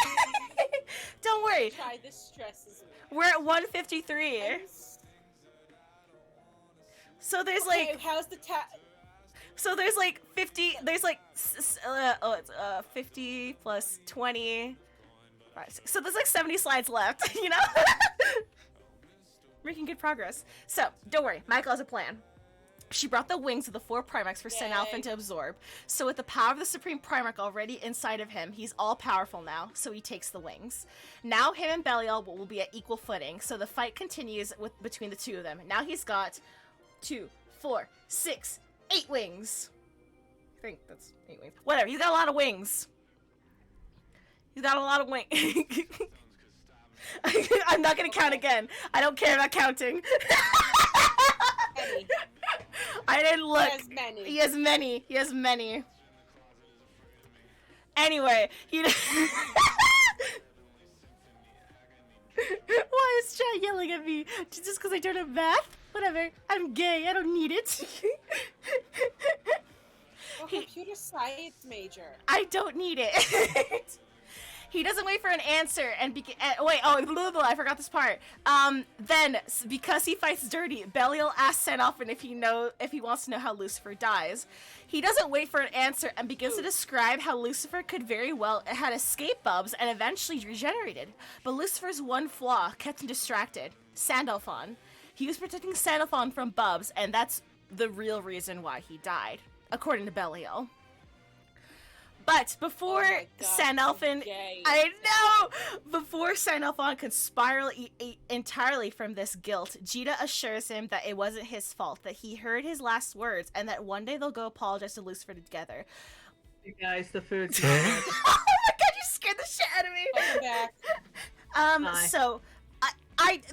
So I think the main thing Jita thinks that she has to apologize to Lucifer is that she wasn't fast enough to get to him in time. She doesn't know that he'd been dead for a long time by the time that the Primax had arrived, but she feels guilty regardless. You know, savior complex. This snaps Sandalphon out of his spiral, and Belial finally realizes that Bubs was right. He should have taken her out the first. He should have taken her out first when he had the chance. Then the crew arrives. Time for the final showdown with Belial. How do we stop Pandemonium? Die. Okay. After getting his ass kicked, Belial still refuses to tell everyone how to stop the grand finale. So Michael takes Eugen's shotgun and shoots Belial in her anger. You know, good for her. Good for her. I love girl boss behavior. I love girl boss behavior. As they talk and Belial tries once more to get Sandy to his side, Pandemonium starts to shake. It means that Lucius's grand finale is coming into play. He makes his way over to the top of the summit and prepares to throw himself to fall into the crimson horizon. Sandalphon yells and tries to stop him, saying, "Don't you dare! You don't get to end your own life." Damn. He says, "There's no reason why the sky has to be blue. This time, it really is goodbye." And remember when Michael shot that dude in the dick? Crab! Gone! Crab I remember seeing that. I remember seeing that picture. What's the original picture? I don't know. Just hey, remember when Michael shot that dude in the dick? It's somebody meeting some actor at Comic-Con, and apparently their character shot someone in the dick, and I just don't remember it. That's, you know what, good for them, honestly. So Belial's gone. Woo! Thank you. We're so happy. Alright, Ash, you wanna read? Sure. Buff got fucked up. Yeah, remember him? I did it. Buff dragged around his bloody body around the lower parts of Pandemonium, leaving a trail of blood and goo where he goes. While he's feeling sorry for himself, Howl spots him. She wants to avenge Iz and Az, and tries to, despite the fact that she is a simple two-winged messenger archangel. Every time Bubs flicks her off, she comes back swinging, and she lands a real good hit on him just in time for Maul to arrive with Lancelot, Albert, Naui, Charlotta, Ilsa, and Cagliostro. While they fight Bubs, the remaining Primarchs group up with Sandalphon. Pandemonium is about to destroy the dimensional boundary and enact Lucius's grand finale. So the Primarchs take flight and form a ring around Pandemonium and use their power to begin to heal the cracks and keep it stable. The rumbling begins to settle down. While they're doing that, Sandy decides it's time to chase down Lucius in Etemenaki. We're going to heaven, baby! We're going to heaven! Yeah! We hate Bubs in this house. Cag and Maul, meanwhile, realize that Bubs has a primal core in him, so they can use Lucius's primal seal away technique to seal him away. The Knights manage to weaken him further, while Hall and Maul take on the last of the surviving Watchers. Then Cagliostro attempts to seal away Bubs. In a flash of light, he is sucked into the floor by dark, shadowy ribbons, and as he's getting sealed away, Bubs realizes that this is the work of Belial's, purposely leaving these plans out in the open to be discovered. In a flash of light, Bubs is gone. One threat remains, Lucius, and the Grand Cipher is making its way to Etemenanki. Where does Bubs end up? A fighting game? Technically, yeah. Anyway. Remember how we said that Bubs was specifically created for the fighting game? Yeah. So he just ends up in the fucking Super Smash universe or some shit? Okay. Well, it's not Super Smash, it's Granblue versus. Granblue Versus is a convergent timeline that we will not cover for the sake of sanity. It's non-canonical. Yeah, it's just like, hey, wouldn't it be crazy if this happened in the timeline? So technically, I guess because they kind of talk about it in Granblue Versus, technically this is Belial. Bubs after 000 in Granblue Versus, but also it's not really because it's not canonical. It's just like where he might have ended up. Yeah. Yeah. It's stupid. Alright, Ash, I hate Etamananki, you know this. Meanwhile, in heaven, heavenly pyramid at least, why do they call it a tower? It's a fucking space pyramid. Lucius makes it there, finally, and finds it to be the equivalent of a high-tech mausoleum. And he's uncomfortable by the fact that all of his theories were right, as in 100% perfectly right. That can't be a coincidence. Most people would be like, holy shit, I'm right, but also it's kind of fucking creepy, right? I forgot there was a main character! Wait, weren't we supposed to, like... Wait, weren't we supposed to focus on the blue-haired chick this whole time? Yeah, we were. Where is she? She's just here for the ride. She's just been here the whole time. She just hasn't done much. She's just here for emotional support. So... Gina's just here to swing her sword and bully Sandy because they're siblings. At least in my world, in my perfect world. Okay. He finds murals that explain the speakers and the original Sky Dweller rebellion to him, and he equates the Sky Dwellers and Astros to be like tools of homostasis. Finally, Lucio appears before Lucius. Lucius thinks that it's Lucifer at first and decides to talk in the divine chamber. We were presented with lesbians and we moved on. Yeah, that's about it. Listen, they're very important in main story, obviously. This is Sandy's show. This is the Sad Alphin show. Yeah, I'm sorry. If you come into the circus, don't complain when you see clowns, okay? The end is near. Pandemonium is looking rather blue recently. Yeah? I was like, oh, thank God, the end is near. Yeah, well, no, it's not. Why would you give me hope? Because I love to torture you.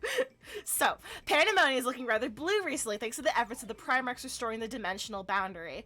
Everyone also brings up how weird it was that only Lucius knew about the dimensional boundary stuff. He knew too much, honestly. Wow, crazy. Anyway, Sad Alphin still gets motion sickness and is puking his guts out, huge L. Gita either comforts him, bullies him, or bullies him. Your Honor, they're kind of sibling-coded. Not gonna lie, I'm just saying. Finally, also, if you choose, I chose this, if you choose more like Supreme Puker to make fun of him, he goes into like an emo spiral. He's like, God, you're right, I really am nothing more than worse. Yeah, he's like, God, you're right, I really am nothing more than the Supreme Puker. I'm useless. It's like, oh no. It's like when you make fun of your sibling and you don't know that they're actually upset and you make it worse. It's really funny. Finally, they then arrive closer to Etamananki, and Sad Alphin teleports the main crew inside while Shadow stays back to watch the Grand Cipher for them. Ash. Okay. Two dumbasses talk. And you can tell by their exasperated voices, we hate this part so much. Lucio, by the way, finally admits that he's not just some pretty face. He's actually been the speaker all along. That's right. Lucio is Jesus. He then politely asks Lucius to not destroy the world, to which Lucius responds by basically laughing in his face and saying, no. I don't think you put my favorite line from Lucius here, but my favorite line is basically he says, get out of my sight and exercise your free will. No, it's right here in the corner. It's in the corner. Look, it's in the corner. Oh, it is. Isn't it? I don't know. I can't read. Oh, there he is. So Lucio explains that he doesn't really involve himself in the affairs of others. He considers himself more of a stage manager who runs things behind the scenes. Typical theater kid bullshit. But only will this one time because it involves his master. The two talk religion for a very long time. Lucius hating God and seeing him as nothing more than a painted backdrop when we envision the drama of creation. Lucio loving his master and saying it is believed that he poured his love into every aspect of his creation in pursuit of a perfect world. Lucius responds with, Sounds see like an people as- exact conversation I've had with my mother. Literally. Lucius responds with, "If using people as pawns in his divine civil war also a display of affection?" Then Lucio drops the bombshell. The bombshell. All of Lucius's memories, his empty feelings inside, his two perfect theories, are all because he is a clone of Lucio. Remember when I said the speakers were cloned? Lucius is bootlegged Jesus. So we have Jesus, Lucio the theater kid, and we have Jesus beta version, or not beta version, like 2.0 great value Jesus, aka Lucius. Which is why all of his theories were correct and why he always felt empty. It's because he's just a bootleg version of Jesus that Bahamut 2 created. Then they fight. His Colleen's still with us. I Are you- haven't heard from him. Are you good? So to speak. Hang on.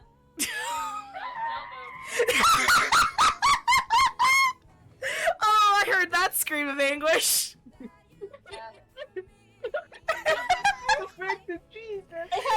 I had to lay down. I had to lay down. Cloaked my hero, my warrior, keeping us updated on the colleen updates. So just so I get this clear, Yeah. Yeah. we have two Jesuses, Uh-huh. Yeah. and they're clones. Yeah. So Lucio was here since the beginning of time, kind of, right? So Yeah. he's the original Jesus.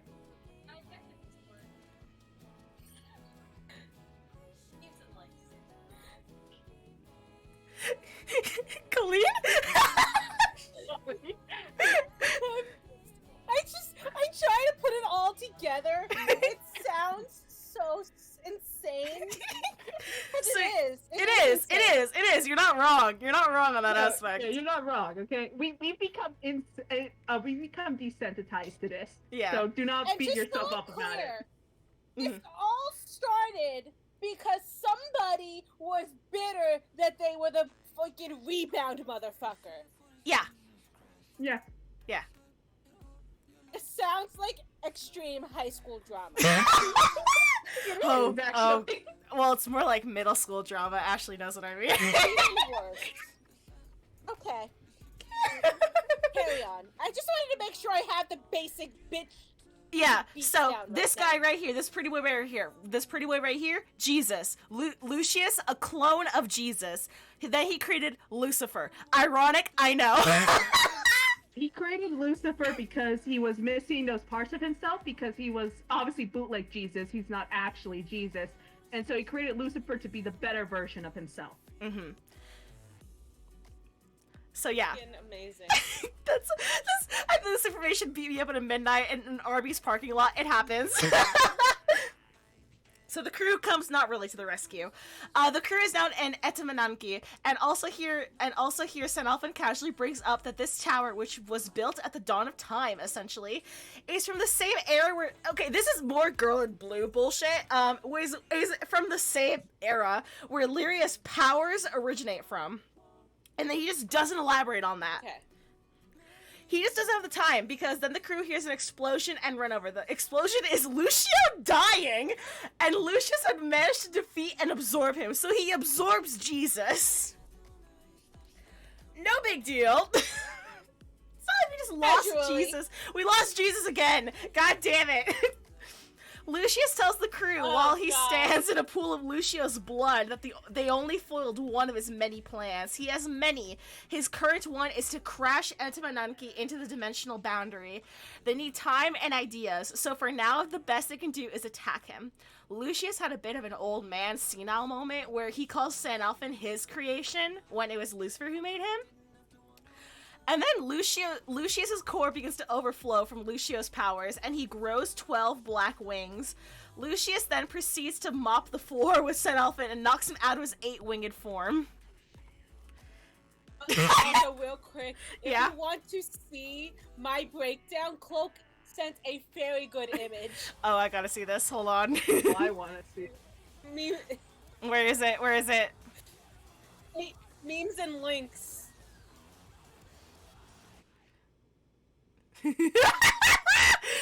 Oh, can I share this on stream? Yes, you can. All right. Also, note one taken 3 hours earlier. Live hidden reaction. Oh wait, is there another one? Oh. Me with Takahito Sakura. Hey guys, join the Discord. I have a Discord. Mods, can you spam the Discord and the Twitter real quick? Thank you. Oh, that's so good. Oh, that's so good. I love it. Oh, I love it. That's so good. I love how you look at the window in the back. You can see the passes of time. Me. Beautiful, I think. It's kind of artistic, truly. All right, Ash, you want to read Family Time? Sure. So Sandy's getting his shit rocked by Lucius. Fucking no figure. You're fighting against bootleg Jesus, who is now full Jesus. Technically, I'm not too sure how that works. when you eat Jesus, do you become Jesus? No, because of what is it? Communion? Fucking where you eat Jesus. Yeah, that's communion. Communion, yeah. So, anyways, let's stop talking about that. It's nothing Jesus isn't used to. Yeah. Also, I have to okay. pee, so Ash, just keep reading while I'm gone. Okay, so one by one they all go down. Rackham, Eugen, then Rosetta, Io, and Catalina.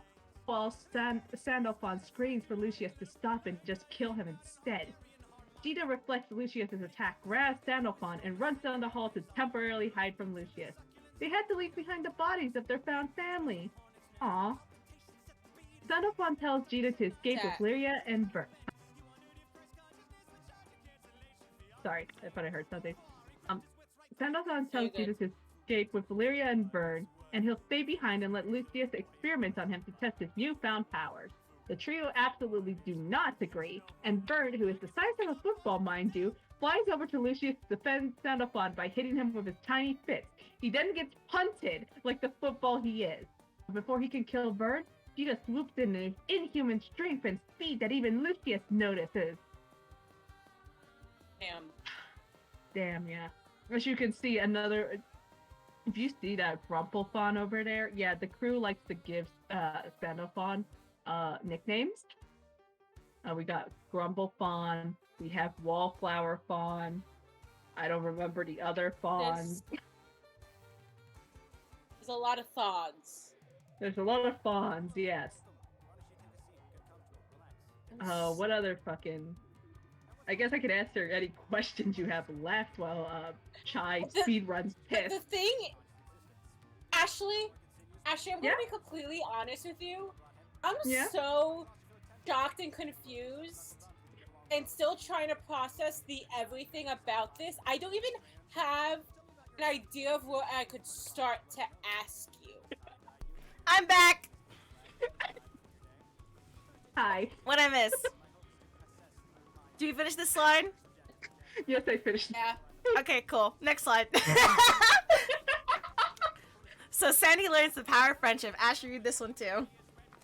As the title suggests, Sandy is moved by the fact that everyone is willing to sacrifice themselves for him and wants to protect his new little family and disguise themselves.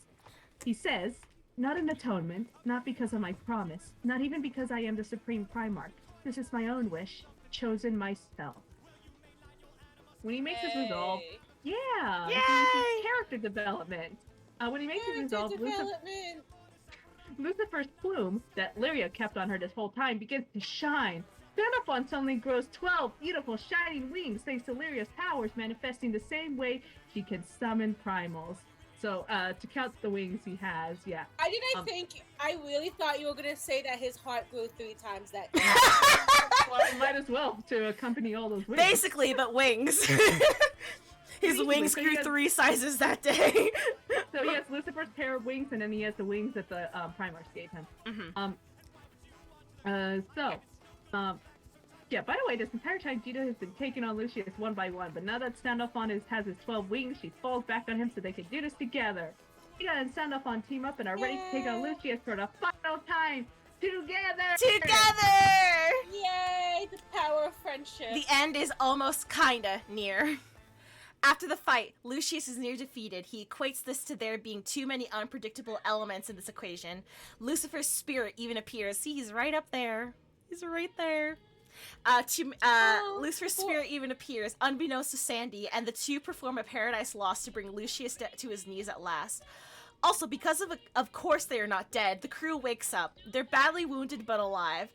But everyone's about to die again if they don't figure out how to leave Etamananki before it crashes into the skydome. Then a rainbow dimensional door opens and starts to suck Entamananki in. They hear Lucio's voice that they think is Lucifer's. Tell them to find a way out of Entamananki quickly, as he's about to pull Lucius and steal him away into a space between dimensions.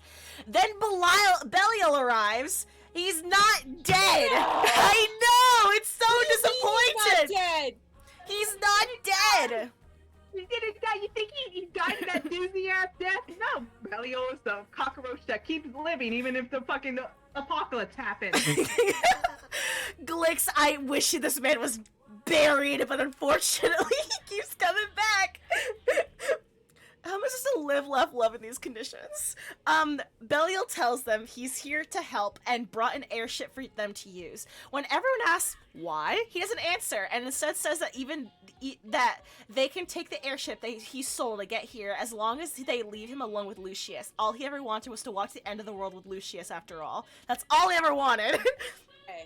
The crew are desperate and agree, and Belial tells Lucius love is a massive contradiction, Silius, as they get sucked into the dimensional rift, and Belial quite literally jumps in after him.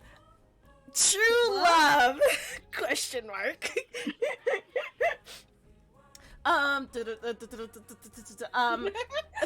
crew begins to escape. Question for years. Oh, I've been asking that for so long, Valpenia.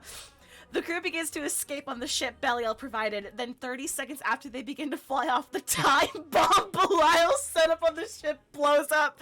The ship begins to fall apart.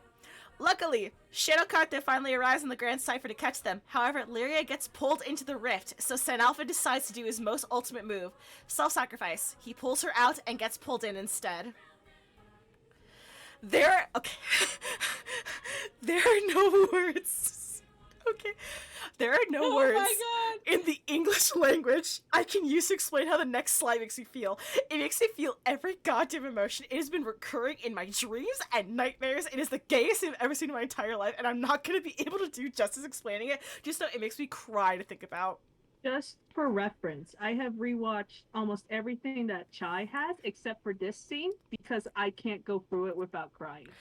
It's so try to explain it. It's really a lot. Okay.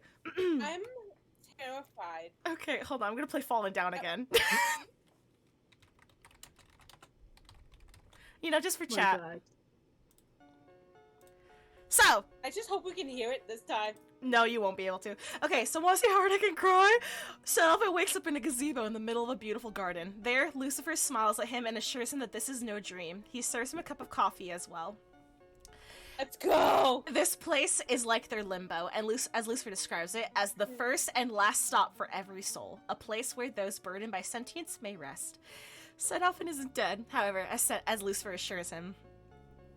Senalphin assures Lucifer that Lucius's legacy has been defeated, and that the four Primarchs are in process of ceding their roles to nature, and that Senalphin is so sorry for everything he did. Lucifer doesn't want his apologies. He already forgave Senalphin a long time ago. I'm depending on you, Supreme Primarch, Lucifer says to Senalphin. They share a laugh, and before Senalphin can show how much better he's gotten at brewing coffee, he hears Lyria and Vern calling after him, telling him to wake up. Lucifer tells him to go back to his friends, and that he'll be waiting for him when he gets back, though he is sorry for tricking him into staying for more coffee. The heart is a bundle of contradictions, he says. He also says, even should the world... This is the gayest. I know! Alphathenia's crying! Lucifer tells him, even should the world deny you forgiveness, even should people throughout time look upon you with hatred, you are and always shall be my solace. Senalphin says, always. Senalphin then says, understood, and you'll always be my guiding light. This is gay. It is! This is homosexual. This is alright. This is queer. This is queerer than a $3 bill. Alright, I'll be waiting. It's the reverse, isn't it? It used to be me staying behind in the research lab's garden. Now you're the Supreme Primarch, and I'll be the one to wait your return. You might find yourself growing restless. I recommend cultivating coffee trees. I'll give that a try. I'm going out for a bit. I'll be waiting. I'll be going out for a bit. I'll be waiting. Neither of them want to leave, but St. Alphen finally forces himself to. They finally have to say goodbye. But St. Alphen finally saying, "I'm going out for a bit," and disappearing back into the real world. He literally runs away. He can't wait to hear his answer. He runs away after that because Lucifer says, "I'll be waiting. You used to say that to me every day. I think now I might just understand how you felt in that shaded garden all those years ago. Till next time we meet, Sandalphon." You read this line. I'm gonna give Chai some moment to recover their tears. I hate this game so We're talking about family, much. Your Honor. Sandalphon wakes up again. This time he's falling for the sky. Gina and the others, however, are right below him, ready to catch him in the night cipher, their sky skipper. Gina managed to reach out and grab his hand to pull him into safety, but not before Gina jokingly tells him his fingers are delicate. Like bullying before saving someone never killed anyone, am I right? Oh, bullying? They return him to the Grand Cipher, aka his new home.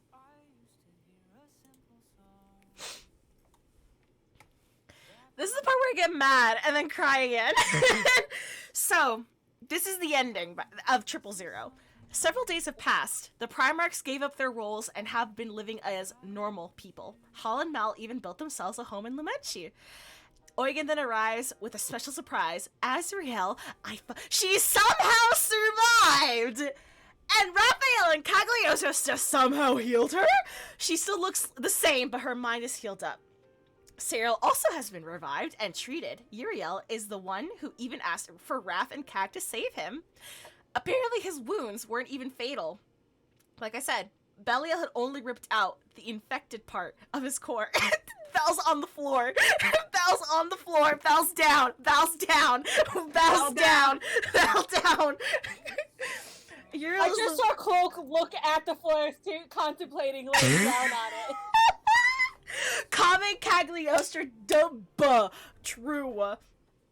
Apparently his wounds weren't even fatal. Like I said, but Belial had only ripped out the infected part of his core. In fact, he helped Serial more than anything. So did Belial ever genuinely care about Serial? No one's entirely sure. Notice how, holy shit, they can revive primals? Why aren't we reviving Lucifer, huh? Huh? Need to die. Huh? Walk away. You can't. Take the You can't leave. You think I need to lay down? I need to die. God, so, God. This is He's holding me hostage till pizza gets here. good. So, nature is healing and the world is recovering already from the fallen angels. Gita, Lyria, and Vern even set out on their latest grand adventure, getting St. Alphen to open up a cafe on the Grand Cipher to practice for one day he can open up his real one. The four of them even sing a little song as the credits roll. So the sky is blue, and St. Alphen is with his new little found family. God's Revere epilogue. I hate it.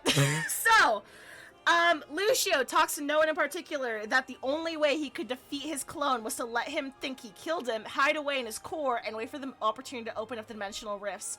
He tries to call to Bahamut one more time and gets no response. During his solo monologue, he commends the Sky Dwellers for combining their forces and being the reason Lucius is defeated. He then decides to summon Gita, Lyria, and Vern to an empty stage and test their resolve. He transforms into his true form and finally reveals his name, Hallel Ben Shahar. I'd like to add a couple things to this. Like, one, I think it's funny that out of the 3 Lucy faces, only Lucifer got in contact with God. Yeah, I think Lucia's been trying for years. And another Centuries. thing, as I see Valve, they literally can't be reunited. Yeah, it's implied that the only time they'll reunite is when Sandalphon dies. And Sandalphon as a primal cannot die from natural causes. He would have to die by either A, getting killed by someone, B, doing it himself, or C, the end of the world. So, take that as you will. Take that as you will. Yeah, Lucio is, in fact, Hallel Ben Sahar. Check your DMs, try not on stream. Oh, no. It's Melody just sent me a picture of himself crying. No, Daniel. I'm so sorry. I'm so sorry. Oh my god. But yeah, remember how Lucius said he's the speaker? Yeah, he reveals that he was Shahar. Yeah. You have that's you your laundry you scene. do it. I did the death scene. You do this one. The infamous laundry scene. You may have been asking yourself now, hey, isn't Lucio and Sandalphon have been on the same ship for a year? Yeah. I took a deep breath right there. I don't know if the mic picked that up. After proving themselves to Hillel Ben Sahar, he disappears, and the next day the trio are confused about the weird collective dream they all had. Yeah, they forgot that he revealed himself. You know, Yeah. for convenience sake, because they hate What's me. the point? To reveal to the audience, not to Gita and Grant. Yeah, they knew until they woke up, because that's how dreams work apparently in the Granblue fantasy universe. Before they can think about it too hard, they hear a Sandalphon scream from the deck of the Grand Cipher. When they get to investigate the cause, they find Sandalphon screaming in Lucio's face, who was just trying to do his laundry, calling him Lucifer, wondering why he has Lucifer's face, who the hell he is. Lyria realizes that in the last year, Sandalphon never left his room to meet Lucio until this very second. Lucio is confused by Sandalphon's outburst since he doesn't know who this Lucifer is. Not actually confused, he's just straight up gaslighting this poor grieving man. Remember how I said last back Lucio is ensues. like the master, like manipulator and gaslighter? Yeah. He just straight up sees set up and having a breakdown. And it's just like Lucifer. Never heard of him. That's crazy. Oh Lord, it got bigger. I forgot. The update to the Lucy face chart. Okay, so now we have to fix the if your Lucy face has wings. The next question to answer if you say no is, does your Lucy face have long hair? If you answered no, it's Lucius, the beta version. If you answered yes, it's Hillel Ben Sahar. Now, we have an addition to make to the Takahito Sakurai hole, since I know some people get confused and all that, you know. So, is your Lucy face a furry? If you answered yes, that is actually Shao, a completely unrelated white-haired man that is also voiced by Takahito Sakurai. Also no relation to what makes the sky blue. Also, Hillel and Lucio are the same person. Time break. It's never over. The end. Oh no, this is my fucking part. Okay. Can I just say this? So the way that we split up the work was that I did introduction of what like GBF is. Ashley did backstory for most of the history. I did main character backstory, character introductions, and the trilogy so far. Now we're entering the Ashley breakdown zone. That's right. It's time for my breakdown. The end of an era. So here we I are. can't believe this stream has been 5 hours long. You I made it can. this far. 4 hours and 54 seconds and 54 minutes and 51 seconds. You made it this far. The third and final installment in What Makes the Sky Blue series. This also marks the time when the producer said, no more trilogy anniversary events. We can't keep doing this. Anniversary events from now on are normally reserved for tying up loose ends from storylines or doing something like really cool. We're this at will be the slide anniversary. 174 out of like 219, I think. Yeah. So we're really close. So this also marks the time. So the bad guys are in gay baby jail. Everyone is alive except for Lucifer because fuck that guy. Am I right? Fuck Lucifer. Who cares about that Fuck guy? that man. Fuck that guy. Who the fuck cares? The Primarchs can finally live free lives. Sandalphon is more domesticated and probably less depressed. I guess I would cheaper than therapy, right? Of course, this isn't the end of our Angel Adventures. Just the anniversary event. So what is the next adventure and what makes the sky blue? I don't want to go to the next slide because I know what it is. Do it, Chai. Hit the button right now.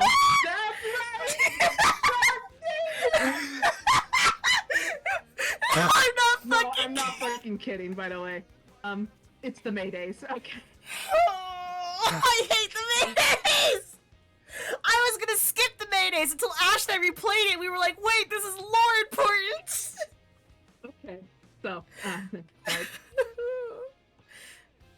there's no gentle way to say this. Let's talk about the elephant in the room. The elephant is summer events. Summer events are infamous for being off the walls, batshit insane and fucking wild. I'm talking flying electric eels, zombie apocalypses, A monster made up of vengeful watermelons. A girl going Rambo because we keep ruining her vacation. That time a 37-year-old former Imperial soldier got his life in order by awakening to the greatness that is saunas. That's the That's an actual title. event title. That's the An title. event title. So the Maydays, following tradition, is also a little bit, You know. I promise this event has really important character development, so you just have to work with me with this, okay? I am begging you. I feel like if Val dresses VC, I'm just gonna get sworn out. I'm just gonna get a ancient curse placed upon me. How did I? So where they are now, Hal, Mel, and Az are right where we left them, in their little home in Lumanchi.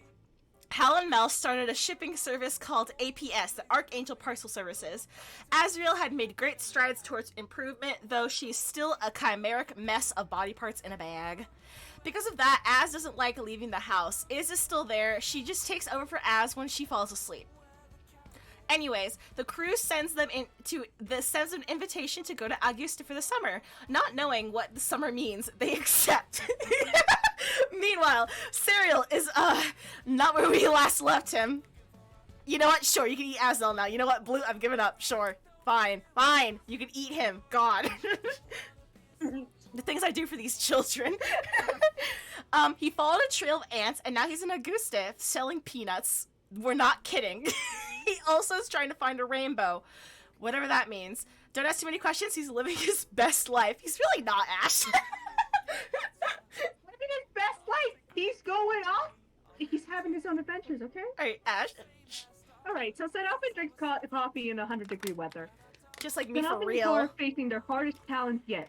Customer service. Sanopon is also confused as to why everyone is ordering baby shit, like saved ice and cold juice. Like, what the fuck is wrong with you? But how did he get here? Because Sanopon is bad at customer service. He may or may not have been making people wait like 40 minutes for a cup of coffee because it has to be perfect lest he besmirches his beloved's good name. So here comes Sierra, ready to give Sandalphon some good old management training. But Sandalphon does feel a little bad for it. Yeah, we're in the beach episode now. he tried to kill her back there. Back there for like a couple hundred slides, right? Yeah. But Sierra says it's fine. Sandalphon, you're fine. You kind of saved the world like twice now. I think that kind of erases your sense. But Sandalphon is like, no, I have to continue to make amends until I'm reunited with Lucifer. So. He also refuses to wear swim trunks. It's beneath his dignity. Yeah, sorry. I skipped this one out of principle. So guess who's back? Back again. It's Lucio, and he has a new fit, and he's also got a fake tan. He comes up. By the way, remember, this is Jesus. This is our canonical Jesus. Do not forget, we are canonically dealing with Jesus here. He comes up to the food stand and starts a nice conversation with Lyria and Vern, and then orders a coffee. Apparently, he hasn't been able to have Sandalphon's coffee this entire time, since the cafe is always closed when he visits. So he's so excited to have that to try for the first time a cup of Sandalphon's. Wrong! Sandalphon tells him to fuck off. Lucio, disappointed, does a very...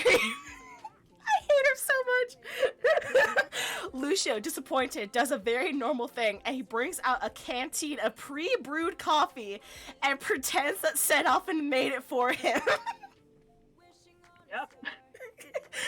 Sandalphon... Normal things to do on the beach. Sandalphon almost kills him on the spot. I would too. Then they hear someone scream, "Shark!" Shark Tank, not actually. Hal, Mal, and Az arrive in Augusta and immediately meet an oceanographer having trouble getting on a ship. Apparently, this oceanographer is trying to research a mythical creature largely unknown by mankind. Sharks. Meanwhile, Saria, by the way, sharks are not a common species in Granblue lore. Yeah, they're like a recently discovered species. So they're so fun. They're a mythical beast. Are you with us? They're the Skyworld's cryptid. They're like the Jersey Devil, but in the ocean.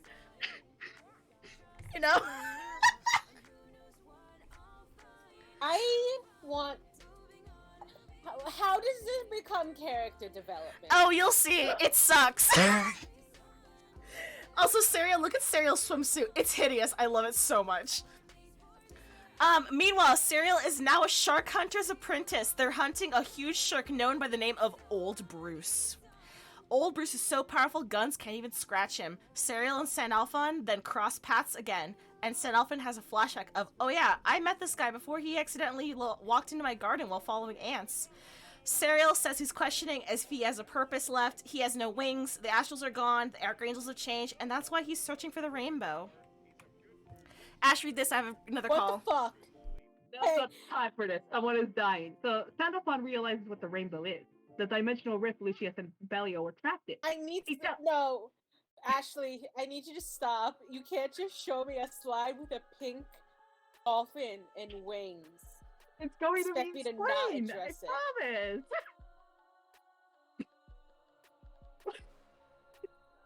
You need a minute? Okay. Okay. You good? No. All right, let's continue. He tells Serial that he cannot turn a blind eye to his actions, but also understands what Serial is going through. Azrael then tackles him to the ground wearing her new a dolphin costume. Yeah, that's Azrael. She's in there. Because remember, what? she's a massive body part. She doesn't want to be seen by other people because she scares them, right? So she's a dolphin. Yeah, that's a dolphin costume. I hate this series. Come on, it's cute. It's cute, but I hate it. We just dealt with 7 different layers of emotional turmoil, and now we have to look at this goofy ass looking dolphin. I think it's a very inventive solution to. Are you ready for more? Hal and Mal join in and start to catch up with Sandalphon and Serial on what they've been doing. Sandalphon goes, "That's nice, but hey, someone's screaming. We should really..." And then the shark hunter and oceanographer meet each other, and it is revealed that they're exes and whatever. You don't fucking care about these people. You don't care about these normal ass people. I told Chai that their names were Ellen and Martin, and they told me that I could have been lying to them. They fight for this event. I could have been lying to them. I'm back again. I heard Chai could have been lying. I could have been lying to Chai, and I was like, oh yeah, we're talking about Ellen and Martin now. Yeah, we're talking about Ellen and Martin. Sorry, I hate the dolphin. Listen, Az Dolphin is just a is little good at what baby. my baby. It's just a little baby. All right. Unfortunately, we do have to care a little. So everyone ends up at on 2 boats. Don't ask questions. Lucio is left watching over the food stand. Turns out the oceanographer and shark hunter divorced, and one wants to kill sharks and the other doesn't. Byrne also tries to strip Sandalphon. It happens. It's weird. Sandalphon yells at him and says that he's fine wearing a black armor and 2 hoodies in the sun. They call him Wallflower Fawn. Sandalphon then feels bad about yelling at Byrne and goes down another depressive spiral, which gives Gita and Byrne the okay to try and strip him again. On the other boat, Hal and Mal tease the very much lesbian Lyria. Telling up the slimy sparing symbols. No! Leave him alone. Leave him alone. Azrael and Serial also have a chat where Serial says that he wishes his limiter was gone. Azrael tries to cheer him up because she's a good girl.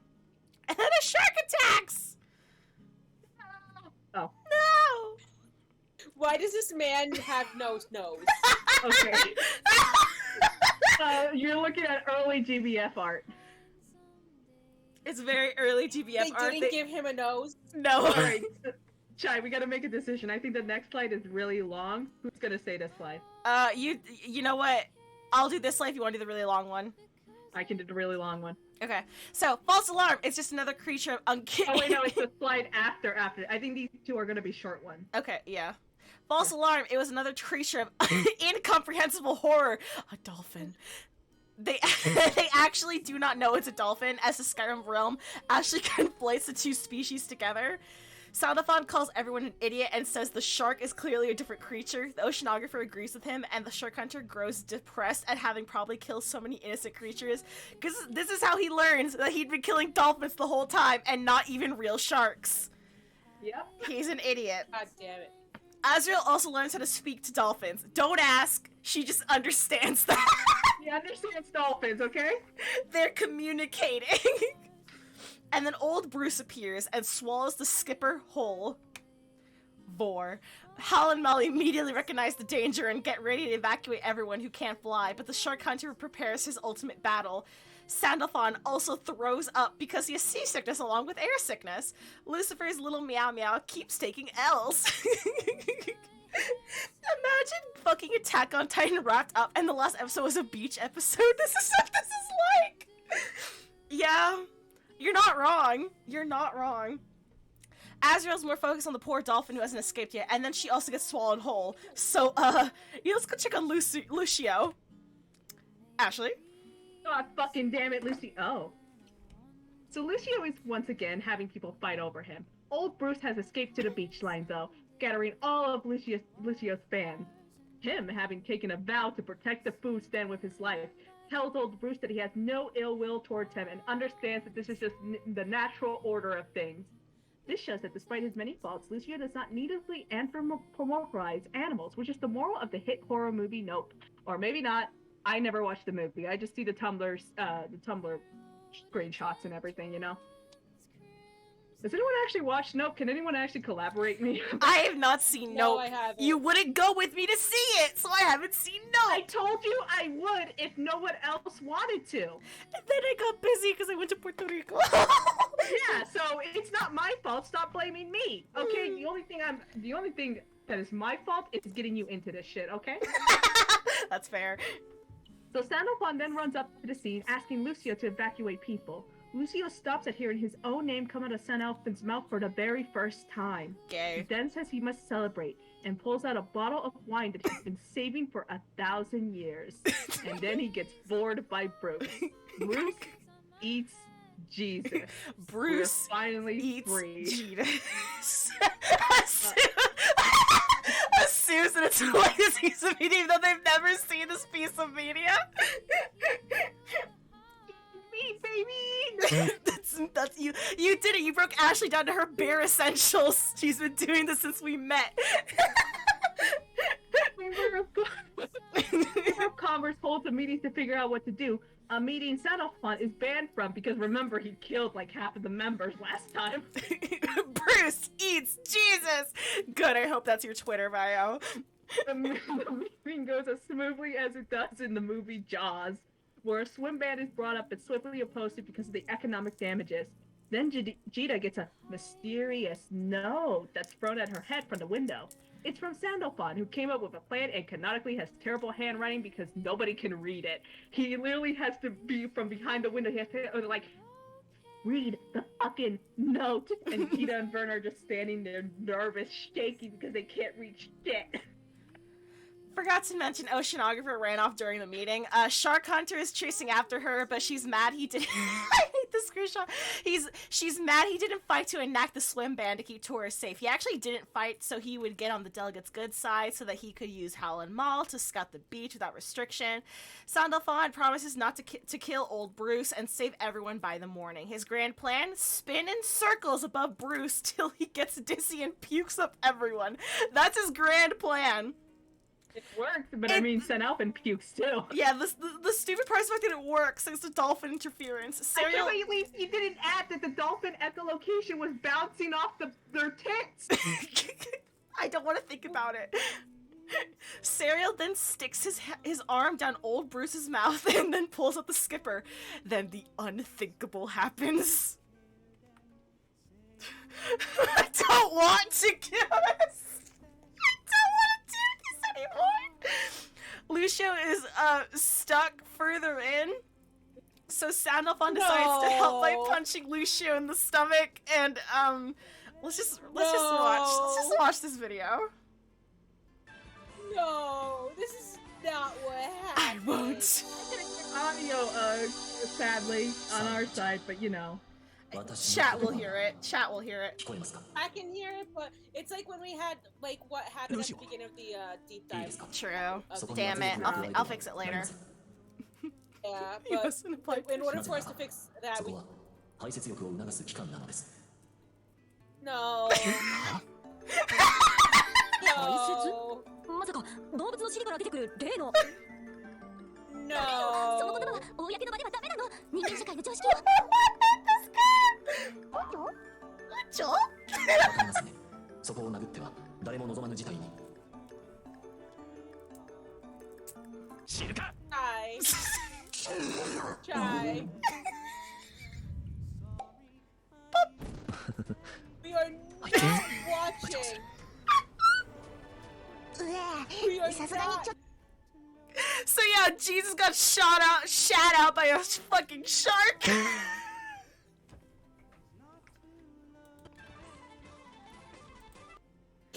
How do we feel? How are we feeling, Sandy? So yeah, TLDR, I'm so sorry. TLDR, Jesus got shit up by a shark. Merry Christmas. It's a Christmas miracle. The crew fights old Bruce. The shark hunter ends it by strapping himself to a bomb and jumping into old Bruce's mouth, blowing himself and Bruce up. The English voice actors return as well. Wait! Did you do the English voice actors? Because you said like, oh, the video probably wouldn't be good engagement, so I'm like, okay, I'll get rid of it. But now I guess I have to explain it. Okay, so this event is so Granblue Fantasy has an English translation, an official English translation. It does not have English voice actors. Everything's in Japanese.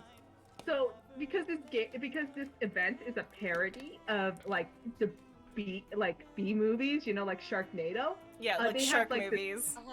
They have this couple on the beach, and they're speaking in English, and it's terrible. It's not terrible English. It's fluent English, but fluent in the way that, like, oh, these are bad actors. These are It's bad really voice bad actors. acting. So they're like, yeah. So So imagine hearing. I've never related to Valpino more in my entire life. Yeah. It'd But be yeah, like so that. the English voice actors come back, and my personal theory is that they're the localization team. That they went into the localization team's room and went like, we need 2 people, a male and a female, to voice act for us in the voice actor studio right now. And they said, okay. Also, one of them looks like Markiplier, and it's really weird. Let's talk about Markiplier. It's Markiplier's Granblue soda. Anyway, so G's got shit out. There's more? Yes. An asteroid smashes into Augusta, causing a giant explosion.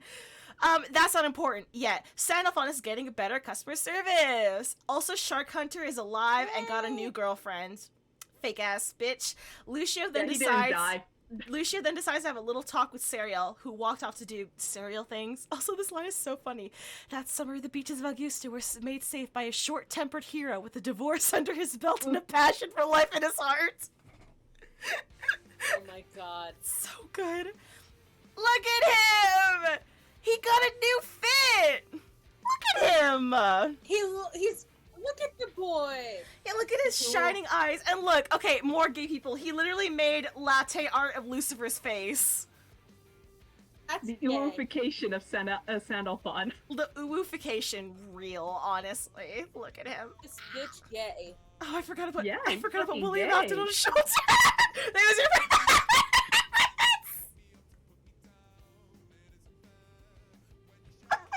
Wait, is there a fucking like? Wait, why is purple guy on his shoulder?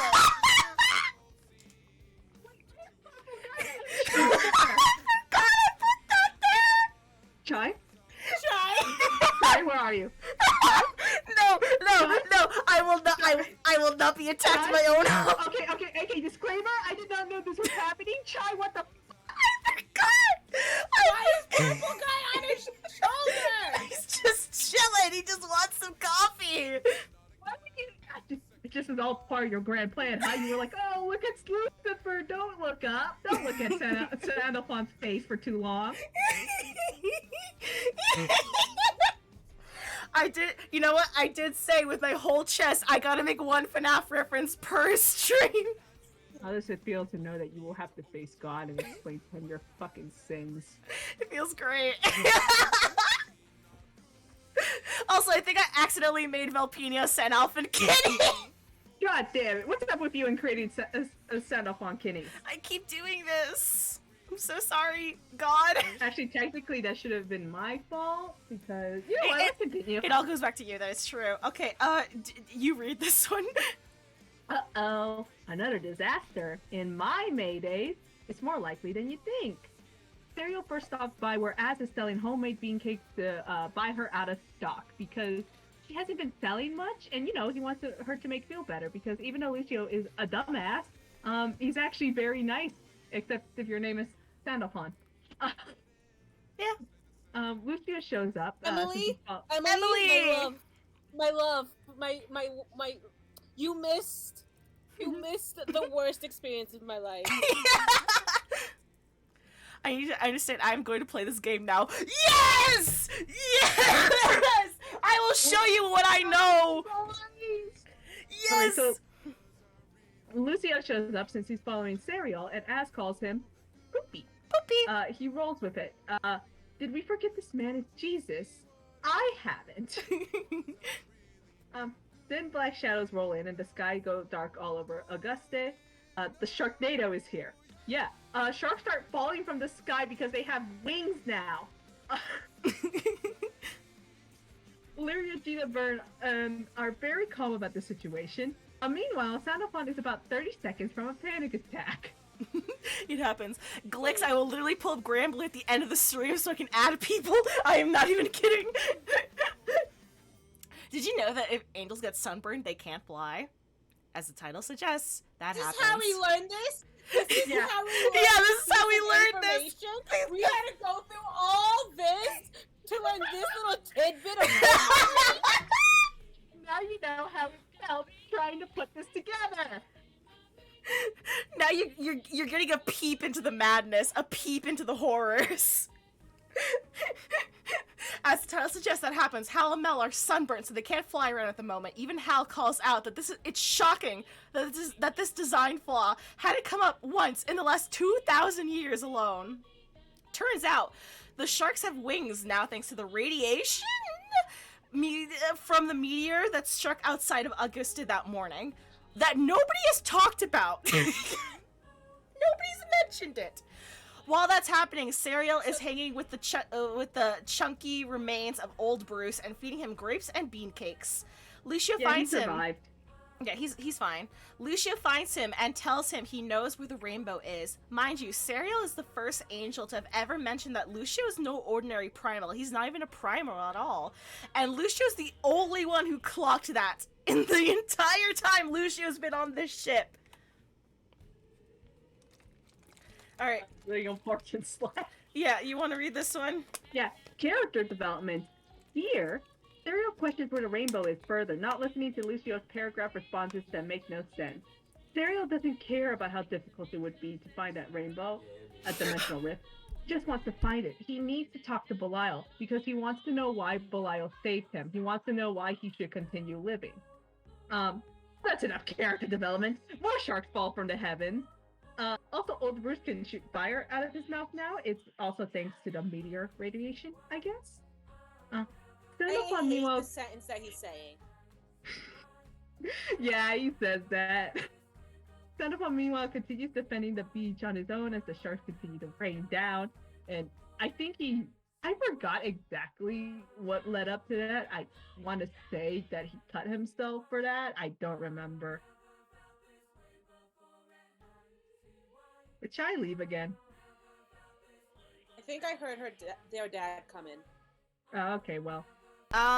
So, fun development. Siri.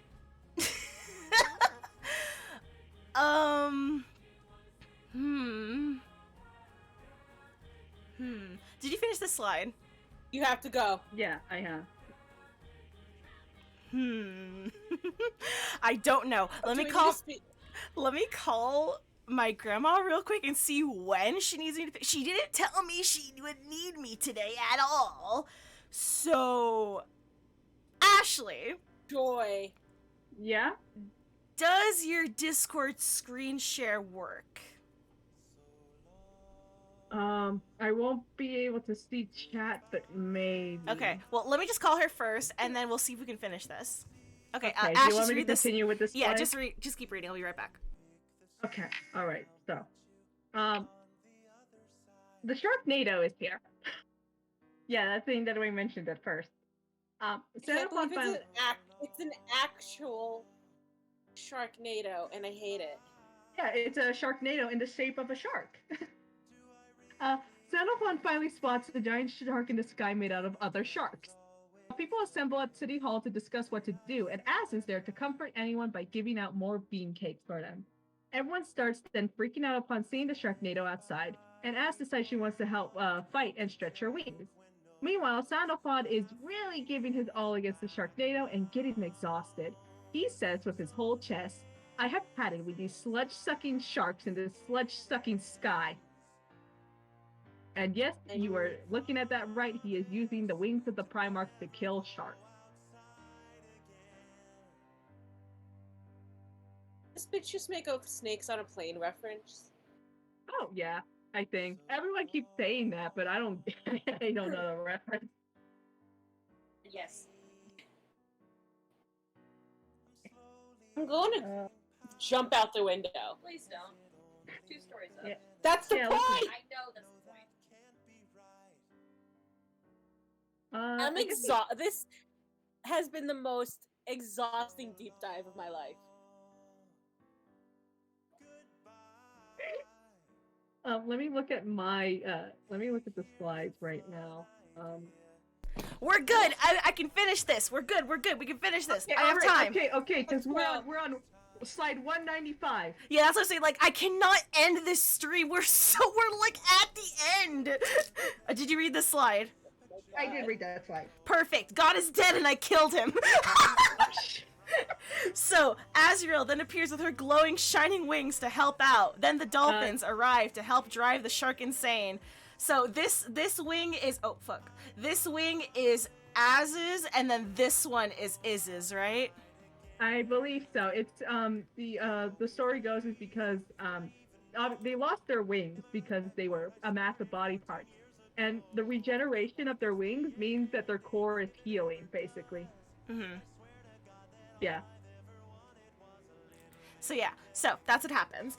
Then the dolphins arrive to help drive the sharks insane. Then Serial arrives, riding old Bruce like a horse into battle. Look at him go. Look at my boy. I love him. Yeah. That's my boy. Sandalphon is about 5 seconds away from a panic attack, and so am I. The crew arrives as well and blows up their own ship into the sky to help fight. And then they kill all the sharks somehow. Then the shark hunter blows himself up again for funsies. And then we get actual sad angst again of Lucifer. So, Oh yeah, and swimsuit and summer swimsuit, Sandalphon. and we got Summer Sandalphon. Look at him go. So He's still wearing heels, by the way. They're just sandal heels. yeah, because of course they are. So, pieces restored. Okay. With the sharks gone, Sandalphon changes into his swim trunks and talks to himself, hoping Lucifer can hear. He feels like he can finally understand why Lucifer was so willing to protect the skies. I don't know how he got that from today, but sure. And asks if it is arrogant for him to assume so much from gazing on the same sight you once did. He is then asked if he wants his name included in the records as one of the heroes who just saved Augusta today. And he says to jot his name down as Supreme Primarch. He set off and says, "It truly is beautiful. Do you remember when you told me about this place? At the time, I couldn't even conceive a body of water so large it reached from horizon to horizon. But the look on your face when you described it is something that's always stayed with me." Then to Serial. Ash, this is your favorite screenshot, so you get to go with this one. This is my favorite screenshot from the game. It's beautiful. Is that a giant shark man? Ignore him. We'll get to it in a second. Shut. So Serial. Wait, does he have floaties? Yeah. Yeah, he can't swim. He can't swim. He never learned how to swim. The Serial then decides to leave, still in search of the rainbow and of Belial. Sandalphon gives him his blessing to go, even though he really wasn't asking. It was more of a sign that was like, hey, you do you, but if the fallen angels attack again, we will kill them. And Serial's okay with that. He leaves, and Hall and Maul realize they should probably eventually tell Uriel what's going on with his son, rival. The relationship between Uriel and Serial is very complicated when they've interacted for exactly 8 lines, but they imply to, like, that Uriel is the one who's in charge of him? It's strange. We don't know. Sandalphon tells the group it's time to return to the stall and finish their vacation. Also, Oceanographer and Shark Hunter got back together, I guess. I think the end is like them arguing about their wedding. Yeah. Good luck to them, I guess. Yeah, honestly, 07's to them. I do not care. Yeah, there's also Sharkman, but don't worry, Sandalphon defeats him off-screen. This is an entirely off-screen. This is like the end stinger of the event. And then on the like homepage where you get like characters that say like one-liners to you, Sandalphon says Sharkman? Oh no, we already dealt with that. Oh no, Blue's phone died. Oh no. Well, thank you for letting me know, Widget. Also, enjoy your date.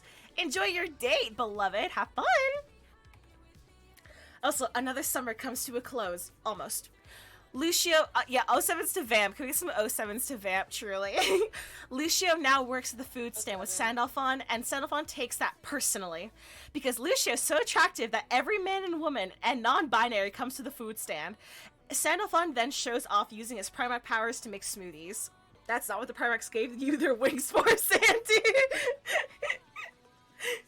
The girls, boys, and everyone else in between swoon for a minute before returning to Lucio. So Sandalphon makes Lucio do manual labor, but Lucio is good at that too. Sandalphon, count the grains of rice. Lucio, already got you. There's 3,410,000. He's so desperate for Sandy Dick. It's like insane. He like wants him so bad. The entire it's so funny. As it turns out, Sandalphon is mad about Lucio, still mad at Lucio, because in his mind, it's Lucifer's face being used for Lucio to become admired by the masses, and he is salty. Oh my god. Angst. Ash, go! The ace, we just defeated Sharkman. Lucio continues to pester Sandalphon, trying to do all sorts of activities with him. Sandalphon keeps brushing him off and eventually ends up blowing up in Lucio's face. He screams at him for using Lucifer's face and acting all flashy and vulgar and to leave him the fuck alone. Lucio calmly says he'll give him some space and walks away, forcing a smile as to not ruin the rest of the crew's day. As much as I want to make fun of him, he still has feelings, and he kind of feels bad about not being able to do the correct thing with Sandalphon. Although he did gaslight him that one time, so... Yeah, but it's like you did gaslight him that one time. Also, you did watch as we got our asses beat by every bad guy ever from your little heaven spot and went like, damn, that's crazy. Later that day, the two cross paths again with Lucio still somber. He apologizes to Sandalphon, saying that he is still struggling with empathizing with others. Here's an actual quote. To be honest, I'd give anything if it meant you would not have to experience such pain. But although you possess power greater than any primal beast, your heart is delicate like that of a mortal. Hey. That's not okay to say. Hey, Lucio. Shut the fuck up. I hate you. I hate this. I hate how much I cry over these men! Yeah, Sandalphon was kind of in the wrong here, to be fair, though. Sandalphon scoffs at his apologies, saying that he keeps doing things that Lucifer would never do. Lucio agrees, saying that he's become that because he isn't Lucifer. His face was given to him by his master, and he doesn't wish to change it because, well, it's kind of part of his identity. He's trying to become friends with Sandalphon so that he can view him as not Lucifer, but as his own person. As the sun sets, Lucio and Sandalphon come close to an understanding. They aren't quite there, but they're trying, and Lucio finally gets to try Sandalphon's coffee. And then he fucking ruins it by pulling out Sandalphon's diary and reading his poetry about Lucifer! I do not understand the thought he put into that, but I'll tell you, there were no thoughts. There were no thoughts.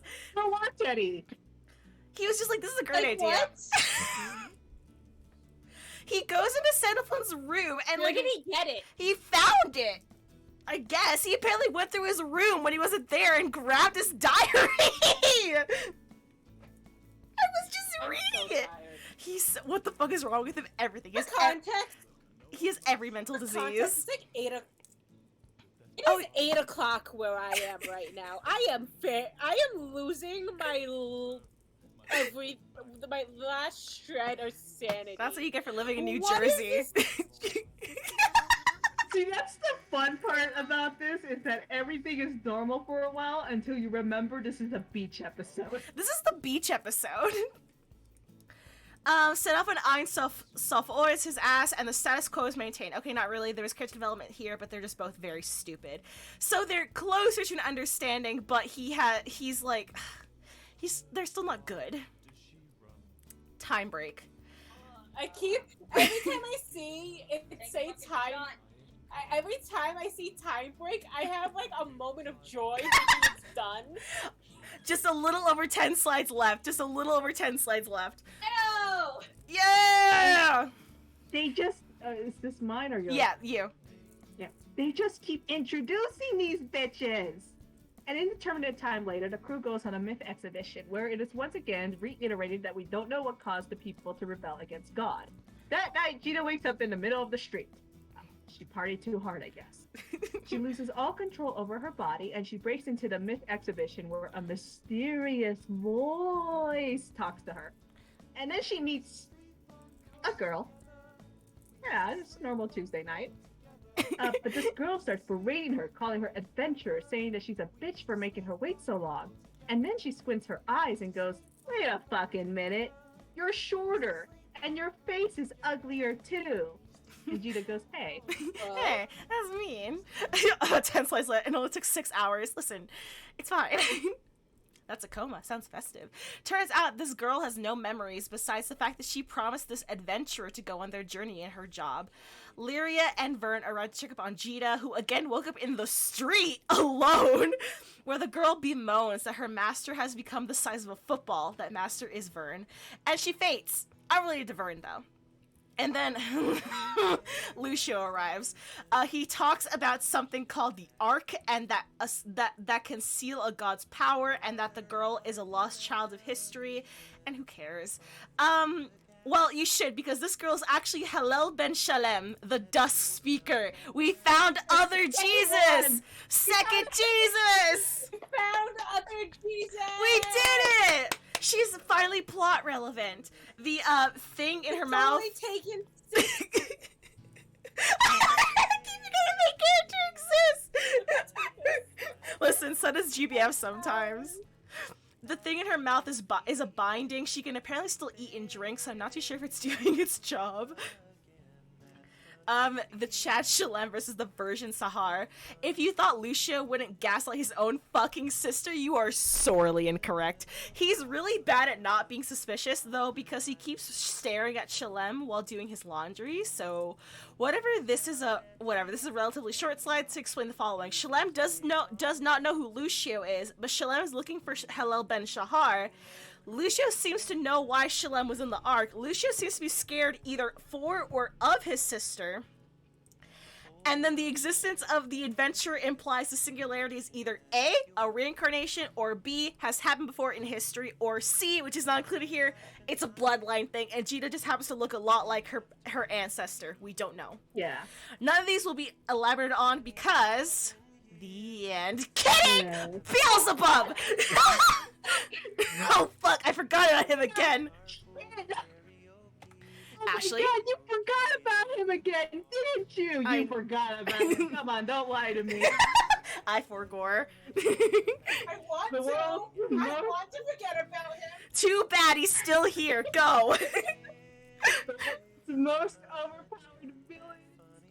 Oh, Ash, your mic. Ash is fading away. Oh no. Oh Lord. Am I back? You are back. Please. We want it to end more than you. I want this to end more than you. Alright, Ash, go. I like the only one celebrating is Cloak. Cloak's excited. As it turns out, the primal containment field Caglio put on Bub wasn't strong enough because he broke out. Since he got astral or primal, it was kind of inevitable. As Caglio puts it, can't contain a chimera in a cage fit for a goat.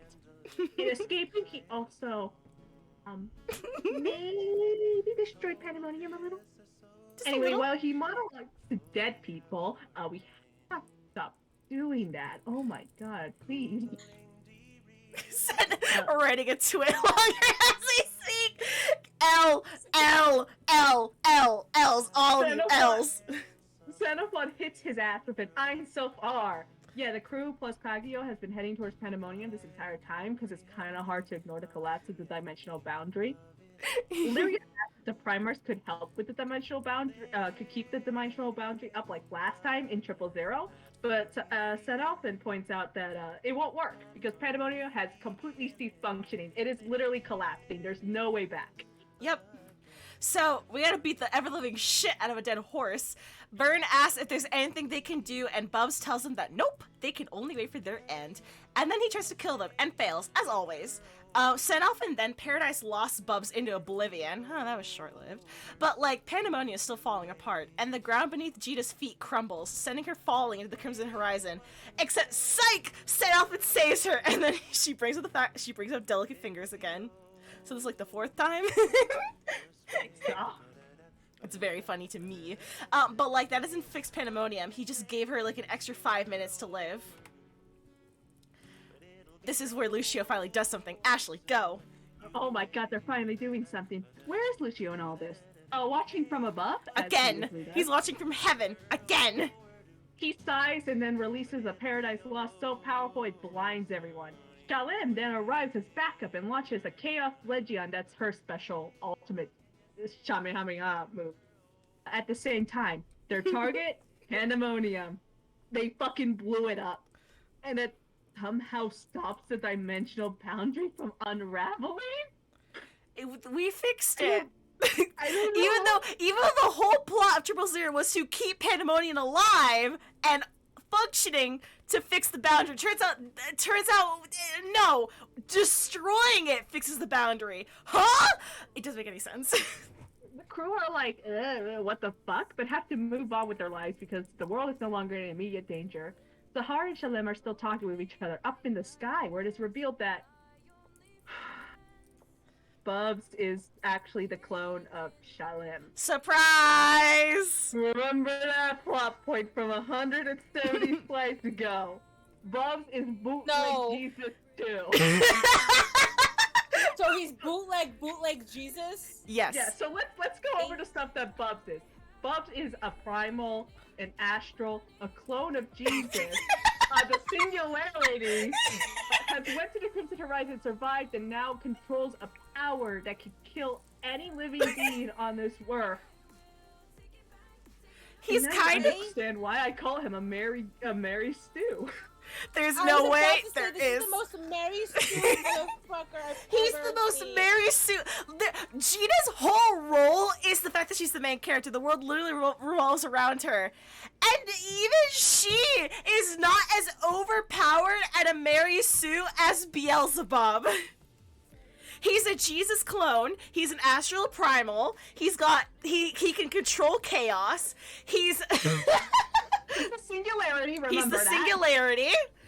And he's also just wicked strong for no reason. And he used to be part of the Astral High Council, so he has insider information on astral technology that nobody else has. Yeah, he was a politician.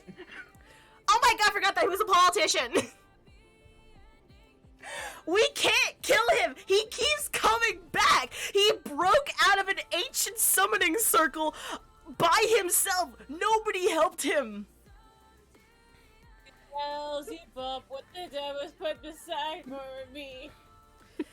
To finish the slide, we're almost there. Oh shit, I forgot the rest of the slide. Sorry, Beelzebub unlocked some sort of rage in my mind. Some rage. But hey, more character development on Sahar's side. He no longer can stay as an observer, so he fucking blew up Pandemonium. Even though he did do that of his own will, the speakers continue to reiterate that everything they do is in their master's will. He should have put They're William her Afton master versus Beelzebub at this point, because they always come back. True! There's our reference! They always come back.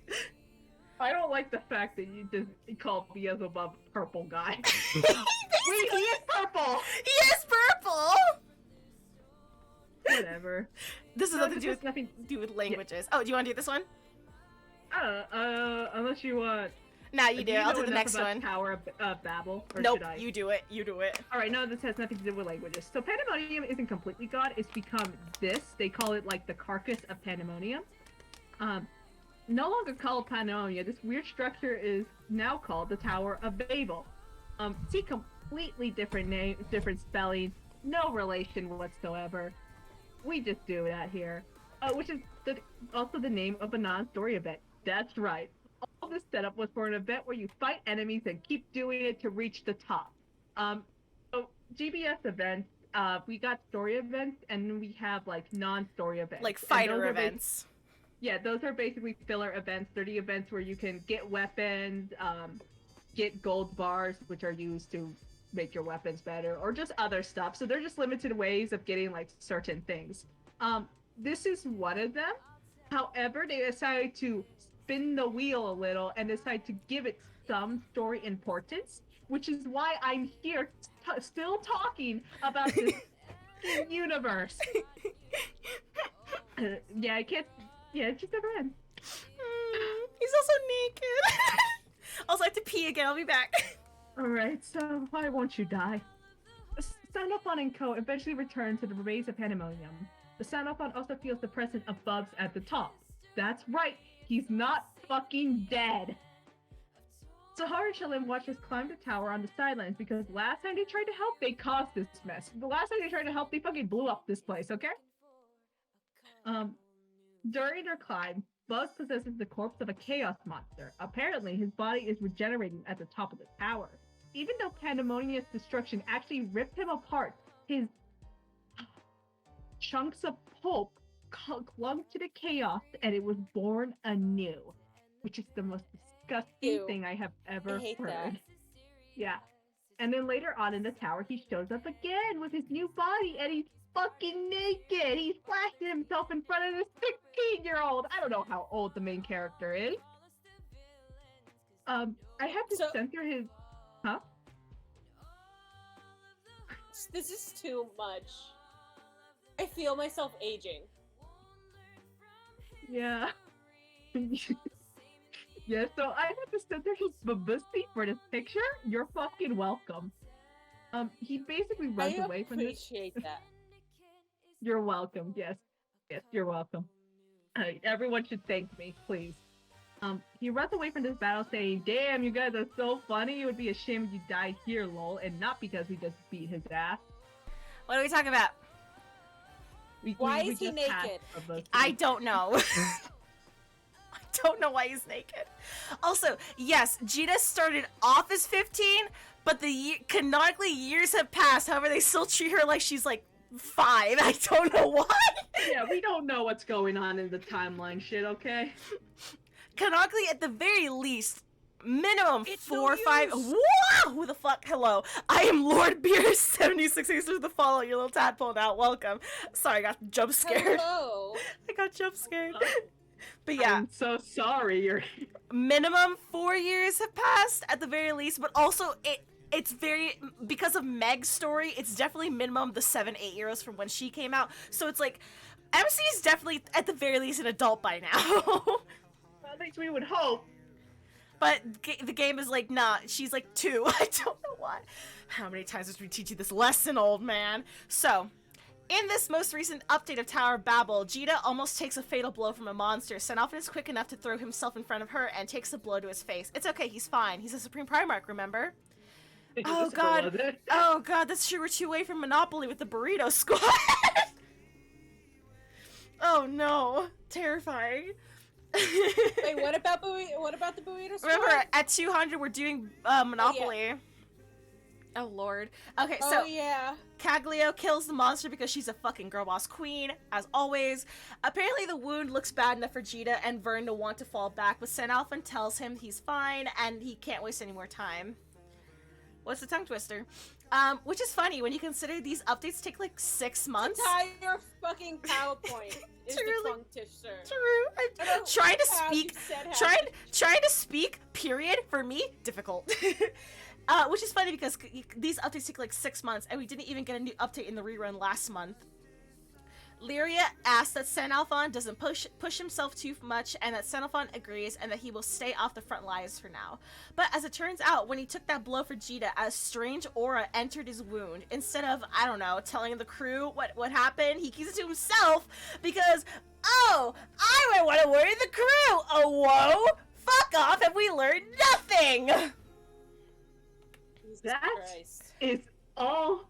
That is we now have bonus round, but that is the end of main story updates. That is where we have been left off. There hasn't been any A skunk sat on a stump thanks to the skunk, but the stump thunk the skunk. Fuck you. I can't do it. I got close. Oh, yeah, bonus So now round. we have bonus round. Oh, I fuck. think. Should I take over this? Yeah, go ahead. All right. So this is mildly interesting things that don't get their own slide. So these are pieces of lore building I couldn't fit in, and they just don't deserve their own slide, basically. In the event created by the stars, left by the skies, which was this year's anniversary event, Cosmos' storyline is wrapped up. She willingly dies because she can't coexist with the singularity, and leaves behind her dragons in the form of a girl that kind of familiar. You know what? Move on. Sandofon's customer service does improve. He cameos in a few events as the local barista who could smite you but won't. He also has been creating like these recipes for sweet coffee drinks and desserts for Lyria and the kids, which is just really cute in my opinion. I love him so much. It is revealed in Cerberus, which is the little dog thing down there. 5-star Fate episode that When she the knew- hell did Cerberus show up? She's been here the whole time. We just never talked about her. No, because she doesn't have any Okay, importance awesome. until like Right now. ever. Yeah. They also revealed in Cerberus this Awesome. 5-star Fate episode that she was basically Pandemonium's prison guard. She was in charge of keeping Sandophon in Pandemonium, so they know each other. You can which call her is the funny guard because dog. She's like the guard dog. They also introduced Yeah. a new Archangel who is basically a sadistic prison warden. But since Pandemonium is destroyed, who the fuck cares? They're probably never coming back, okay? We'll never see her again. Please tell me we're never seeing her again. She had so much potential, and they fucking... Okay, the zeros in 000 represent Lucius, Sandophon, and Lucifer. Nobody cares about Lucio, okay? Oh, this shit! I forgot about this! Oh, thank God you included it. I forgot about Alter Ego. More things. Belial edition. There are a series of in-game weapons called the Seraphic weapons, which are based off of the Archangels. Michael, Gabriel, Uriel, Raphael, Hala and Maul get to share their own weapon. And Belial. There's also a short little side story when upgrading them where Belial comes into your dreams and goes, be careful, too much and you'll lose yourself. This is how you get the Alter Ego skin, which is above there, which is like, you know, the corrupted skin. As it turns out, he was right, and you probably should have listened to him. Yeah, it's the one time in the entire game where Belial was telling 100% the truth. He was totally telling the truth. That he was like, "Hey, Jita, if you use the seraphic weapons too much, you're gonna go insane and lose yourself." And we were like, "Nah, that's just him shit talking." Just like he was right. And this is like Jita's villain skin, technically. Yeah. Yeah, that's a whole other thing. Belial himself has a summon. You can get it from the gacha system. Good luck. I have it. I have not been very lucky either. Don't worry. I have it. It's really good for... Whatever, we're not talking about gameplay aspects. Besides his voice lines implying that the summon is basically him after he and Lucius go into the void, he has a funny interaction if you use him while Sandophon is on the field. His normal behavior, which is inflicting the main character and co or the enemies with a status condition, changes to giving Sandophon a combination of status effects that will, most likely, kill him. If he survives, Belial will keep doing it until he dies. So if you have Sandophon in your party, do not use Belial. Belial will kill him. Don't use Belial in general. Don't He's use him in just a general. He's not the best. He's a sucky summon. You only have him for his sub aura, so he goes into sub aura jail. Hi, Summer Vamp. Welcome back. Summer Belial is a summon. Days before he released, Games bumped up Granblue's rating to an 18+. No, I am not showing you the summon. Go search it up yourself, you horny bastard. He's got his like balls out. Like it's like a lot. Even more things. Oh, I can do this one. Okay, so Olivia was featured in the summer event Bzz, Amped Up Summer, which was the only one which was the one with electric eels and the mafia. Don't ask. It has no story importance, at least for the angels. So Olivia's body was in Pandemonium. Remember? She might be dead. I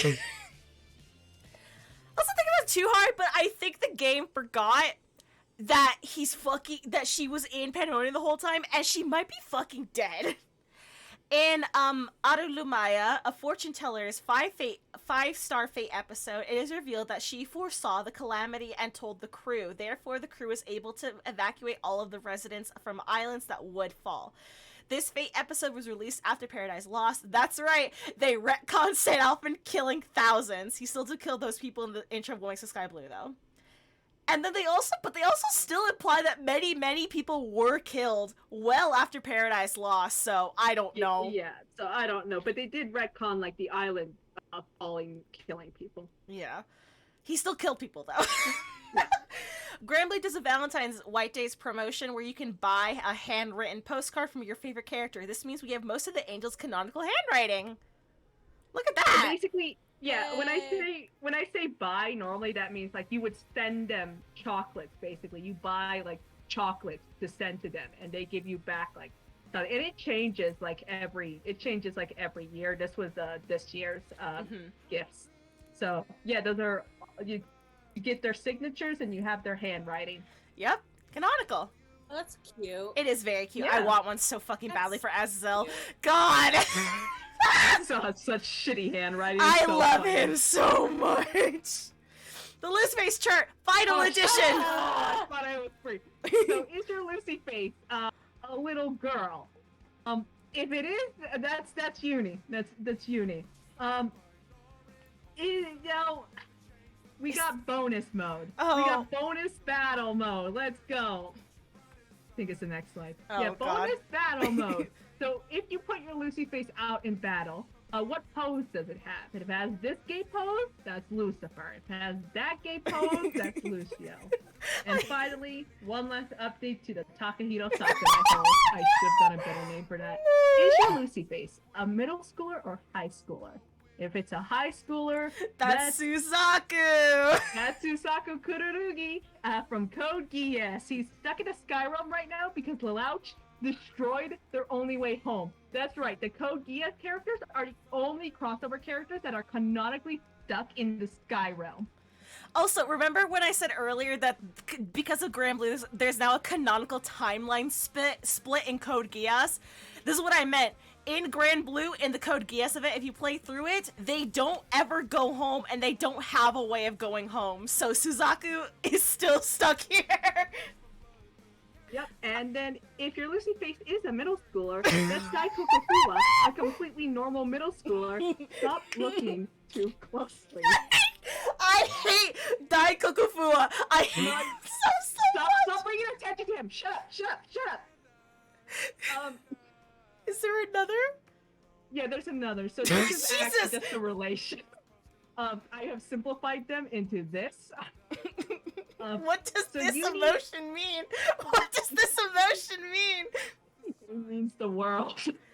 Okay. So, Uni was probably, so Cosmos was probably inspired by her only friend, to create Uni, because they just look so similar. Yeah. So Lucio is where it all originates. Lucius is cloned from Lucio. Lucius created Lucifer, and Lucifer was the friend and creation of Lucius, but killed him. And that's it. That's it. It's just that simple. How are you so sure Lucy's son is real? Fuck you. I didn't go for all this bullshit. Try next slide. I didn't go for all this bullshit for you guys to tell me Sandy is straight. Ew. This is from his live concert where Lucifer's ghost shows up to hug him during the climax of the song. Remember when I said they had holograms? Yeah. So in front of thousands of people live, except I think this was coronavirus, so it was a live. No, this one was pre-corona.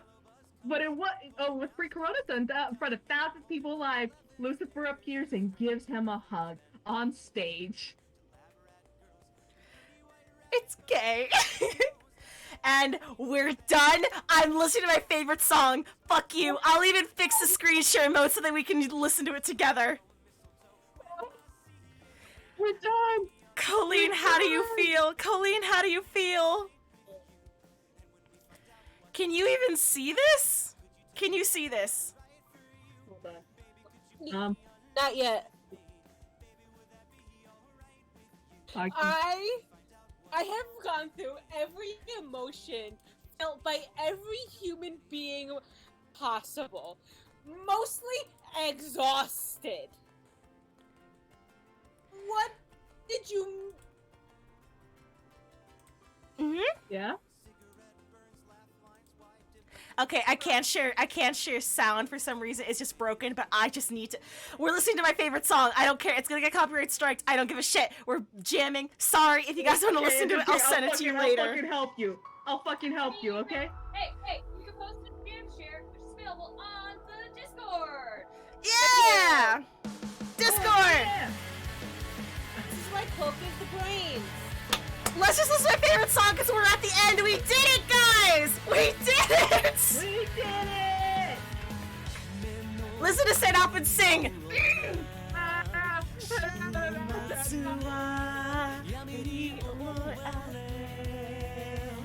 Audio jungle. Shut up! Let me have this. Look at this music video. Isn't it beautiful? It's very pretty. I'll send it to you later, Colleen, so you can actually listen to the song. Yeah.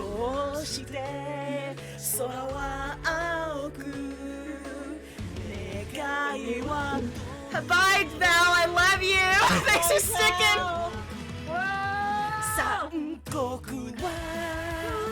I'm gonna set the stream while this is going.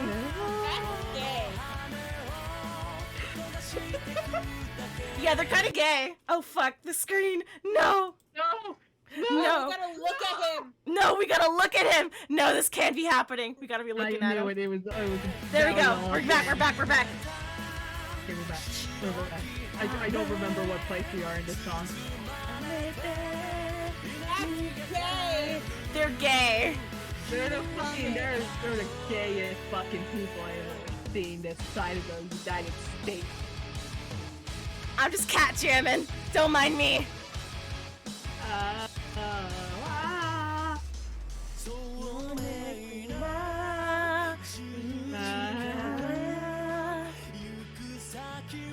And by the way, if you ask me tomorrow what any of this was about, I will not have an answer.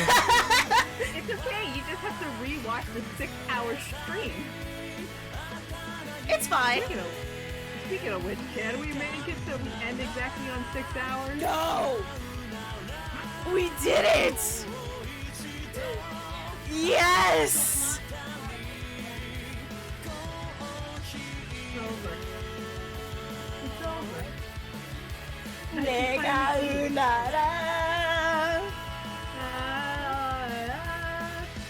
I'm taking the fattest nap after this. It's not a nap, it's like 9 p.m. Nap. You're just going You're to just bed. going to bed. No, because I'm still at Cloaks! Y'all can just sleep. Okay, Oh, God. Cloaked. Oh, I'm so sorry. Cloaked. How do you feel having been here this entire time, just Wait, let muted me in see, VC? Let me see, how bad is it? Oh my god, wait, hang on. Let me see it. I need to see this. Okay, hang on, I'll fucking pull it up again. I've never. Listen, I'm also looking at Cloak's cat, and it is a perfect mood for how I feel. His face is mushed into his cat bed. What a baby. Alright, guys, we did it. We finished the entire fucking day. I don't know how that's possible. What the fuck? I hate all of that. I hate all of that. I mean, Do you understand why I couldn't put it on the slides? That I makes fully me. understand. Oh, you're looking at Summer Belial, aren't you? Yeah. Kinda. Sit your ass down. Also, No. we're gonna raid, who should we raid? Mystery or Mink?